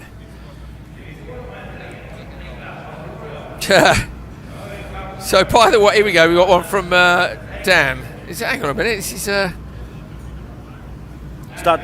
Oberg. Yeah, Dan Oberg. So he says, this is an on-air question, Hal. Hold it for Dan Oberg. By the way, mate, you guys know everything there is to know. Where in the USA can I find Nova Rallycross slicks or Cupra slicks? I'm desperate to find some. Doing the Pikes Peak 18th to the 23rd. We'll need to come back to him. So this is a rerun of the junior race. This is the last junior crosscar race. Two of them to go of these through. drivers. Yeah, go on, Hal. Well, I was saying that. Yeah, I know. Sorry, mate. So yeah, there will only be 2 of these progressing 40. Oh, we've lost the paperwork now, haven't we? No, I've still got it somewhere. I didn't chuck it because I thought. No, I didn't chuck it. It just blew away. Right, it's in VIP now. Here, let me have a look. 43 is Haag, I think. I think Tapinen's in this as well. I think Tapinen might be. Is it Tapinen, the 164 who made the move in turn 1? Yes, I think it is. So Tapinen went from P3 all the way up to the front, which is very impressive. And Nilsson, perhaps, yeah. Timing's updated as well. So yeah, Nilsson leads, Haag and Tapinen in the run to the first corner. But like you say, Tapinen was very impressive. Oh, listen to the limiter. Yeah, the limiter a lot with the juniors, don't we? So who are we going to put Dan in touch with? Red tyres for Pikes Peak. Got to get some Nova Motorsport tyres in there. Get the Rallycross boots up the tarmac hill. Who's best? Sortable, isn't it? Huh? Sortable. Everything's fixable, says Hal. Got quiet, Hal. I've got some 17-inch tyres at home, Dan. Oh, there you go. How are you going to get Brand new. You've got to get them over there fairly swiftly now. Dan basically messaged me, mate, when the event's finished, and we'll put you in touch with someone, I'm sure, at Nova, via me and Hal. We'll find a way to put you in touch with someone who can tell you if there's any stock in the States. Dan, of course, another driver who's taken part in the RallyX series before. Yeah, with a Polo. And going to do Pikes Peak. What's he doing in Pikes Peak in the Supercar? Same Polo, yeah, he did it last year too. Epic. That's rad, isn't it? Yeah, it is cool. Added some extra aero to the car. Looks pretty epic. Of course, he comes from Arvika. Street driver Periclin as well. Remember, he took out Per, didn't he, in Nielsen when he was driving the Scirocco. For the same team? Yeah. They were running together. 2020 must have been, or was it 21? No, it wouldn't have been 20. Did we only have one event in 20? Just the Magic Weekend? No, we went to Nielsen. Did we? Yeah. Oh, did we do 2 more from home?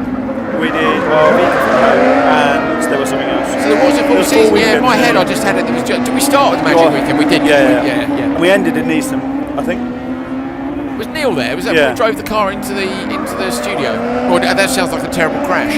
Where we had someone drove his red hot Fiesta into the studio. That's right, yeah. But there was space for it in the studio. Genuinely, just put it in the tent. I gather how we got some people on YouTube were asking what are the commentators talking about. I think they may be new. They are new. Welcome along. Yes, I'm afraid it's a long show, between 4 and 7 hours a day. So there will be times when we go what we lovingly call off-piste. That's very often 90s rallying. I think that's the go-to, isn't it, 90s rallying? 90s rallying is the go-to. If you don't like 90s rallying, you probably best get into it because you're going to hear about it. We have some brilliant guests come in the studio and join us. I mean, everybody from Kristoffersen, 6 times champion, Joel Kristoffersen, the team owner who's won everything. We've had 12-year-old kids come and join us in here and tell us about their experience in junior cross car. I think we've had every World Rallycross champion ever. Yes, we have. In the studio. We have. Yep. Solberg. Yeah, Petter's been in. Has he? What, at RallyX? Magic Weekend. Did he? Yeah. Sure. I don't know if he did. I think he did, yeah. Well, either way. So we're very lucky. We have great access to guests. If you're not familiar with me and Hal, Hal spent his entire life in this sport, genuinely, as a competitor. I was a rally guy and a motorsport instructor before I got into TV, and very grateful to have spent just over a decade commentating rallycross now. World Rallycross, Nitro Rallycross, and this brilliant series me and Hal have been involved with since 2020. It's a very great privilege, and yeah, I'm afraid we do sometimes go off-piste, so if you don't enjoy that, sorry about that, but the vast majority of people are okay with it, so we're all right. I would like to think that we do take it super seriously as well, because we both have a massive passion for it. We're both super invested in it. I'm emotional about it, genuinely. When you get to the point in the weekend where you really need to go there, as you would call it, and commentate on a race, that's necessary. Yeah. The rest of the time it At is the moment we have a 3-car race. This is not disingenuous to any of the drivers in this race, but it's not as exciting as a super close final or semi-final. So you can't operate at 100% all day because you wouldn't have anything left. Do you also, here's what I like in commentary too often when people ask me as a DJ and a club. If you play bangers all the time, everybody gets bored of it. So you have to drop a banger every now and then, and the rest of the time you're playing 8 out of 10 tunes. Then you drop your 10 out of 10. The commentary's the same. It's not 10 out of 10 the whole time. You go 10 out of 10 when you need it. The rest of the time, 7 or 8 usually suffices. We normally get up to an 8 or a 9 for the semis and a 10 in the finals, but it does depend. We've had some rotten finals over the years, but we've had some rotten finals, but that's RallyX, isn't it? That's Formula One, that's WRC. Sometimes you have a stinker, incredible. don't you? And sometimes you have an epic race. And what I love about RallyX is the stinker. No, they're not short at all. The stinker can be in supercar or open four-wheel drive, and the epic race can be junior cross car, and you just don't know when that's going to happen. No, Arvika, when the championship was decided 3 wide over the finish line in cross car. Unbelievable. Whose mum was it that was crying in the stands? Like Isaac Rierson. Yeah, genuinely the emotion of this. Like, I mean it. I was stoked earlier when Schnack stopped to help the young driver Carlson who'd rolled. That's a brilliant little moment. So if you're going to watch this series, you better get involved in the emotional roller coaster of Rallycross. As we say, if there's a bad race, my God, it's an emotional roller coaster. If there's a bad race, don't worry about it. They never last longer than 4 minutes, so you're all right. You're all right. But yeah, welcome along, guys. If you're new to it, I hope you've enjoyed your day. And I say you can get in touch with us. YouTube comments we try and keep up with, but you can get in touch with us DM on Instagram as well. And give us a shout. YouTube comments are hard because we're it moves fast, busy. yeah, and we are. And I love the fact people are chatting about it, because if I was at home with a load of mates, I'd be chatting about it as well. Absolutely. Fact is, I'm never at home and I don't have any mates, but that's by the by. So Schnack was DQ'd, wasn't it? Schnack for the first corner. Carlson. For the first corner. Fine. Okay. I think a lot of the Carlson thing could have been about the first corner as well, because Schnack went sailing in, didn't he? Yeah. And you know what? 110% $110 redeemed for me to go back. I'm really sorry. To go back. I'm really sorry. Gave him a hug, but also went and checked he was okay after a crash. Everyone makes mistakes, don't they? Yeah. I've fired all my mates off in dirt. On purpose. Right, here we go then. Elias Svensson, Thomas Eek-Mørstad, Ronald Baldins, Oliver Jensen, Rasmus Persson, Rico Hukar at the back. This could be a bang-up for sure. Svensson with the nose high and Eek-Mørstad too. Baldins got a good start on row 2. Svensson though definitely with the whole shot. Baldins looking inside. Hukar moves across 3 lanes. Goes as late on the brakes as his younger brother did earlier, but holds on to it on the brakes this time.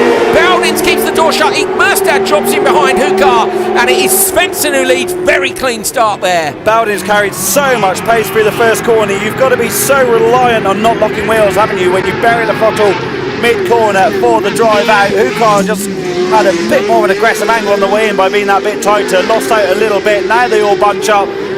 Eek-Mørstad will joke here if Baldins doesn't go in front of him, and I don't think Baldins will go because he's got a couple of car lengths. I reckon he'll go if Hukar doesn't. Let's see. And he does. Eek-Mørstad goes joker straight away, releases himself at the back of the field. P5 has gone to. Is that Persson? How is Persson in?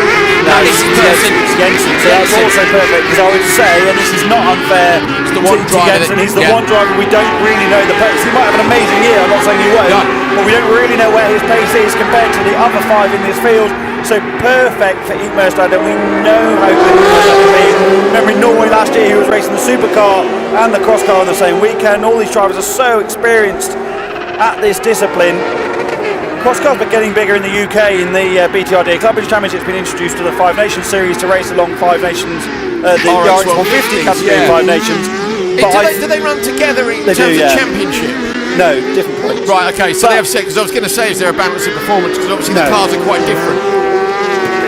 We can talk about that separately, can't we? It was super close to Hill, but what I would love some of those drivers to do is to come up here and race in this category, because in my opinion, this is the creme de la creme. 100%. I believe the Spanish series is epic as well, but it's fine. Send a Spaniard up it. Let's go. I think we had a couple of years ago came up and did the odd event. Was it the French driver? Either way, we've had some French Moes come and done it a few times, hasn't he? He's a European champion in autocross, so that level is high. So do come and have a crack, really do, because if you want to get yourself measured against these guys, you're going to have to send it. You really are. And now, sorry, how Eek-Mørstad? What's the gap? Only 8.1. So Eek-Mørstad is very much in touch now with Baldins and Persson. We think it's 6.5. I think Persson's gone because he's in no man's land, really. He's going to get beaten by Mørstad. Hasn't seemingly got the pace to challenge Bowden. So it actually might be about whether he holds up Eek Murstad. If he doesn't joker and Eek Murstad catches but him, the gap's too big. I think he's not so slow that Eek Murstad's going to get onto the rear of him in the next couple of laps. Svensson has stretched his lead out to 2.7 over Baldins. So where's Ronalds? We haven't seen Ronalds Baldins for a little while. Could do with a little check-in on whereabouts he is. There's Svensson, and watch for Baldins to come through. There's Baldins. Now, what's the gap back like? See, there's Person in the background. We haven't seen Murstad. Person is on it. So we just want to see where Murstad is now visibly compared to the back. 7.6, Hal. He's within 5 of Baldins. Oh, so close to the ball on the inside as well. Pinpoint accuracy from the Norwegian. He is within 5 seconds of Ronald's Baldins. So you need to keep your eye on that driver, Thomas Eek Murstad, the red car with the blue stripes coming through now over the crest. He is within 5 seconds of Ronald Baldins, the Latvian who you are looking at right now. So Ronald's with 2 laps to go. Who won yesterday? Yes, borderline for Ronald's to go now, Hal. Hooks it up on the inside in the ditch. If he goes now, it's going to be too close. I'd say hang on a lap. He does. So he's got to, because he made a needs mistake. a bigger gap. Person's in, so this won't hold up Eek Murstad anymore. There's Eek Murstad coming through the chicane. Baldins needs the lap of his life now, because he lost a bit of time at the velodrome section last time around before as well. Hoot car comes through, so Hoot car gets person 2. Okay, Svensson is definitely going to make the cut, but Baldins, what is the gap back? It was 7.5, I think it was.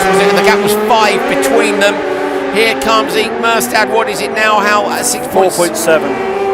So he's closed it. Yeah, he's closed another 2 tenths. 6.5, we think, for a joker. So yeah, he's done another 2 tenths. So we think Eek Murstad's going to get Baldins at the merge, but let's see. Let's see. All still to play for. Spencer's done a good job here, hasn't he? 2 second he also margin. needs to nail the joker, because a small mistake here could cost him the win too. So you're on board. Look at the inputs, the front wheel just moving. Mint, isn't it? On the brakes now. Well, he's changed his mind. Was that a big flick? Was he not sure? Or is that just a scanty flick? Oh, Baldins is right on the has back of closed him him now. down. Here we go. Watch then over on the right-hand side of your screen. Eek Murstad's gone. Eek Murstad's gone, and Hoot car was the next car on the road. So Eek Murstad has had a problem somewhere, and that is a get-out-of-jail-free car for Ronald Baldins. Svensson spits the flames out the back. With him goes Ronald Baldins. Hoot car was the next car through. And somewhere Eek Murstad has made a mistake just when he had the chance for a final in his grasp. It slipped away, so Svensson and Baldins go. Here he is. Ah, and he's shaking his head in the car. He knows how he dropped it. there. Must have dropped it somewhere, surely. Thing is, he probably didn't need to try. He'd done the try hard bit. He closed the gap to 4.8, and then he's had a problem. We'll see if we can see it. Here we go. Svensson had an absolutely blinding start. This is over the jump for the first time of asking, with the pack all bunched up together. Hukar just didn't quite have the pace, did he? Close though, wasn't it? He was way closer than I thought. They were all closer than I thought. It was 3.6 across the top 3 in the end. Baldins closed in on Svensson. I wasn't sure about Svensson's entry to the Joker. If it was just a big send, I think it probably was. Baldins closed massively towards the end. So let's have a look in the background. What's going on here? Can't see it. I wonder if the guys in the truck calling Stockholm, if they've got anything of the red car, Eek Murstad, and what maybe happened to him. Yeah, if we've got anything of Eek Murstad's mistake, please show us, guys. If you've got it in the truck, we'd love to see how he went from potential hero to unfortunately not making the cut. Elias Svensson and Ronald Baldins go through. Baldins could do 2 from 2 here. Hukar, Persson, Jensen and Eek Murstad are done for today. Dear Hal, they've just stopped serving the food as well. Does that mean we're going to have to go to Max Burger on the way back to the airport? Looks that way, doesn't it? It's a hard knock life for us. It's a hard knock. That double burger on the way up was lovely, but it might be a bit too filthy. It was a filthy burger. It was filth. It was great. Oh God! I might have dirty fries though. But you did enter fancy WRC, so that was good. I did, yeah. But then everybody in my team shunted. Robert Perrin and Solberg binned it this morning. What a pair of muppets! Very talented muppets, but. Muppets nonetheless. Yeah, Enholm, Cerner, Orav, Steinzold, Gotherson and Jorgensen. Enholm. Oh, his head rocking back and forth as he heads off the line. Cerner with the best result of his career so far, certainly in this, and up the inside a couple of right rockets.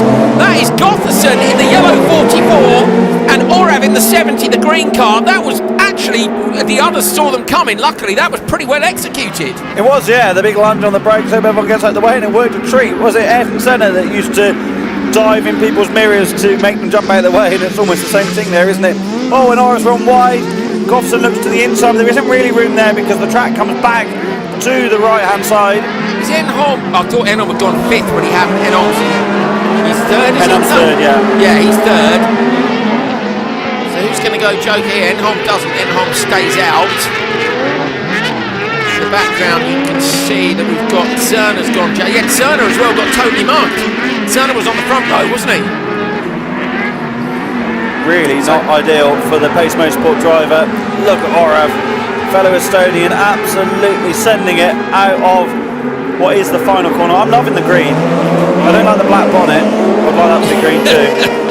Getting very opinionated now. Late in the weekend. It's late in the weekend, and Hal's he's just letting rip on the liveries. Right, Enholm, what can he do about the drivers in front of him? Can he do anything? Look at the dust kicking up there from Orav. This is that bit where they go into the darkness, then they'll come back out into the light. Luckily, with the sun behind them, because the dust on the screen can really make it hard to see when the sun's shining across it. So Orav, who now leads the semi-final. Oh, what's happening here? Mistake, just ran wide, stuck it out in the dirty stuff, couldn't go. So Gotherson has lost positions. That's going to have put up both Enholm and Steinsaltz in position. So Orav, where did Orav finish yesterday, Andrew? Enholm in the joker, Hal, carry on. 5th, 18th and 12th. He's lost out, Enholm's lost out. And Zerner's come back from nowhere. So Zerner has come back up the inside of Enholm now. Can he make something of this result? This is the topsy-turvy semi-final for sure. This is all over the place. And looking down the intermediate classification, these drivers are all out of position from where they would normally be on pace. Orav is absolutely making hay here. The TN11 looks fantastic. It's so much better balanced than the TN5. A real match for the Speed Car Wonder now. Yeah. Well, I say, on in the front, Orav gets sideways over the bump. Steinsaltz in behind. Right, what are their gaps? Orav's got 2.2. And Zerner is 8.8 back, so at this moment I would joke Orav now. I would definitely joke Orav now. Based on his pace this weekend, the fact these guys are fighting, get him in and out of the joker. Zerner maybe clipped a bollard on the inside line there, potentially a penalty. Into the joker lap has gone, who is it? Enholm. Enholm's gone joker, the indicators are missing from the top of the screen. Enholm holds off from Zerner, so that's a guaranteed position for him. Steinsaltz, isn't it? Enholm. Steinsaltz, sorry, yeah, Enholm's behind, my bad. Good shout, Hal. Fastest lap, look. Best lap was down the last one, no, 58.0. Orav is flying, isn't he? 58.0 and a 58.1. He's just done that to prove me wrong, because I definitely would have joked him that time around to cover these guys off, but he doesn't need to. He's got pace of his own out front. I think potentially there Steinsaltz was helped out by the fact that Zerner was trying to hold off Enholm, so they've gone defensive, and yeah, they were within shouting distance to Steinsaltz, and actually then Steinsaltz got an easy joker. So Orav looking very well good on top of that car as well. Lovely placement through these corners. Still got a couple of laps to go. There'll be a lap to go after this, won't there? So doesn't need to joker this time around, but I think he will. Yes, he does. How last year Orav Q28, Q29, Q23, Q21. Shocking. This year, going through to the final at round 1. What a difference a year makes. Don't know if he's in a different chassis, don't know what they've done, but someone has lit a fire under Lucas Orav, because he's gone from not qualifying to the semi-finals to winning semi-final number 3, and he makes it through to the final, and the Stoke is it's gone last lap. You said last lap before. Still a last lap. Okay, another lap still to go. I thought he'd made it this time round. Is it? Are they go slow or not? Come on, lads, get your act together with the graphics. We're not sure what lap we're on. Yeah, still a lap to go. Well, I tell you, he's still miles in front. Still brilliant job, isn't it? Look at this. Miles out in front, really, given the calibre. How do you go from those results? How did he get on yesterday? Although yesterday's not a really good. Let's have a look. I'll have a look. References. Keep your eye on the screen, mate. I'll have a look. There he is, with the black bonnet. He was P4 yesterday. Hopefully green bonnet for tomorrow. Next time in. He was P4 yesterday, Hal. A different metric though, isn't it? In the 23rd fastest, 10th fastest, 6th fastest. Semi-final 3 made the cut, and then was 4th in the final. Now that was obviously, as we said, on the basis of doing the sprint, but still it shows he got the pace against everybody else. Well, this time round then the checker flag falls for Orav. He makes his first final that we're aware of, certainly in cross-car here in Nordic. I think he did a partial programme a couple of years ago and then came full time. Yeah, I'm just looking to see. I can't see anything from 2022. He's not on the stats, so... This is a replay. Yeah, let's take a look at the Brilliant start. start from Enholm, who seemed to lose pace later on. Look at the lunge. Oraf gets that rotation done and then just finds traction on the inside. There's just enough room to fire it out in the lead, and he never looked back. Just having that spatial awareness in the first corner, and also capitalise. You can have all the plans in the world, but then in the first corner they all go out the window, and you've just got to. Look at that. That's the mistake. That's Goffson losing out. Oraf was on a push as well, getting sideways over that bit of track, which has improved so much this afternoon. Lovely job by Lucas Oraf, and Eric Steinholt have made it through.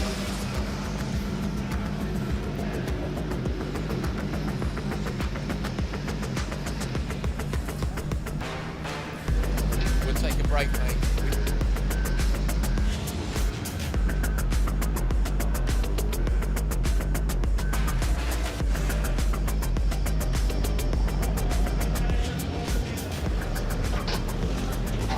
Right, we've got a bit of a track re-prep going on.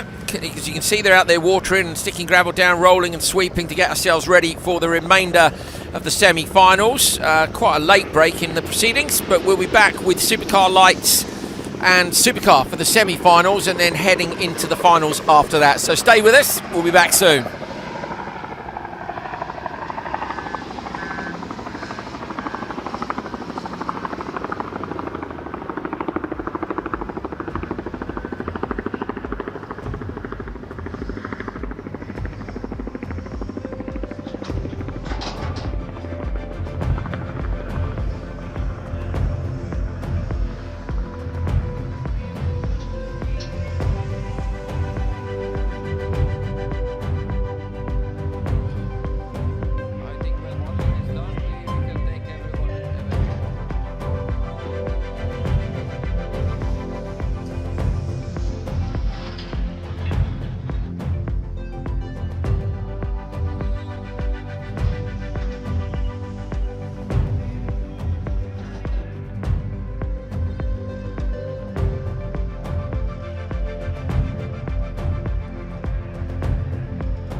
Semi-final time for Supercar Lights in round 2 of RallyX 2024. Kasper Janssen will start on pole in semi-final number 1. Took the top qualifier position and the championship points that go with it. Lucas Anderson, the star of the early part of last year, also right up there. Tobias Darbach making a good debut in 3rd. Lars-Erik Haug having a much better day than he did at any part of last season. Birgit Meunier making his debut. Kevin Darbach stepping up from junior crosscar. Lunet, another new French driver. Ida Tonholt Kasman, Niels Christian Haug, Simon Olofsson completing that list, but Simon won't be starting the semi-finals due to the oil pump issue and the expired engine they had earlier on today. So you'd fancy Kasper Janssen, I think, against this field. No insult to any of the others, but he's vastly more experienced in this machinery. Multiple champion of a couple of different series now, compared to when he first arrived a couple of years ago and was fully sendy. Darbach's fairly equal to him on the run down the straight. He'll go late on the brakes and smooth if he doesn't get nailed from behind, and he almost does as Birgit comes in very hot indeed. Tornholt gets up the inside. Tornholt almost up into P3 here, but side by side. She's going to get it done, I think. She does. Nice. Birgit was on that cusp between braking so late that you make a dive up the inside and braking too late that you then run deep and allow people back up the inside of you. Just loses out.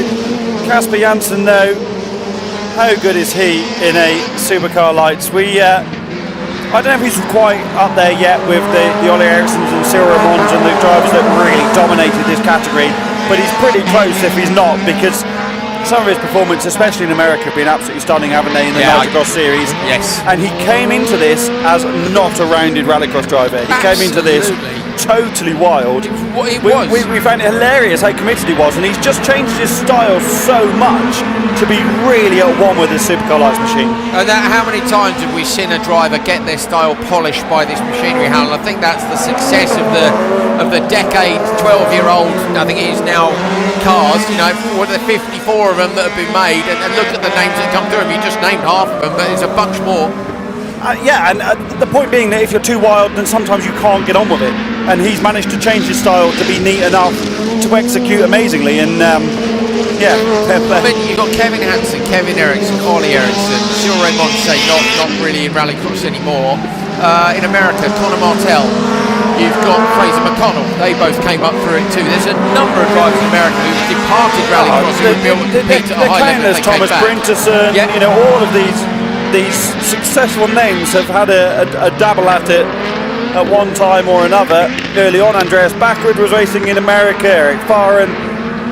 Yeah. It's a massive, massive list. And it's all documented actually in a book, if you hadn't heard. Yeah. I'm joking. Is it OMC Engine Into It? It is, yeah. Wow, you remember the name. I did. But in all seriousness, putting that project together made me realise how many amazing drivers have been through the lights, and I do think Ollie Eriksson and Cyril Raymond were probably right up there as the very best. And like I say, Kasper Janssen closing on that quickly. It was. I'm trying to think when it was in the World Championship. It wasn't a World Championship, was it? It was the International Series. That's right. Yeah. But would you say that was the peak for the highest level of it? Difficult, isn't it? It was hugely popular back in the GRC late in days RX2. Yeah. With Ollie Eriksson. Remember, Sebastian Eriksson was smashing it early on as well. You know, Daniel Holton. You can almost pluck any Scandinavian name that have been in it, and many others. I'm really interested to see what the future is for the cars, because there's this new FC2, which is the upgrade kit to the car, which turns it into a 2-litre turbo instead of a 2.4 normally aspirated. Upgrades to suspension and bodywork, which effectively is going to extend the lifespan of these cars, which are already, some of them are 12 years old. Ollie was telling us yesterday, I think it was, that chassis number 1 is still racing here this weekend. Yeah, we'll see it. We'll see it in the next race. Meunier's in 1, I'm pretty sure, and 2 is Kevin Darbach's. Yeah, so they're remaining as lights cars at the moment. 3 is Lars-Erik Haug. And how many have they sold of the new kits? There's 20 odd available, aren't there? Or 24, I think, available. But then they're going to start making new FC2s. So in theory, you can buy. Well, they don't want the Supercar Lights to die either. No, so they're keeping a you good don't want to use amount all of the Supercar Light chassis up for an FC2 car. It's cool, isn't it? It is cool, yeah. So obviously FC2 this weekend not running as much as we would have liked to have seen, but I'm sure when the lights came out they weren't perfect immediately. Same with FC1, there've been lots of things which Andreas Eriksson said to us on the first day. I'm glad there are 5 cars here because we'll be able to gather a lot of data and move things forward very quickly. And unfortunately, the data they gathered said they had an issue across the 5 cars, so they pulled them and they're going to work on them. Yeah, and they will do that. There's no question that being up here in Sweden is a brilliant place to do development work, and really they want to get these cars ready for the customer market to race them in supercar around Europe and also in the new Next Evo category in America as well at Nitrocross. Casper Janssen with half a lap to go, all joking out and nicely done. Tobias Darbach not that far behind. Darbach is 3.1 off, but 3 seconds in the clear from Berget in P3. So this is an easy one for Janssen, but the tough race is still to come because he'll face Lucas Anderson in the final, and that will be a much, much harder nut to crack. Through the right-hander and then the left. Here he comes, Casper Janssen, your reigning Nitro Cross next champion. Last 2 years he's finished P4 in the standings for Supercar Lights here at RallyX, 22 and 23. So he's actually had better results, hasn't he, in America than he has over here. He took a win both seasons towards the end of the season. I wonder if this season Hal is the one where he really wants to go, I'll take that now, it's time for me to put my name on that trophy, and then potentially does he move up, does he move on, does he go FC2? And that's the other thing I like about the FC2 is maybe we see the likes of Olofsson with somewhere to go. Somewhere more affordable to go. But Lucas Anderson wants to do the same, doesn't he? So he's going to make that. It's going to be a season-long battle. Yeah, it is. Yeah, which is great. There might for not us. be lots of people fighting for the title. Come the end of I've got hiccups. I'm really sorry. Oh yeah, good lad. But yeah, Lucas Anderson and oh my god, mate, this is not good timing, is it? Lucas Anderson, Casper Janssen are going to be at it all year long. Janssen takes it from Tobias Darbach. Actually, 3 drivers go through, don't they? Who was third? Berget. I was thinking it was 2, but I'm in the cross car mode still because both the cross car categories had 2 go through from each, so it's 3 from each. So Anderson, Haug, Janssen, Darbach, and Berget. I would argue you've never been in cross car mode. Well, I am this year. I'm loving. I reckon cross cars as a driver. As a driver, I'd say I came the closest last year in Linden Hill. Still not a genius at it, has to be said. Lucas Anderson with a great start off the line.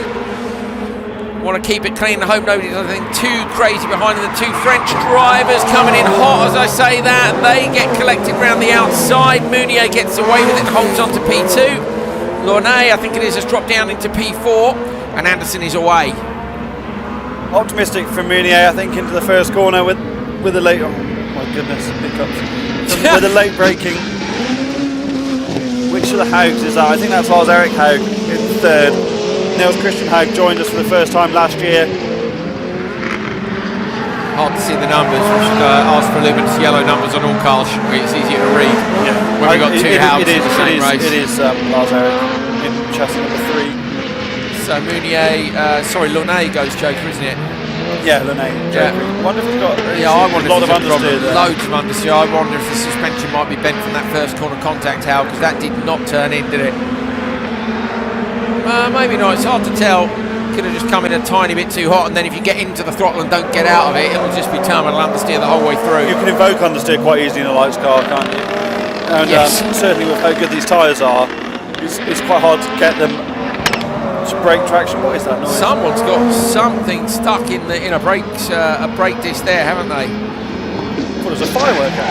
I nearly said brake rotor there, Hal, which meant I'd spent too much time in America, wouldn't it? You'd have been very unimpressed by that.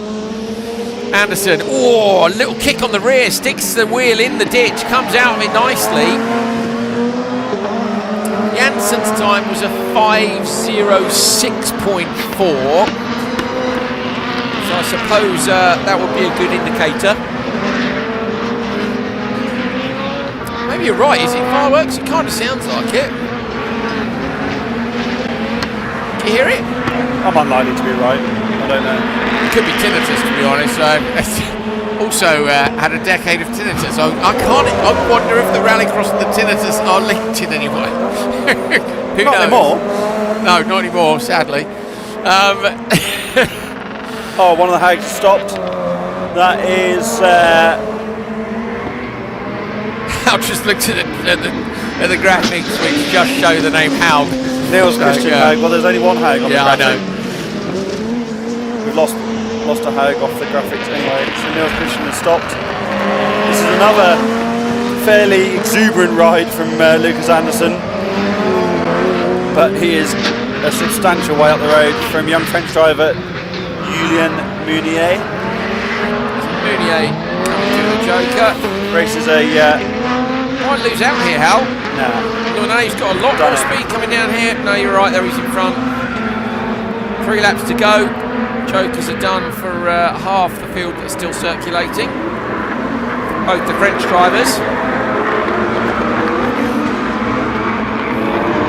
Both going to make it through though, aren't they? Yeah. As things stand, because... Well, Lars-Erik Haug's shown as a DNF, and Niels Christian Haug looks to be a long way back. They both had problems. I think that may be my fault, because I was just commending them on not having the reliability issues they had last year all day long, and neither are going to make it through, which is a shame. Anderson's front bodywork is nicely destroyed. I suspect that's from when the track was in a slightly haggard condition earlier on today. It's fair to say, isn't it? Well, I might just sit on a chair back here a bit. The sun is coming around the back of the commentary area.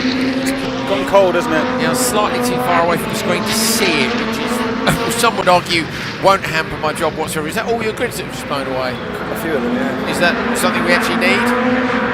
You go and get those, I'll carry on for a minute. Give yourself get yourself a Red Bull. Or have you still got the hiccups? They seem to have gone. I've just been managing that situation. Like a gap, yeah, the front of the field, just managing the gap, managing the hiccups. Yeah, I've seemed to have overcome the issues. So Anderson having jokered, he's actually nowhere near as far away from Meunier and Launay as I thought he might be. 6.5 was the gap last time Where round. does he need to be? You don't need to push like crazy and no, true, but still overwear the tyres. I think the French drivers with a bit of time could provide us with some entertainment this year to get in the mix. Yeah, I agree. I mean, it's Anderson and Janssen, isn't it? Very much out front. Meunier is talented. You see that in Super 600 in France and the Skoda Fabio races. His brother Damien, who's here spotting for him, is obviously super talented as well. He raced a lights car and an RX 2 car at times. Launay is all over the back of Meunier into the final couple of corners through the new section of track for the final time. Anderson crosses the line to take the win. Meunier holds on to finish second, and Launay hits the wall. And we know he's broken it. Broke the front suspension. And done well to avoid Haug. He's broken both front and rear Haug. That is a bit of a disaster, isn't it? Yeah. It was certainly if the suspension isn't, the hub is. Was it doing a wibbly wobbly? Yeah, a wibbly wobbly. Yes, that's exactly what it was doing, Mr. Ridge. So lights to flag for Anderson, 5:07. It was a 5:06.4, so he's 1.3 slower than Casper Janssen, but as Hal said, he had such a big gap he didn't need to. You could argue the same of Janssen, but it will come down to those two.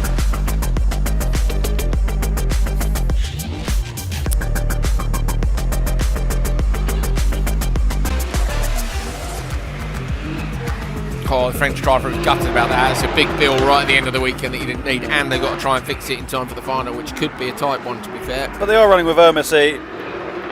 There's no better team in the paddock to fix a lights car than Ermessy.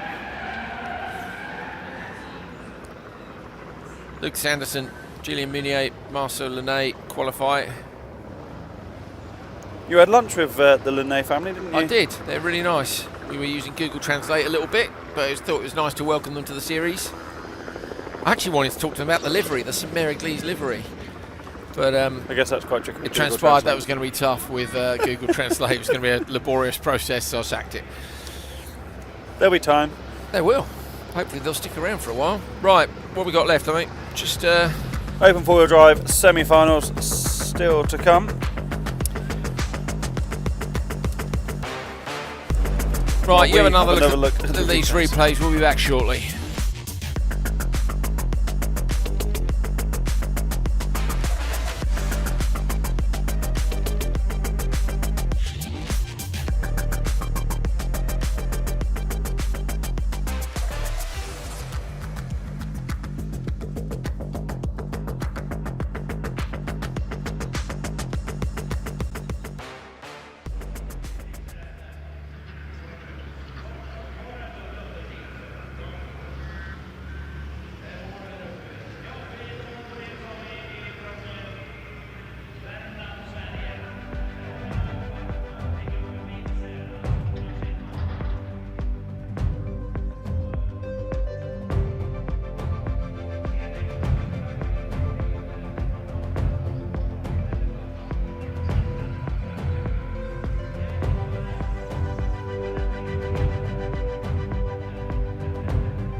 That is how they stood at the end of qualifying. Kristoffersson, Tierp look up in P2, Enlund in P3. Vaby just did drag himself onto the front row. Tam, Sjökvist, Toren, Martinsson, Martinovs, Valle, Toren and Jens Wahl. Mats Oman, the only driver to miss out. That's a real shame, and Mats is a class act, so just not ideal. Will he make it into the AM? Well, Jens Wahl's withdrawn, hasn't he? Yes, true. So Oman will be in. Yes, good shout. Joel Kristoffersson came and told us that a little while ago. So Oman should be at the back, and considering in the same tent, he would know about that at least. So Kristoffersson and Enlund on the front row, then Tam and Toren, and at the back Martinovs and Daniel Toren. So it's Philip Toren on row 2, Daniel Toren on row 3. Kristoffersson needs to be away here. Tam gets good starts. Toren's jumped the start, and then Kristoffersson went with, so Toren will get a penalty for that, but not Johan. Reset the grid and we'll go again.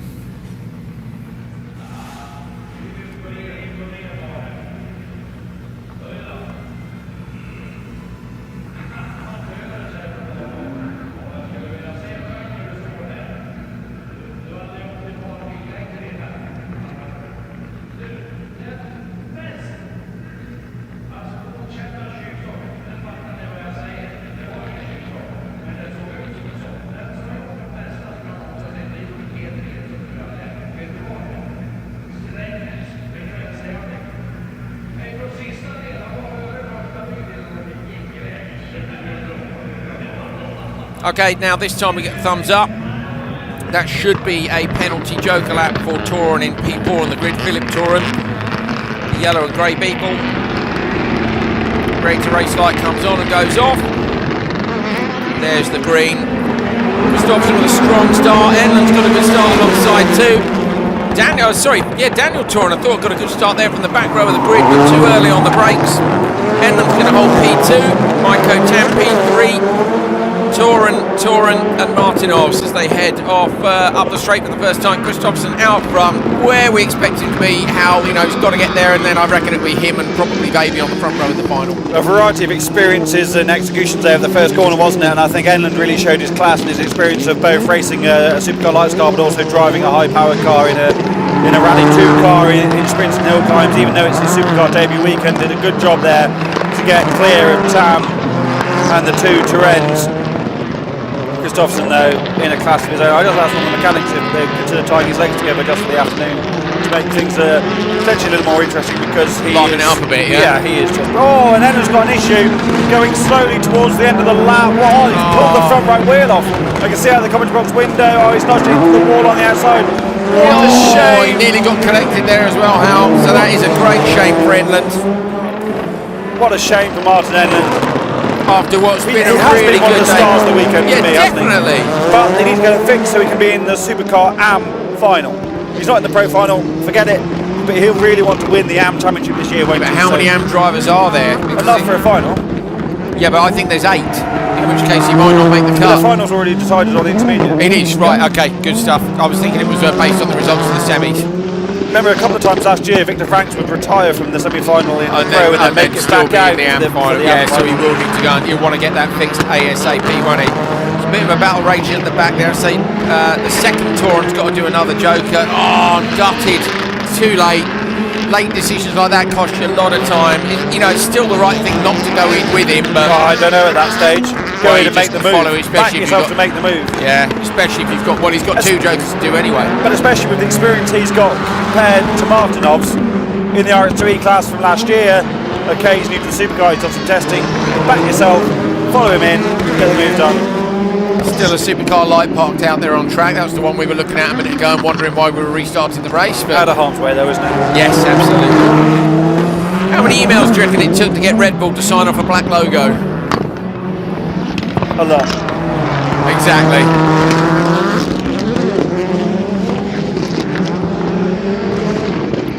Yeah, rather a lot I'd say, but they're up for that sort of thing, aren't they? Doing something a bit different, pushing the boundaries.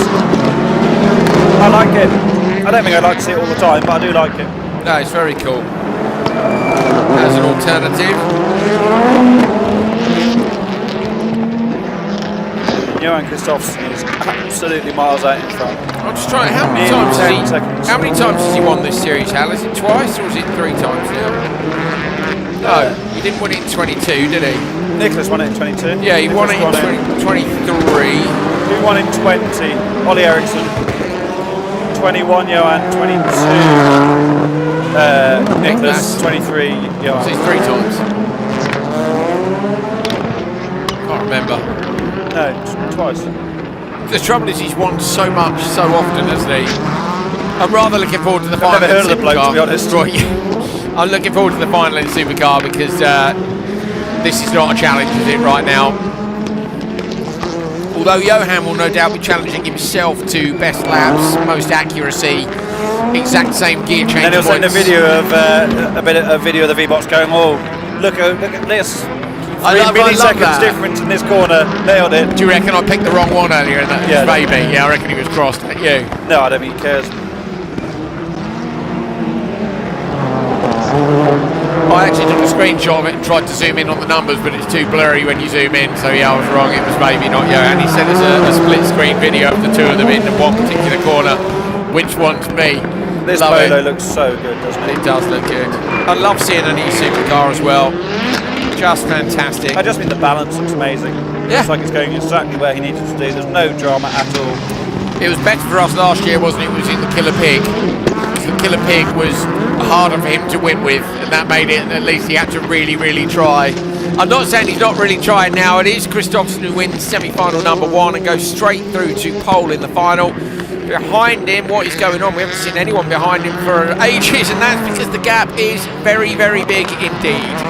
Maiko Tam comes through, and the margin is going to be enormous. He cruises over the line. He's not even pushing. I'm not even sure enough 3 cars finish this. There we are in the background. Toran's coming through. I think it's Toran. It's Philip Toran. It is who in theory had to do 2 jokers. I didn't see if he did or not. But as long as he did his 2 jokers, yes, he did. Right hand end, 2 jokers showing. So Philip Toran has done a Solberg and made it to the final with 2 jokers. Slightly different circumstances, I must admit. He didn't finish better that day.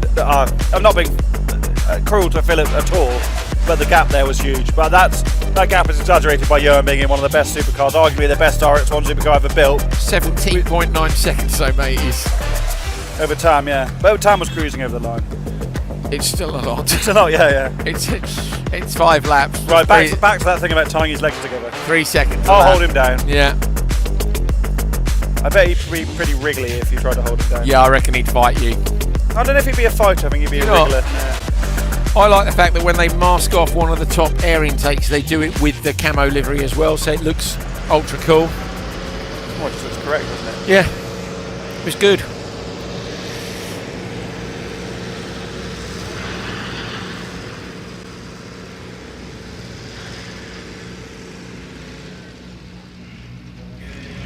This is Martin Enland. Look at him rushing, desperate. Look at him jumping back in the car. He's got back in the car to plug the radio in. So he's stopped. They're recovering. He's got out to have a look. This is astute, and this is why he works so well with the Enland Motorsport team. See him reach up with his right hand. He's plugged the radio cable back into his helmet. Give him a list. So he can say to the boys, "It's done this," and they can get the stuff ready in the truck. Very, very astute. Yeah, he's experienced though, isn't he? He is an experienced driver, just not in this category, and I've loved seeing him in the supercar. I actually want to see him back out in the AM final, I really do. So a good example of this, I think, is years ago when I was racing to start with, the bonnet once blew down and we didn't have a bonnet prop in. So I just winced and braced, and my mechanic grabbed the bonnet. And I was like, well, you've got capacity to think about that. I was just preparing for the shock. And someone with less experience than Martin might have left the car and run back to the truck. Yeah. But instead he's calmly got back in the truck, got the radio cable, plugged it back in and gone, This is what's happened. Yeah, plus he doesn't have to run anywhere. Yeah, which is a good idea.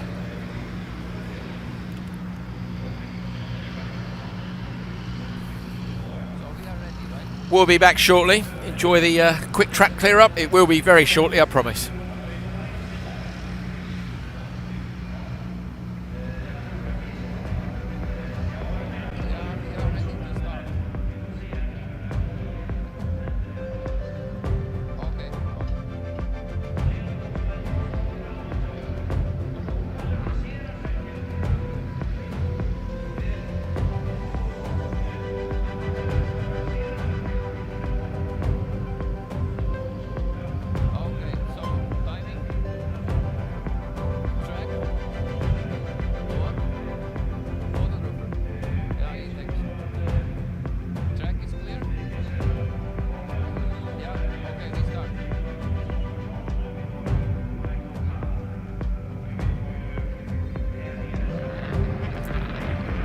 Okay, semi-final number 2. Terpinen on the pole, Vaby alongside Sjöqvist and Martinsson on row 2. Frank Valler and Jens Wahl haven't made it. Jens Wahl we know has withdrawn. Frank Valler had that shunt earlier on today. There we go. Omen hasn't chosen to come to the grid, I think. Look at Vaby stretching the legs on the polo how down the straight, just eased away. Terpinen slots in behind. Based on pace so far, it should be Terpinen's second position, barring disaster, but Martinson's been impressive so far on his debut weekend with the Clio. It's a shame not to have seen a bit more of the FC2s. I would like to have seen how they would have fared. I really think that would have mixed things up, because so do I. With all due respect to a lot of the open four-wheel drive field, they're not Christopherson in a brand new Polo built with works theories behind it, factory theories. So I think it would have been super close with people like you were looking at top draw drivers in FC2s. Yeah, Conor Martel, match up. Yeah, the 2 Ericsson boys. Yes, Leach. Yeah. And we're Gruska as well. Gruska, who has built experience this year in. I think it was the Ericssons and Martel. I think it's fair to say the others are still learning, and that's fine. But the 2 Ericssons and Martel, I would love to assume how far. But it would be difficult to leave both Ericssons out of a top 10 drivers in rallycross of the last 10 years. Yeah. I don't think you could. What a great debate! Let's talk about that in Kovala. Top 10 rallycross drivers of the last decade. Oh mate, but you'd have to have an Ericsson in there. We could get right in that list, couldn't we? We'll do it on air. Christopherson. Nah. Goes without saying. No, Ekstrom. He hasn't done enough yet. Christopherson, Ekstrom. Solberg's got to be in there. Yeah. Difficult with Solberg, because he's such a weapon. On a single lap, I'd have my money on him every day, him or Liam every day of the week. He dominated in an era where he was operating at the highest of anyone. Yes. And you can't take that away from him. He's a double world champion, so he's got to be in the list. Do I think he can beat Johan, Timmy, Matthias in equal machinery head-to-head? I don't know. He's that bit older as well, isn't he? God, we started the list already. Petter can't not be in there. I think that's the point, is to be the double and the first. Yeah. You can't, as you say, the last decade. Would you back him to beat Johan head-to-head? No, you wouldn't. Well, look, we saw what happened. But Petter was ill that year, which wasn't and he's so good. significantly older. He's right at the twilight of his career at that stage. We can come back to that. Timmy Hansen has to be in there, 100%. Yeah. Andreas Backward has to be in there, 100%. Larson, I think, arguably over the last couple of years, has to be in there. I think but this gets difficult, doesn't it? Because do you take... and then you go, what about Fraz?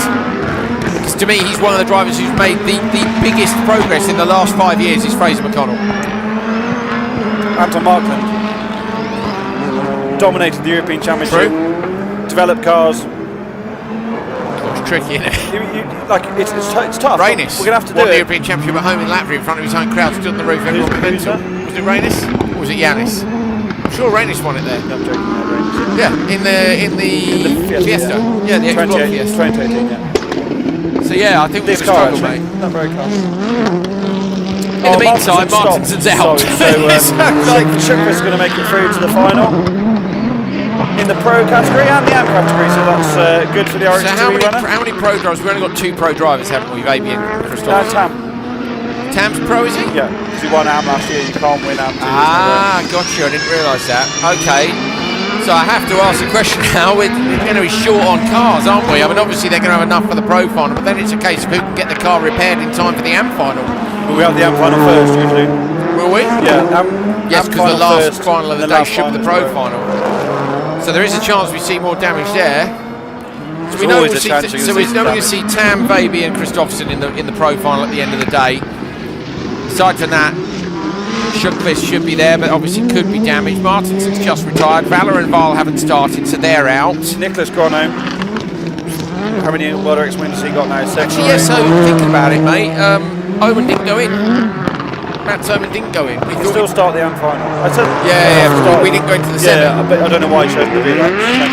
Well, look after the car, maybe. Yeah, because he did really well in AM last year, didn't he? Won twice in Kovala. Yeah. He's got a great shot of trying to fight for that championship. So, yeah, Nicholas Grono, he has to be in there as well. Yes, could have been world champion in 2019 were it not for the appendicitis. Yeah. Had a Carlos Sainz Jr. situation, didn't he? I really think he could have won that. It might actually have made one of the greatest seasons of World Rallycross not as great, because he might have dominated it. Well, he wouldn't have dominated it. It might have been a three-way fight. I think it would have been closer, but I think we also wouldn't necessarily have had the Riga event unfold as it did. No. Because it wouldn't have been Andreas versus Timmy at that stage. Yeah. It would have been a three-way fight. And I think the dynamic would have been quite different. And then who comes out on top of that? Well, who knows?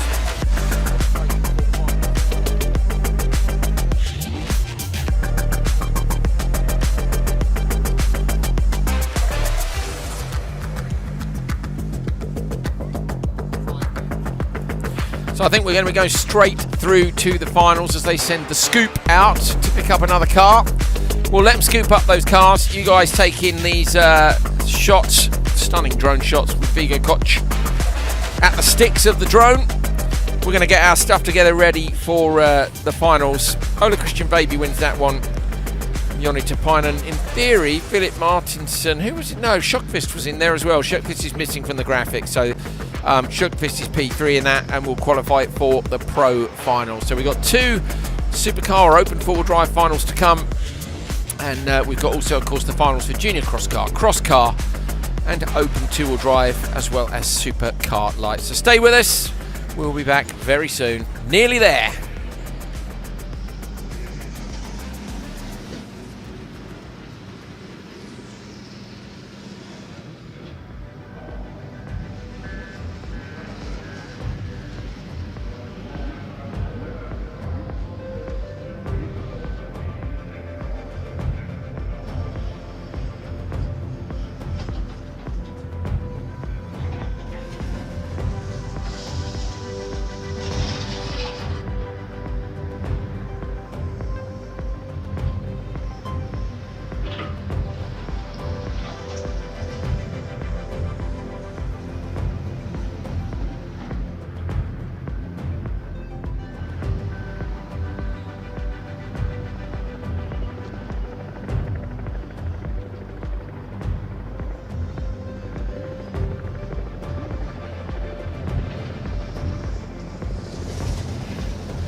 Finals time then at round 2 of RallyX 2024. Tierp Arena in Sweden has kicked off the season. Yesterday's finals were decided, of course, with runs around a super special stage as we took on a sprint format for round 1. Today we are back to the classic rallycross format, and we are back to a bun fight on the run to turn 1 and tactics through the laps as we click off the finals towards the end of our first weekend of action in 2024.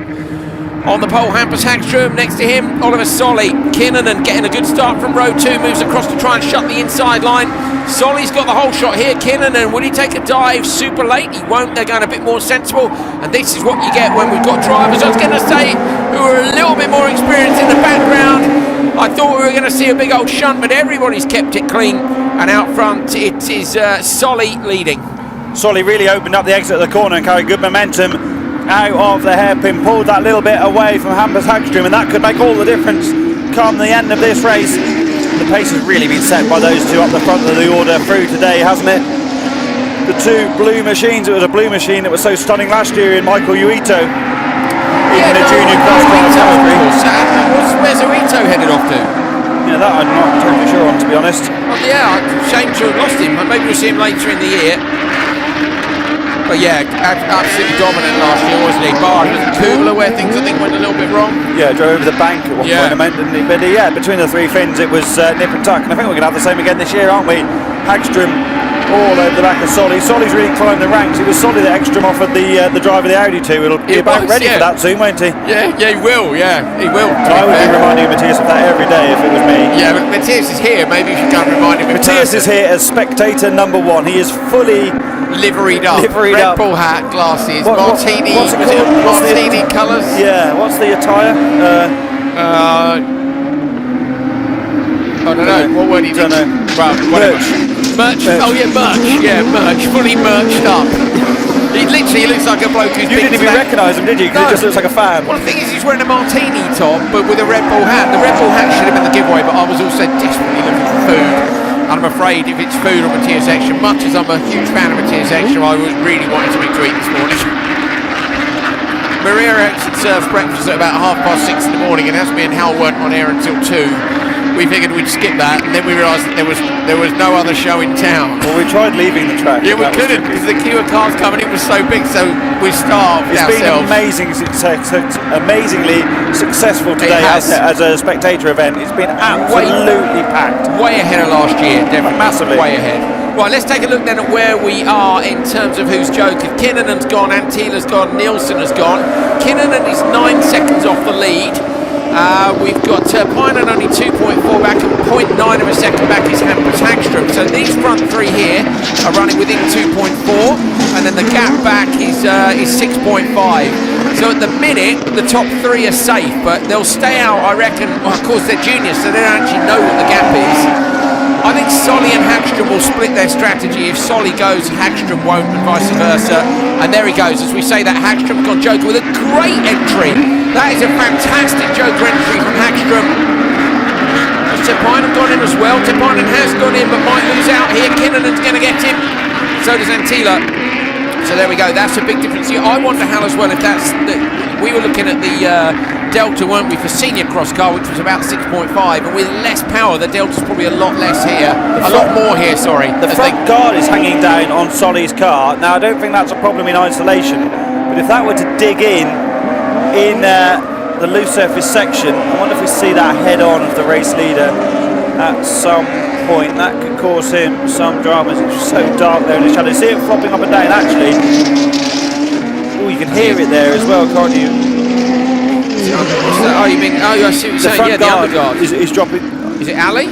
Yeah, the aluminium one. It's rotated around. So it's out of the way. Yeah, because that in theory could have fired the front end of the car up over a bump, and then you lose your steering point. If it had gone underneath, it could pick the car up, as you say. He's gone Joker. He goes Joker with 2 laps to go, and he's going to come out clearly in front of Hagström.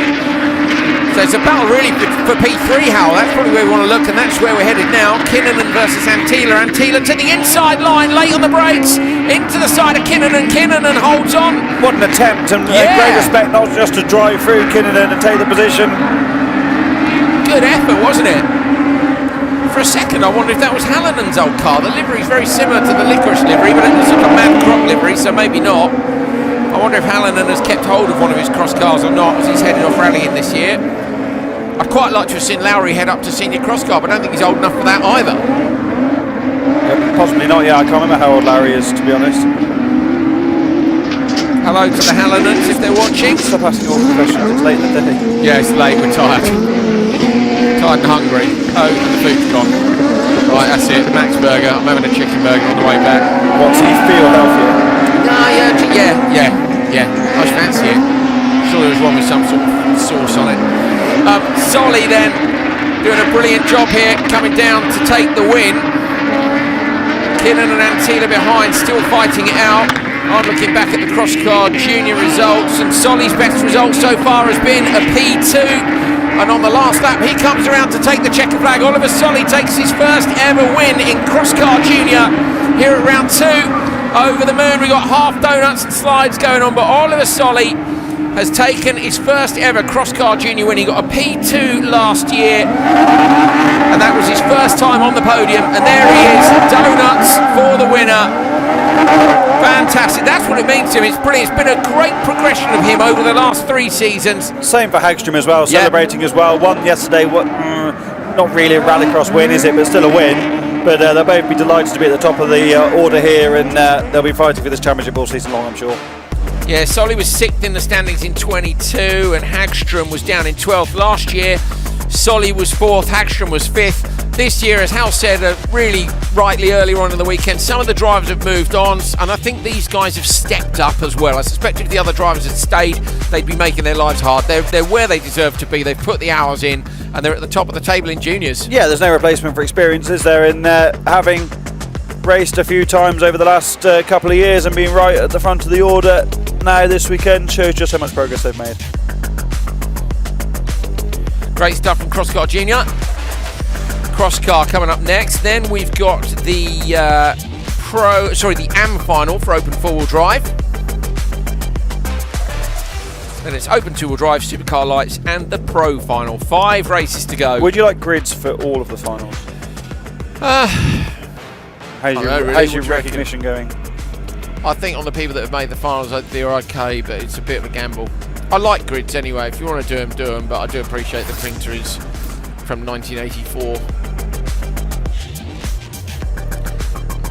Championship standings, Hampus Hagström and Oliver Solly are equal at the top of the table with a win apiece. Hagström with the sprint format on Friday, nearly said Saturday, it's a Friday-Saturday event. Oliver Solly with the win today in the first of the rallycross events. Kinnan and Lurk is right up there in the points, then there's a little gap back to Antila and Tierp Arena on 36 each. That's your top 15. I think they're certainly Hagström and Solly have earmarked themselves for a championship fight this year, and I'm sure Kinnan will want to make it tricky as well. Now, Jonathan Yölalami last year was 2nd in junior cross car with 3 wins, 3 seconds and 2 thirds. Steps up to cross car, he's on pole. Top qualifier, 1 semi-final number 1. He's on the front row with Elias Svensson, then it's Orav, Yuga, Baldins and Steinsholt. Can he get the perfect weekend? He hasn't got the perfect start. Elias Svensson has beaten him down towards turn 1, so this is a real test now for Yölalami. Orav coming in hot, came in hot previously. Just about gets away with it. Yugar and Orav nearly had contact. Baldwin moves across on Yugar. Yugar side by side at the back of the pack with Steinsholt. Going to have to slot in. So Yugar ends up P5. Steinsholt's down there in P6. It is Svensson who leads from Yölalami, and now is a real test, Hal. Baldwin's put a lot of pressure on Steinsholt on the outside, and then they both ran deep in the first corner. That benefited Orav, but up front, as you say, Yölalami is going to be piling on the pressure to Svensson, who's so experienced in this category.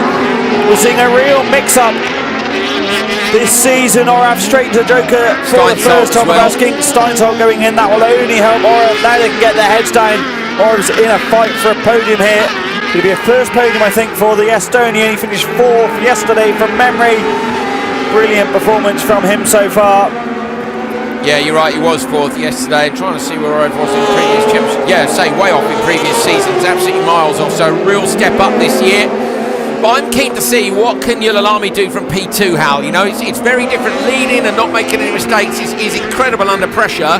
Now it's a case of how do you apply the pressure? How do you he's make all the over move? Svensson out of the chicane onto the loose. There's no way through there, but really, really pushing hard. I might joker. I might go from here because you're only losing time in behind. If other people get the tactics differently, I might stick it in there. Just close. Orav's, yeah, but two cars have gone already. If you go in now, I'd go. Yeah, you're right. I'd go. He does. So okay. So there we go. Yes, we called it Hal. In he goes to the joker. Come on then, Unit and Yulilami. Come on, Svensson too. Miles ahead of Orav. Yeah, really good So move. now it's about absolutely nailing the lap. Now it's up to Elias Svensson spotter. Do you cover him off or do you? I'd cover him. Tricky, isn't it? You've got to back your man to set 2 good laps, and you know how good Svensson is. Yeah, but I'd cover him. But they don't really know how good Yulilami is. That's what I mean. Yeah, I'd cover him off, mate. I'd cover him off. So if we were spotting Hal, I would say I'd send Svensson on this lap. But Svensson has far more experience in this category, far more experience of leading these races. You give up a lot going into third. Yeah. What if someone in front of you spins and you collect them? It's a risk, isn't it? It's a real risk. This is why I love the Joker strategies as much as I do. Me too. The gap is only 6.5. That's the Joker Delta. Yeah, 6.5. He's going in, Andrew. He's going in. Oh, into the back, and just as I said, the 10 11 and Baldwin's have contact as you got, and they're going to be slow, but he's about the merge. Here comes now. The car's going to be tight in the background. We need to see the background. Svensson's held him off. Svensson holds off Solly. Carnage in front of them. How the dust will have been a distraction there. I thought Solly was going to get it. Is it? Because they're going to catch those 2 cars. Yeah, 2 laps to go. There's going to be stuff is going to happen. So all that dust, to me, it looked like I reckon that he had so much more pace, but maybe didn't want to chuck it in there with all the dust, not knowing what was going on in front of him. Yeah, really tricky because Ugar and Baldwin had come together on the exit of the velodrome, hadn't they? As you say, Yulilami was carrying massive pace down that straight. The speed differential is huge, isn't it, on the Joker exit? Yulilami again in the mirrors of Svensson, desperate for Svensson to make a mistake, carries the speed through here, gets a good exit. Will he look to the inside line? He's right there over the curbs now through the gravel of the cars in front. They're surely going to joker. One of them has to go, Ugar or Baldwins. One of them must go joker. If they both go, that releases out lead 2 then. Look for a dive up the inside here. If Yulilami's going to go anywhere, surely has to take a look. Goes out wide for better exit speed. He's alongside on the outside line. Now he's going to make the cut back for a better exit onto the straight. Yulilami's throwing absolutely everything and the kitchen sink. Svensson in front. From Elias Svensson there, covered the inside, so Yulilami couldn't sink it back up the inside. He's going wide again, he's going to go for the undercut again. Svensson again covers the inside. This is a brilliant race between 2 brilliant cross-car drivers. Yeah, it's fantastic. Svensson knew what was going on there. He's just kept it tight. He's not losing time to anybody else. He can afford to take that defensive line. This will be frustrating for Yulilami. He's only got a couple of opportunities now to make another go. It was all down to the start, wasn't it? As we end up in this position with a couple of corners to go, Svensson nailed the start, and he's making the most of it at the moment. He's actually gapped Yulilami a little bit. Yulilami takes a cut, the crosscar bangs across the inside, now he's in the dust. He's nowhere near as close as he was last time around. I think he's safe on this lap. So Yulilami coming down behind Svensson. Svensson into the left-hander. Yulilami is closer, but not close enough like he was last time. There isn't enough space on the run to the flag. Elias Svensson takes the first rallycross victory of the year in Crosscar Senior. Brilliant drive by him and by Yulilami. Look at Svensson celebrating. The fight is on between him and Yulilami and the championship regulars. A number of the quick guys didn't make the final today, and I think we're in for a banger of a season. So impressed by Yulilami as well. He will lead the championship standings thanks to the results yesterday as well. Amazing stuff. Yulilami is delighted. Orav on the podium as well for the first time. Brilliant. We didn't really see him because we were focusing so much on that battle for the lead. But and Orav from nowhere, Hal. So where Yulilami's come up from junior, where we know he's good, Orav has come from nowhere. And I don't mean any disrespect, but no results last season, never above Q21, 21st in qualifying. So amazing to go from there right up to where he is now. 4 different nationalities in the top 4, 5 different nationalities in the 6 of the final. Yeah, brilliant. I don't know if we'll see a better final than that today. That was top draw, wasn't it? It was really good. Really good. I would love to have seen a pass, but we saw an attempt, and Svensson did a great job. Brilliant reaction. It was just in the reaction. He went. Sometimes you guess the lights a little bit, don't you? He went at the perfect time there. Just edged out Yulilami, and that's all she wrote. Good Joker strategy as well. He did the right thing by covering him off, because you can't give Yulalami that space. Clearly, we saw that I think Yulalami had the edge on outright lap pace. I haven't seen from the... Well, no, Svensson's done the quickest lap, so no. Yeah, but Yulalami sat behind him all race, didn't he? Yeah, true. So yeah, could he have gone quicker if he'd had the clear air? And we don't know, because of course you can't compare the 2 Joker laps. We'll never know. I reckon we might find out in Kuvula. That'll be Yulalami's home event as well, so heading to Finland. He was quick there last year. Yeah, he was. Did he win there? Have a look for you, mates. Elias Svensson takes the cross-kart final win for 58.6. Yulalami was second, and Lucas Orov third.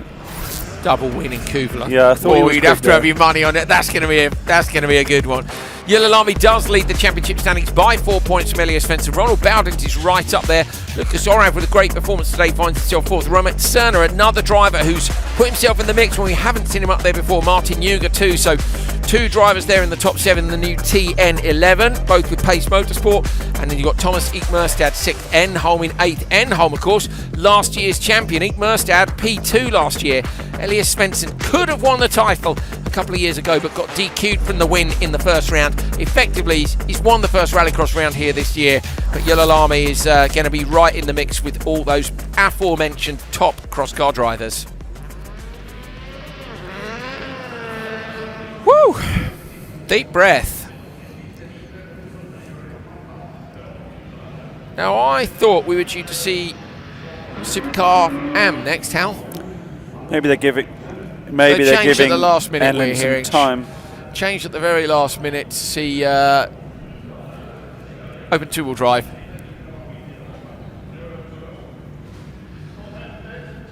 Sweden. What a great place. Sun setting on a fun weekend. It's great to be back, mate, actually. It's lovely to be back. So I really have enjoyed a little break from... Been a bit of a slow burner, hasn't it, with a different format? Yeah. I didn't feel like we really got to... I like the sprint, but you don't have to stretch your legs as a commentator on a sprint. It's not a rally. It was just different, wasn't it? Yeah, I'm not against doing it again. I wouldn't want to do it once every weekend, once a season maybe. I wouldn't actually be against just it being a different event. You know, if you thought there was somewhere with some mega stages around a venue, but probably Tierp's the only place that's actually got the access roads to do it, isn't it? Simon Tiger and Victor Johansson on the front row are your 2 previous champions in the last 3 years. Twice for Tiger, once for Johansson. Tiger gets a great start, and that's the difference. Johansson has been eaten alive, Hal, on the run to the first corner. He doesn't have his engine that he normally has, and he's lost his hybrid system. But he's super astute, isn't he? And while these other drivers might get stuck into battles, Johansson will pick up the pieces as and when, and I wouldn't be surprised if he gets back ahead of Räikkönen. Oh, there we go in the background. Fahlgren has dropped it in the Hyundai. And Kenneth Kong. Kenneth Kong was so low down in the intermediate, and that result in Q3 really lifted him up to get through to the final. Now running 3rd behind Räikkönen. So I don't think any of the top 3 will Joker. That's my instinct. So if I were... I think that's the risk, I'd go Joker. Anything could happen. In the back of the pack they spun. Go on, Johansson. Oh, he's going. There you go. Hal Rich gets it right. Boom. Why do you think he Jokered? I've no idea. See, I wouldn't have done. You know what I mean, don't you? Yeah. He's gone against the grain. If he hadn't gone, that's what I said. It's just so unpredictable in open 2-wheel drive. There's characters for sure. Well, I mean, it could make sense if these 3 get all tripped up between each other, but it's a risk to give up a good track position like that so early on, isn't it? Yeah, absolutely. Especially when people have had a bit of carnage behind you.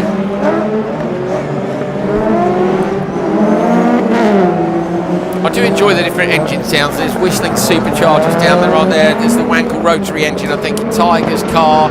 We were asking Victor if there'd been many changes to Tiger's car, and he said, no, not that I'm aware of. Missing Marcus Norman, he had a ridiculous engine, didn't he, last year in the CLK? But it blew up, didn't it? A lot. Yeah. Yeah, maybe a bridge too far. Tiger's got an enormous lead already, some 3.5 seconds over Kenneth Kong. See ya. Kong's gonna not Joker this time around. Enlen's rolling up to the grid, Hal. So maybe they waited for him. Fair enough. Yeah, that's great. But Enlen rolling up into the grid. Who's your money on for the Let's Be Honest? Who's your money on for the Let's Be Honest? Well, I was just about to say this. I don't think this final's going to require us to go to level 10, as we were discussing earlier on. You never know your luck with Open 2, as you say, anything can happen. But who's your money on for the AM final in Supercar? Tapanen. Is it? Yeah. Is it? It is. Is it?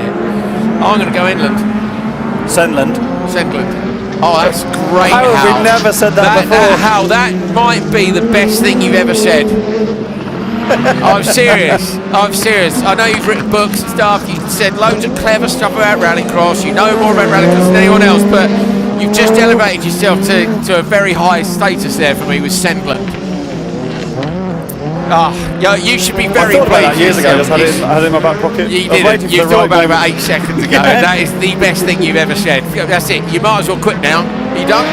'Cause Let's just watch Andy Scott's pre-start in the background. you're so far ahead. Come on, Victor, has a look. Oh, parks it. Locked up on the front wheels. Parks it underneath the rear wing of Kong. Where's Carlson? Showing him P3. Second, I think now. Just jiggled up the order a little bit. That early Joker hasn't really worked out for Rackline at all. No, it hasn't, has it? You'd have thought it was maybe the wrong thing to do, but there you go. Home race next though in Kovala for the Finn. I can't wait to have some of the Finnish open dual drive cars. So there's Smurf, Flaming Smurf. Yeah? Yeah. You looking forward to it? I am, yeah. We need to check who's entered, but there will be some Finnish locals. Ryala, I hope, will come out. And in Supercar. Venäläinen was P3 and P2 last year, Hal in the Flaming Smurf. There's going to be some good Supercars in... Hansen is all over. Who's going to be there? Who's going to be there? Has Kenneth Kong's rear suspension collapsed? Left rear. Not sure. Carlson's gone Joker watching the background. Yeah. It has. So he's got a problem for Kong. Victor Johansson can't find a way through. Could be a bit of carnage here if he pulls out and finds in front of him Carlson. Johansson is not the one to instigate the carnage though, is he? That's properly collapsed now on the back and the front right. 2 laps to go. He's going to go round him. So Johansson's Go going on, to get Victor. a podium. Go on. So now he's on the bar. Kenneth was pulling off the track there, and that could have been a Disaster. a cluster. Could have been couldn't it? Could have been a disaster. This is how you win championships, isn't it? Not his weekend, got all sorts of problems. Just keep getting some points. Keep getting the results. We do, as we said earlier, there are some interesting technologies and ideas in these cars, meaning that there tends to be one weekend where somebody will have an absolute shocker. So if your bad weekend is less bad than other people's, as Hal said, that is how you win the championship. And Simon Tiger's not afraid of the odd engine issue, is he? He's been riddled with them for the last few years because they're so highly strung, and you get super excited about running way too much power because it's cool. I wonder if Simon Tiger's mum's watching. I bet she is. Hello, Simon normally. Tiger's mum. Normally get a message as well. Here he goes. There is not a mark on this. What a brilliant performance. Yeah, I know we've joked about it, but he's been stunning he's this killed weekend. it. Absolutely smashed it. Every qualifying session on the lock stops as he comes over the line with all 10 million horsepower. Simon Tiger, twice a champion of Open two-wheel drive, is twice a winner here at Tierp. Great job. Where's Johansson? Did he get P3? Oi, oi! Bit of backfiring sideways. There's a switch in there, isn't there, for extra carnage mode? Look at that. Victor Johansson is not a donut legend, is he? No, but Simon Tiger is just, he hasn't got any left to give, has he? He's all donuts. Yeah, he's done. Done diddly done. Good result for Carlson in the polo. Second Indeed. come the end. Good to see the likes of Rackalainen at round 1, just in the hopes that then we see them for the rest of the championship. Often you see these guys turn up in Finland at round 2 and 3 or whatever, and then they go, oh, it was good, and now It's a shame we haven't got some of the Bjorn Stur in the Focus. Yeah, Norwegians. Yeah. Do you think they'll Derek come though? Towell in the Fiesta. I think Derek will be back later in the year. Yeah, Derek needs to sort it out. Where is he? Where are you, Tohill? What's going on? He was messaging you earlier, wasn't he? He wants to be back. I think he's a bit on his plate. The next round, unfortunately, clashed with the British and Irish Championship at Mondello Park, so he couldn't do that anyway. He enjoyed Kuvala last year as well, didn't he? I don't think he enjoyed the track bit so much. That's exactly what I was getting at. Wasn't the car absolutely awful in Kuvala? It was awful everywhere, wasn't it? Yeah, well, that's what happens when you what was supercar engine, wasn't it? That's definitely an idea formed over a lot of Guinnesses, isn't it? I know what we're going to do. We're going to take the supercar engine and put it in the touring car. Basically, it was let's take the front drive shafts out of a supercar, and it did not work. It was not the one. Funnily enough, wasn't great. It was not. I mean, hindsight's wonderful, isn't it? Simon so Tiger. Now he's got to reinvent the car again. Yes, No, Simon, genuinely, he'll be back. Simon Tiger wins from Anton Carlson and Victor Johansson. The margin was enormous, and it will be closer. Victor Johansson looking to get his normal engine and his hybrid system back in, hopefully in time for Kuvla, because he says he's going to be a bit busy in the run up to northern Sweden. I'm debating opening a Rallycross Addicts Association, and I think Toa would probably be right up there with what would you offer? What would they have to come and counselling? Like, what would they do? Sit in a room and go, my name's Hal Ridge, and I'm a Rallycross addict. I've got a big problem. Maybe like, Hal? Have you had any Rallycross this week? You've had 2 weeks without rallying. Yes, I have. I went to a test at an airfield. They were like, that's it, I'm afraid. You have to go and see your sponsor, someone who doesn't like Rallycross, and suggest that you don't go. Sponsor? Yeah, you have sponsors, don't you, if you're in one of those programs? Oh, I see, right, yeah. So Hal's immediately thinking, because he's so addicted to Rallycross, he was thinking of his sponsor that was going to pay for his next Rallycross meeting. He's so addicted to it. Simon Tiger wins from Victor Johansson, Kenneth Kong. Wins championship standing. Simon Tiger leads from Victor Johansson and Kenneth Kong. But I say those top two, hopefully that battle will carry on all year, and it has done for the last 2 seasons at least. Did Tiger go up against Johansson the first year, or was Johansson not there? Yeah, he did, yeah. He did. But he had loads of reliability problems, didn't he? Yeah. Right, here we go. Supercar time. This is the Supercar Open 4-Drive AM final. On the front row, you've got Tierp and Enland. Hal's gone for Tierp, I've gone for Enland. Sjökvist on row 2 in the RX2 E-car. Toren alongside, and then Martinsson and Martinovs at the back, just to keep things interesting.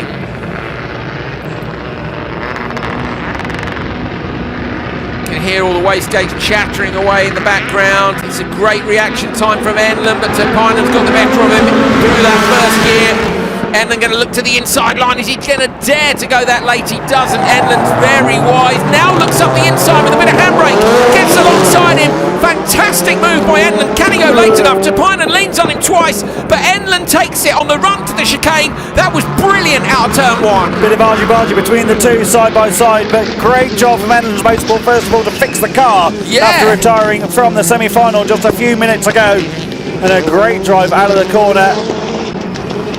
Tierp's all over the back of Enland here, coming into the Valley section. He's got yellow gloves on. You can see him soaring away at the wheel. He definitely cannot joker for the first that I'm asking, because the pace difference between these two and those at the back probably is quite large. It is very. I was just thinking the same thing. Unfortunately, he's got to wait 2 or 3 laps out. Yeah, Martinovs into the joker in the Albatech built Peugeot 208. Tierp all over the back of Martin Enland. Tierp gave him a good couple of bangs in the door, didn't he, on the run up to the chicane. When he realised Enland was there, he's like, well, I'll give you a little nudge. But Enland wasn't having any of it, just stayed in there and stayed late on the brakes. It was impressive, I thought, but under a lot of pressure. And he's going to remain under a lot of pressure, but tricky for Tierp. When you, mind you, Hal, look at the gap already. They've already pulled over 4 seconds on Sjökvist last time around. So one more lap and you can potentially have the gap you need to go joker. You definitely can't get now though, can you? Because you'll be right into Sjökvist and Martinsson. Something's happened here. I just ran deep, lost a bit of time, got stuck in the rut there on the outside. And he stays out, so... you could be right on your prediction. What, Enland? Yeah. Well, he's got late on the brakes. Tierp has almost collected him now. He's getting really wild out there. A lot of pace in that car though. One of the best rallycross cars ever built.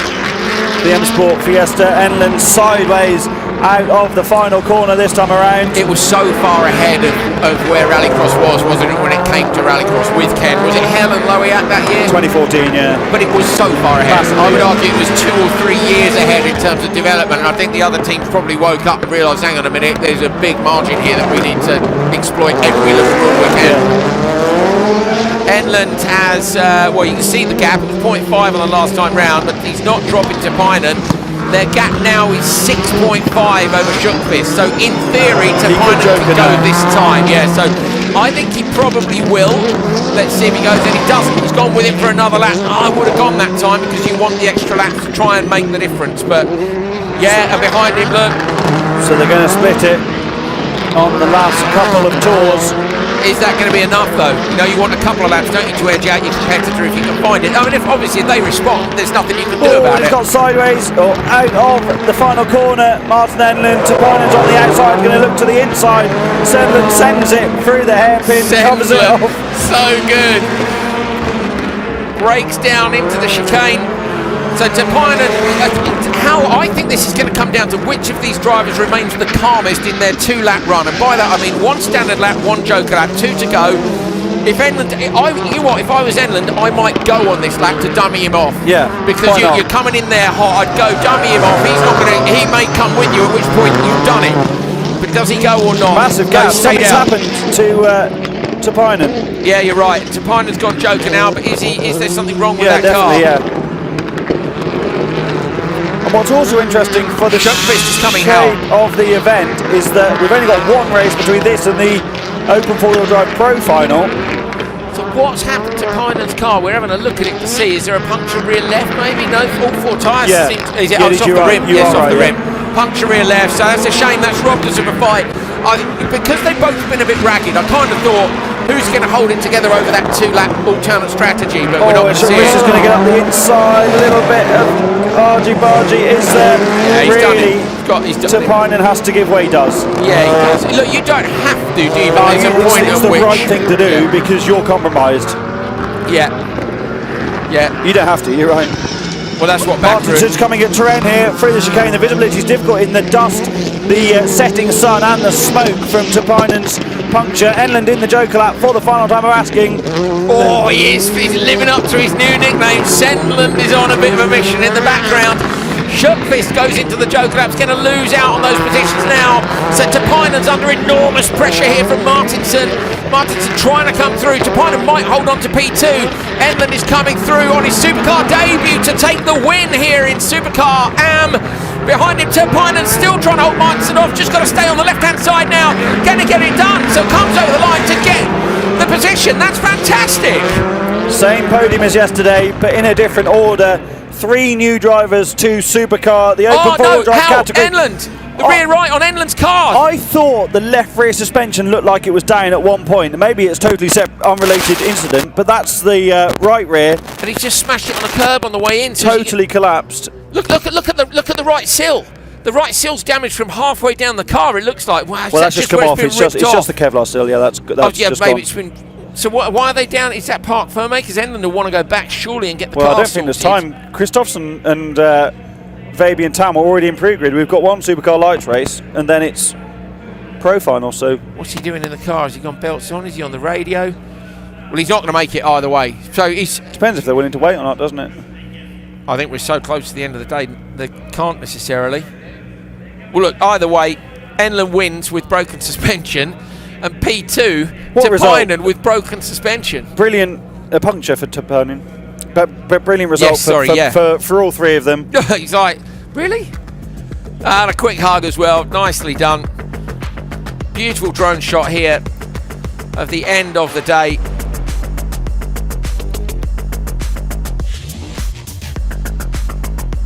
Just saw Matthias Hegstrom in the crowd there on the left-hand side. He's sitting in the sun. The people who are sitting over on the dark side, Hal, it's a no from me. So of course, Enland's not going to be in the Pro Final because he retired from the semi-final anyway. Oh yes. Wake up, Ridge. Mate, it's late in the day. It's been a long one. I think he broke it on that drone shot on the curb. Look how much cut he took on the curb. And of course, this is a Mark 7 Fiesta reshelled, so it's on the double wishbone suspension rather than the inboard of the Mark 8. Do you think he clattered it into the wall on the outside? No, I think he'd broken it on the curb in the chicane on the last lap.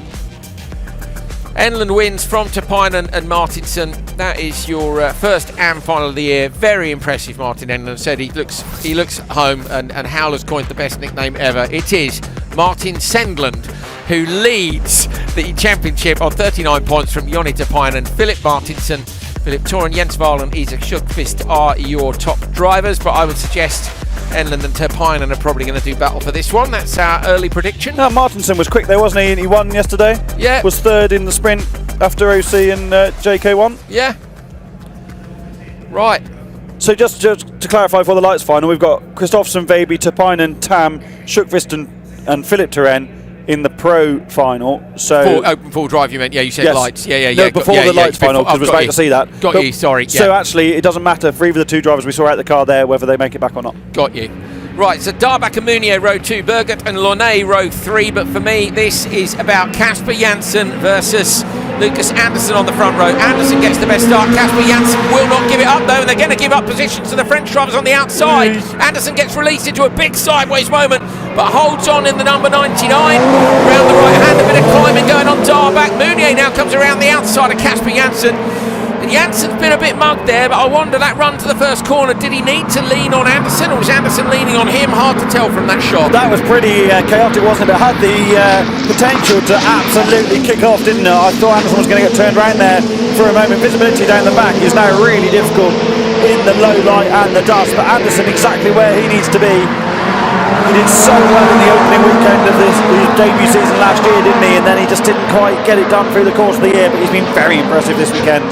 He has indeed. Casper Janssen from P3, he's in luck. 2 people have joking on the first lap. That's what Janssen needed.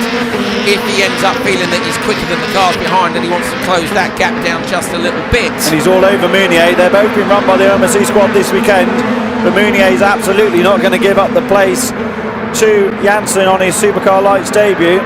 Oh, Anderson's run really wide there in the hairpin. Lucky Janssen wasn't there, isn't he? Because he would have had a look at that for sure. I'd have to say that Anderson and Janssen have both had their moments of being quite ragged this weekend, haven't they, in the fastest of the cars in this class. They were equal, Hal, on championship points yesterday, 27 points apiece because of their different performances at the various stages. Who got TQ? Was it Anderson in the end? Yeah. So he would be 1 point ahead. No, it was Casper Janssen, wasn't it? And then Casper won the first semi-final to start pole for the final. And did Lucas win his as well? Yes, to be on the front row. So they'll be 1 point apart. Yeah. So it is going to be whichever one of them comes home first, assuming... and Janssen goes Joker now. So Janssen's gone Joker. That must mean he feels he's got enough clear air behind to come out, and he does. And he also gets lucky in that Berget's gone in with him. Yeah, so now Janssen's got as long as he wants to try and go. I'm not sure they'll Joker Anderson. I'm not sure about that. Janssen sideways there. I think they might leave Anderson out. It's his brother, isn't it, that spots for him, with Joel Kristofferson stood on his shoulder giving him advice.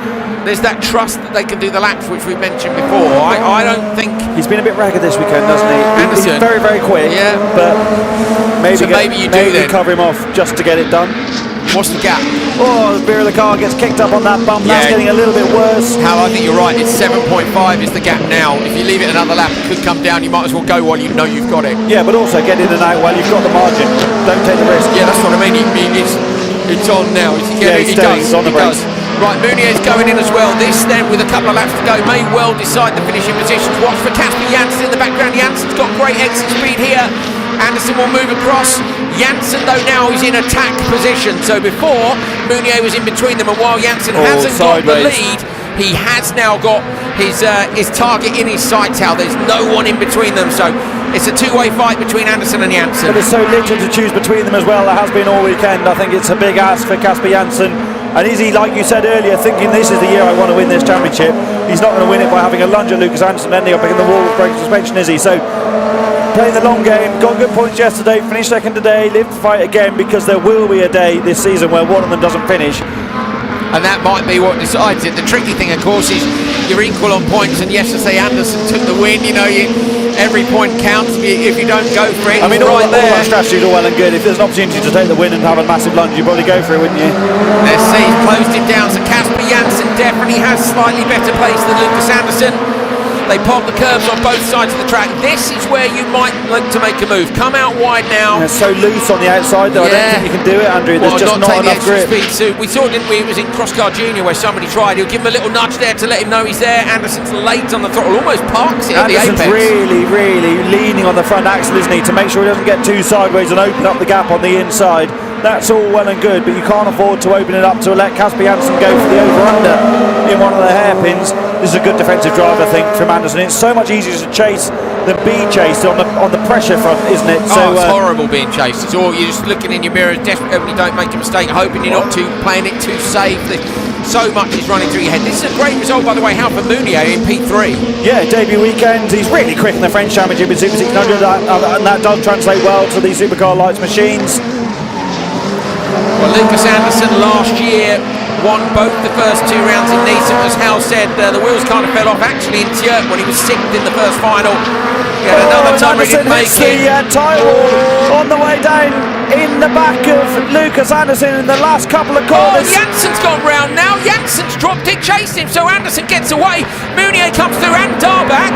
Casper Janssen, he loses exactly 3 places at the end. About. Yeah, and through to take the win comes Lucas Anderson. It's a double win here, and Casper Janssen has just dropped some vital championship points. He is still sitting in that little loop hairpin. in front of all of the fans. And his he's team. going to be what, P5? I think I said it was Anderson that hit the tyres. It wasn't. It was Janssen, I think. Yeah, I thought you said I was looking down. Yeah, I think I did say Anderson. I meant Janssen. They sound similar, don't they? But I think as they come down that run, he got down that straight. He got a much better run, clipped the tyres. I wonder if the steering broke there. It's going to be a 6-point championship lead, I think, for Lucas Anderson, because it was 8, wasn't it? Sorry, it was they were equal yesterday. Then it was 1 to the advantage of who? Sorry, was it 1 to the advantage of Janssen? Right, but now it's gone 8 to Anderson, and only, what is it, 5, 4, 3, 2. So it go back 6 the other way. So it'll be a 5-point lead, I think, for Lucas Anderson. Look, it's not a lot, but you got to look at the margins last year. There were only 8 points between the top 2 and 1 point between P2 and P3 previous year. So this is Anderson jokering with a couple of laps to go. Retains the lead under big pressure from Janssen. Oh yeah. So Anderson had already got sideways. Janssen has got. I wonder if Janssen's already broken the steering. I think he's broken front left, and now. So I don't think he would have got in the back of Lucas like that intentionally. I don't know, but I don't think he would have done. That wheel's. It's turned in. I reckon the outside left wheel has turned in when he's flicked it there. Yeah. The steering's already broken. He hasn't felt it, or potentially when he's jumped on the brake, it's done the final brake. It's going to be a recovery. So I wonder if we can see that again, if that's possible, before we watch the Supercar Pro final. Here's the result. Anderson takes it from Mounier, an amazing P2 for the French driver. Darback up there as well. Debut. Birgit Janssen with a DNF, but gets P5, and Launay with a DNF, but gets P6. We might have championship standings ready if we all have a look at those. Yep, pleased. Oh yeah, double pickup to do, isn't there? I think. Is Casper's car still parked? Again, on the last lap where they're coming down. Look at that. Don't see that often on a lights car, do you? It's no, fully folded under. I think I might need a cake, Hal. Flagging. I'd have a flagging. Little sugar boost before. The last lap incident, did we see it?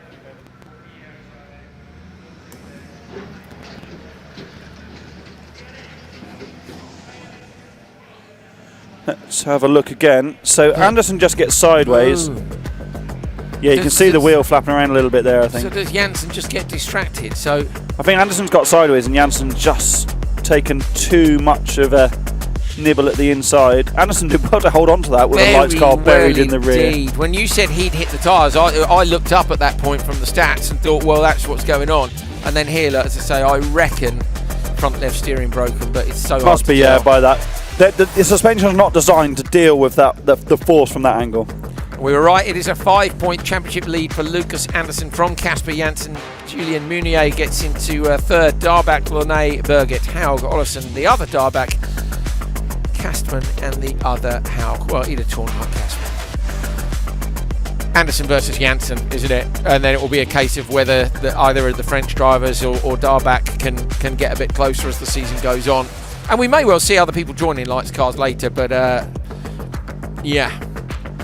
I find it interesting actually how the Casper with so much success in Nitro hasn't done the championship job here. Such a different environment though, isn't it? he's really going to want to win this. He's arguably the class of the field in Nitro, and it has been a bit close here. Olofsson, of course, is going to be back in the mix for the rest of the season, likely, unless he decides to sack it. Interesting.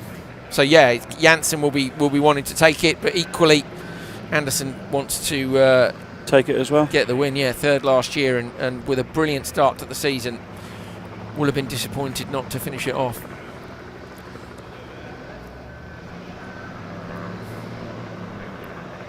Right, we'll be back in a moment.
Right, the sweepers are heading off the track. The supercars are heading on. Open four-wheel drive as this category is known this year, although I think all the cars in this one... No, actually, yes. Is Sjökvist in it? I believe not. Here we go, let's listen into the launch. They're working on the launch of the Polos. It's proved pretty effective. I think maybe quite so effective as the killer Polo was. Give it time, Andrew. I know. It's the angle of Kristoffersen's car versus Baby's car. They're very it's ominous, isn't it? They're quite pointed towards the same point.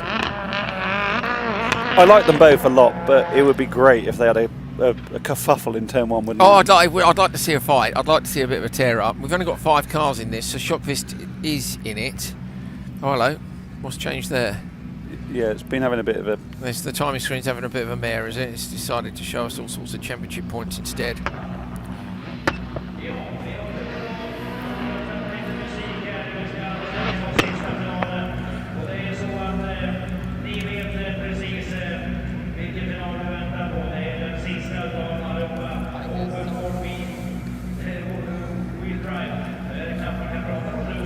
Last race of the weekend. Whole round of Swedish yesterday. We have got 6 cars on the grid, and here they are. Round 2, RallyX 2024. Johan Kristoffersen on the front row with his teammate OC Baby. On row 2, the fast starting Tepainen and Tam. And on row 3, it's Sjökvist in the RX2E car and Philip Toren in the Polo. But this is all about the 2 Polos on the front row. Revs rise up, lights are about to go out, and we're about to end the weekend here at Tierp with a race between the 2 teammates. Baby's got a good start, but Kristoffersen has that inside line. Baby goes early on the brakes, that maybe to try and cover off behind. Tam's going to look up the inside. Baby needs to not give up a position here, but he does leave the door open for Maiko Tam. Got to out-drag him down to the chicane. Tam goes late on the brakes. They're almost together. Just holds on, but it is Kristoffersen with the whole shot. Brave smaller Christian Baby there to brake later than Tam. Kristoffersen's car gets pitched sideways on the gravel for the first time of asking. Tam could easily have fired Baby there. Good respect from him, good spotting from Nils Anderson for Baby as well, to give smaller Christian the information he needed to brake that bit later. Not an ideal first corner for him, but he's absolutely made up for it. As Tepainen's gone Joker in the background, that leaves... And Sjökvist. Yeah, Sjökvist gone in as well. Sjökvist, I think, with respect to the RX2E car's not going to be competitive here with these guys. Not around here with such long straights and heavy accelerations. Maybe a bit more in Kuvula. You think he'll come there for more warm-up? He's ahead of his RX2E season? I don't know. I think it's unlikely, but I guess it depends what Team Farron do with the FC2 car. Actually, yeah, good point. Yeah, whether or not they can get those cars ready in time for Kuvula with the changes that need to be made. So, of course, Tam is the only one of the only one of these drivers that's a pro, as well as Baby and Kristoffersen. That's by virtue of him winning the AM Championship last year. You can't win the AM Championship and then do it again. So is he ever allowed to go back down, or is it, I can't remember, they're allowed after a year out, whether you go back to AM or not? Well, once you're a pro, aren't you? I don't actually know. But no, well, yeah, I think it's also tricky, isn't it? Because Maiko was his first year at this level. He's gone Joker. Someone's made a big mistake in the background. Look at the amount of dust. Is that an off car, or just no? It's just somebody who's run wide. Oh, Tam's going to fall victim here to Tepainen. Surely Tepainen's got huge closing speed, but he's not close enough. Tam did well. I reckon Tepainen must have been the person who got sideways up in the long corner. Tepainen's been very racy this weekend, hasn't he? He's really, really on top of that car. I would say he looks more on top of it than Tam did last year in his debut season. But my point about Tam being a pro is Tepainen carries so much speed down at the bottom of the straight, brings so much space. I wonder if Tam's carrying an issue, because the car doesn't look anywhere near as on it as it might do. Everybody, who hasn't Joker? I'm trying to see who hasn't Joker. Toren, is Toren gone? Everyone's gone except the KMS cars, although the timing screen's got 2 Tams on it. Tams, yeah, so that must be Toren in the... Okay, and Joker laps now. That's Baby in the Joker. So Baby's gone. That's, I was going to say to cover off behind, but it's really not necessary to cover anybody off. Toren's going in now, and he's immediately going to be swallowed up by Maiko Tam. Where's Tepainen gone? Has Tepainen disappeared? Yeah, he's gone down. So Tepainen has disappeared from the back of Maiko Tam. They were very close together.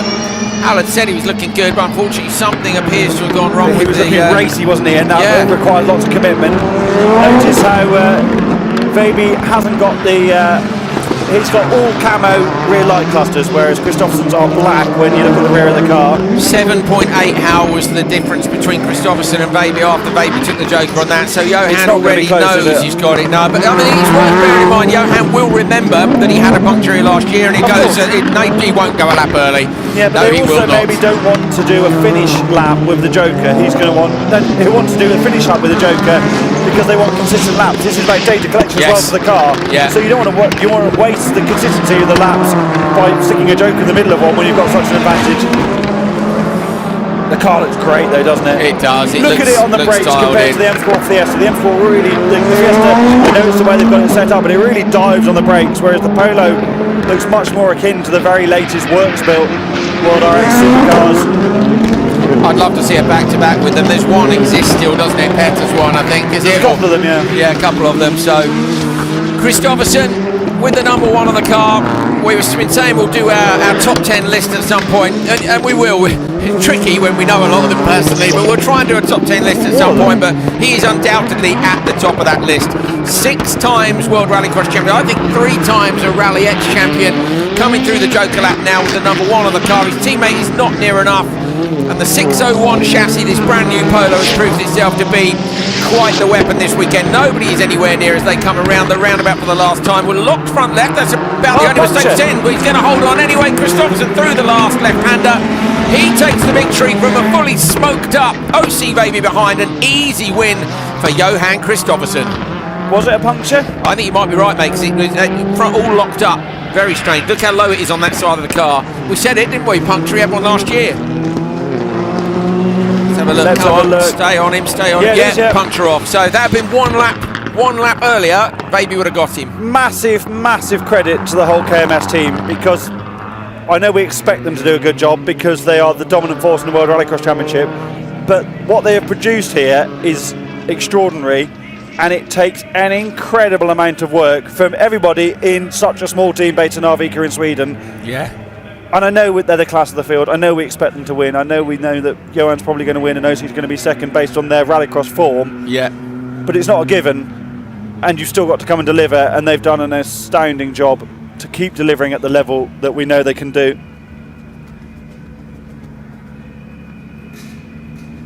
The winner takes it all, plays over the PA system here in Tierp.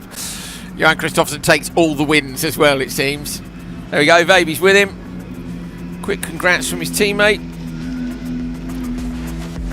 Is that Schuckfist in there with them? Yeah, it is. Yeah. Good lad.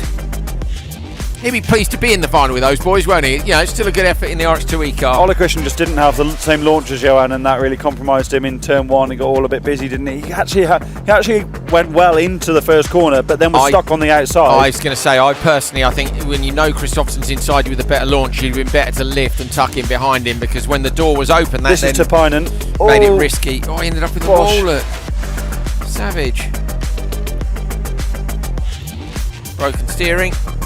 And where did Johan pick up the puncture? Surely it's on this last lap. It must be. It's down there already, is it? Yeah, that's in the final corner, isn't it? No, that's in the Joker. Oh, sorry, that's front in the left. Joker. So it must have been up. I reckon it must have been up in the banking again, where he got it last year. It's on the outside. Yeah, on the outside, yeah. Unless he's just been unlucky and got a cut tyre. Well, I don't think, unfortunately, Johan will be joining us in the studio today, because we're not going to be on air for very much longer, and they're doing the podium right up at the far end. Are we wrapping up, mate? Please say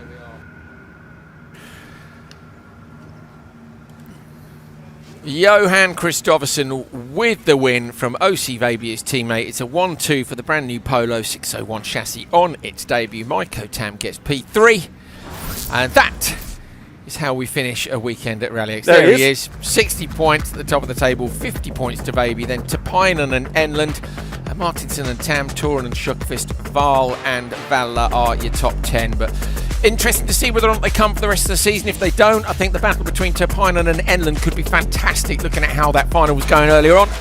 So we'll see. I guess it's going to depend what Kristoffersen and Ole Christian Vaby decide they're going to do with the rest of their year. So over the next few weeks, they're rallycross anoraks, just like you and I think it'll be difficult for them not to come to Coley. Oh, so do I. It's in 2 weeks' time. Surely you want to stay sharp, don't you? So it's about the team as well. What Tommy Kristoffersen always says is being here is as much about preparing the team being sharp for OC retired with some damage earlier on today, and it's about the team going through all these processes for the World Championship and their other programs, as well as dialing stuff driving in. And keeping the drivers sharp. So demonstrating they can run a good car. Everybody knows that, but still you want to demonstrate. At the end of the day, there's a business to run. There's cars to rent potentially. So they'll want to keep maintaining it. We hope they come back anyway. We will be back in 2 weeks, just 2 weeks' time. We're going to be in Coley in Finland, which is one of our favourite rallycross tracks and a great town as well. So if you're not going to be trackside in Finland, I hope that you will join us on YouTube. Hal Ridge, thank you so much. Thank you, mate. Good weekend as Pleasure. always. Yeah, and we're heading to Maxburger on our way to the airport. You guys enjoy the rest of your weekend. Take care. We'll see you in 2 weeks' time.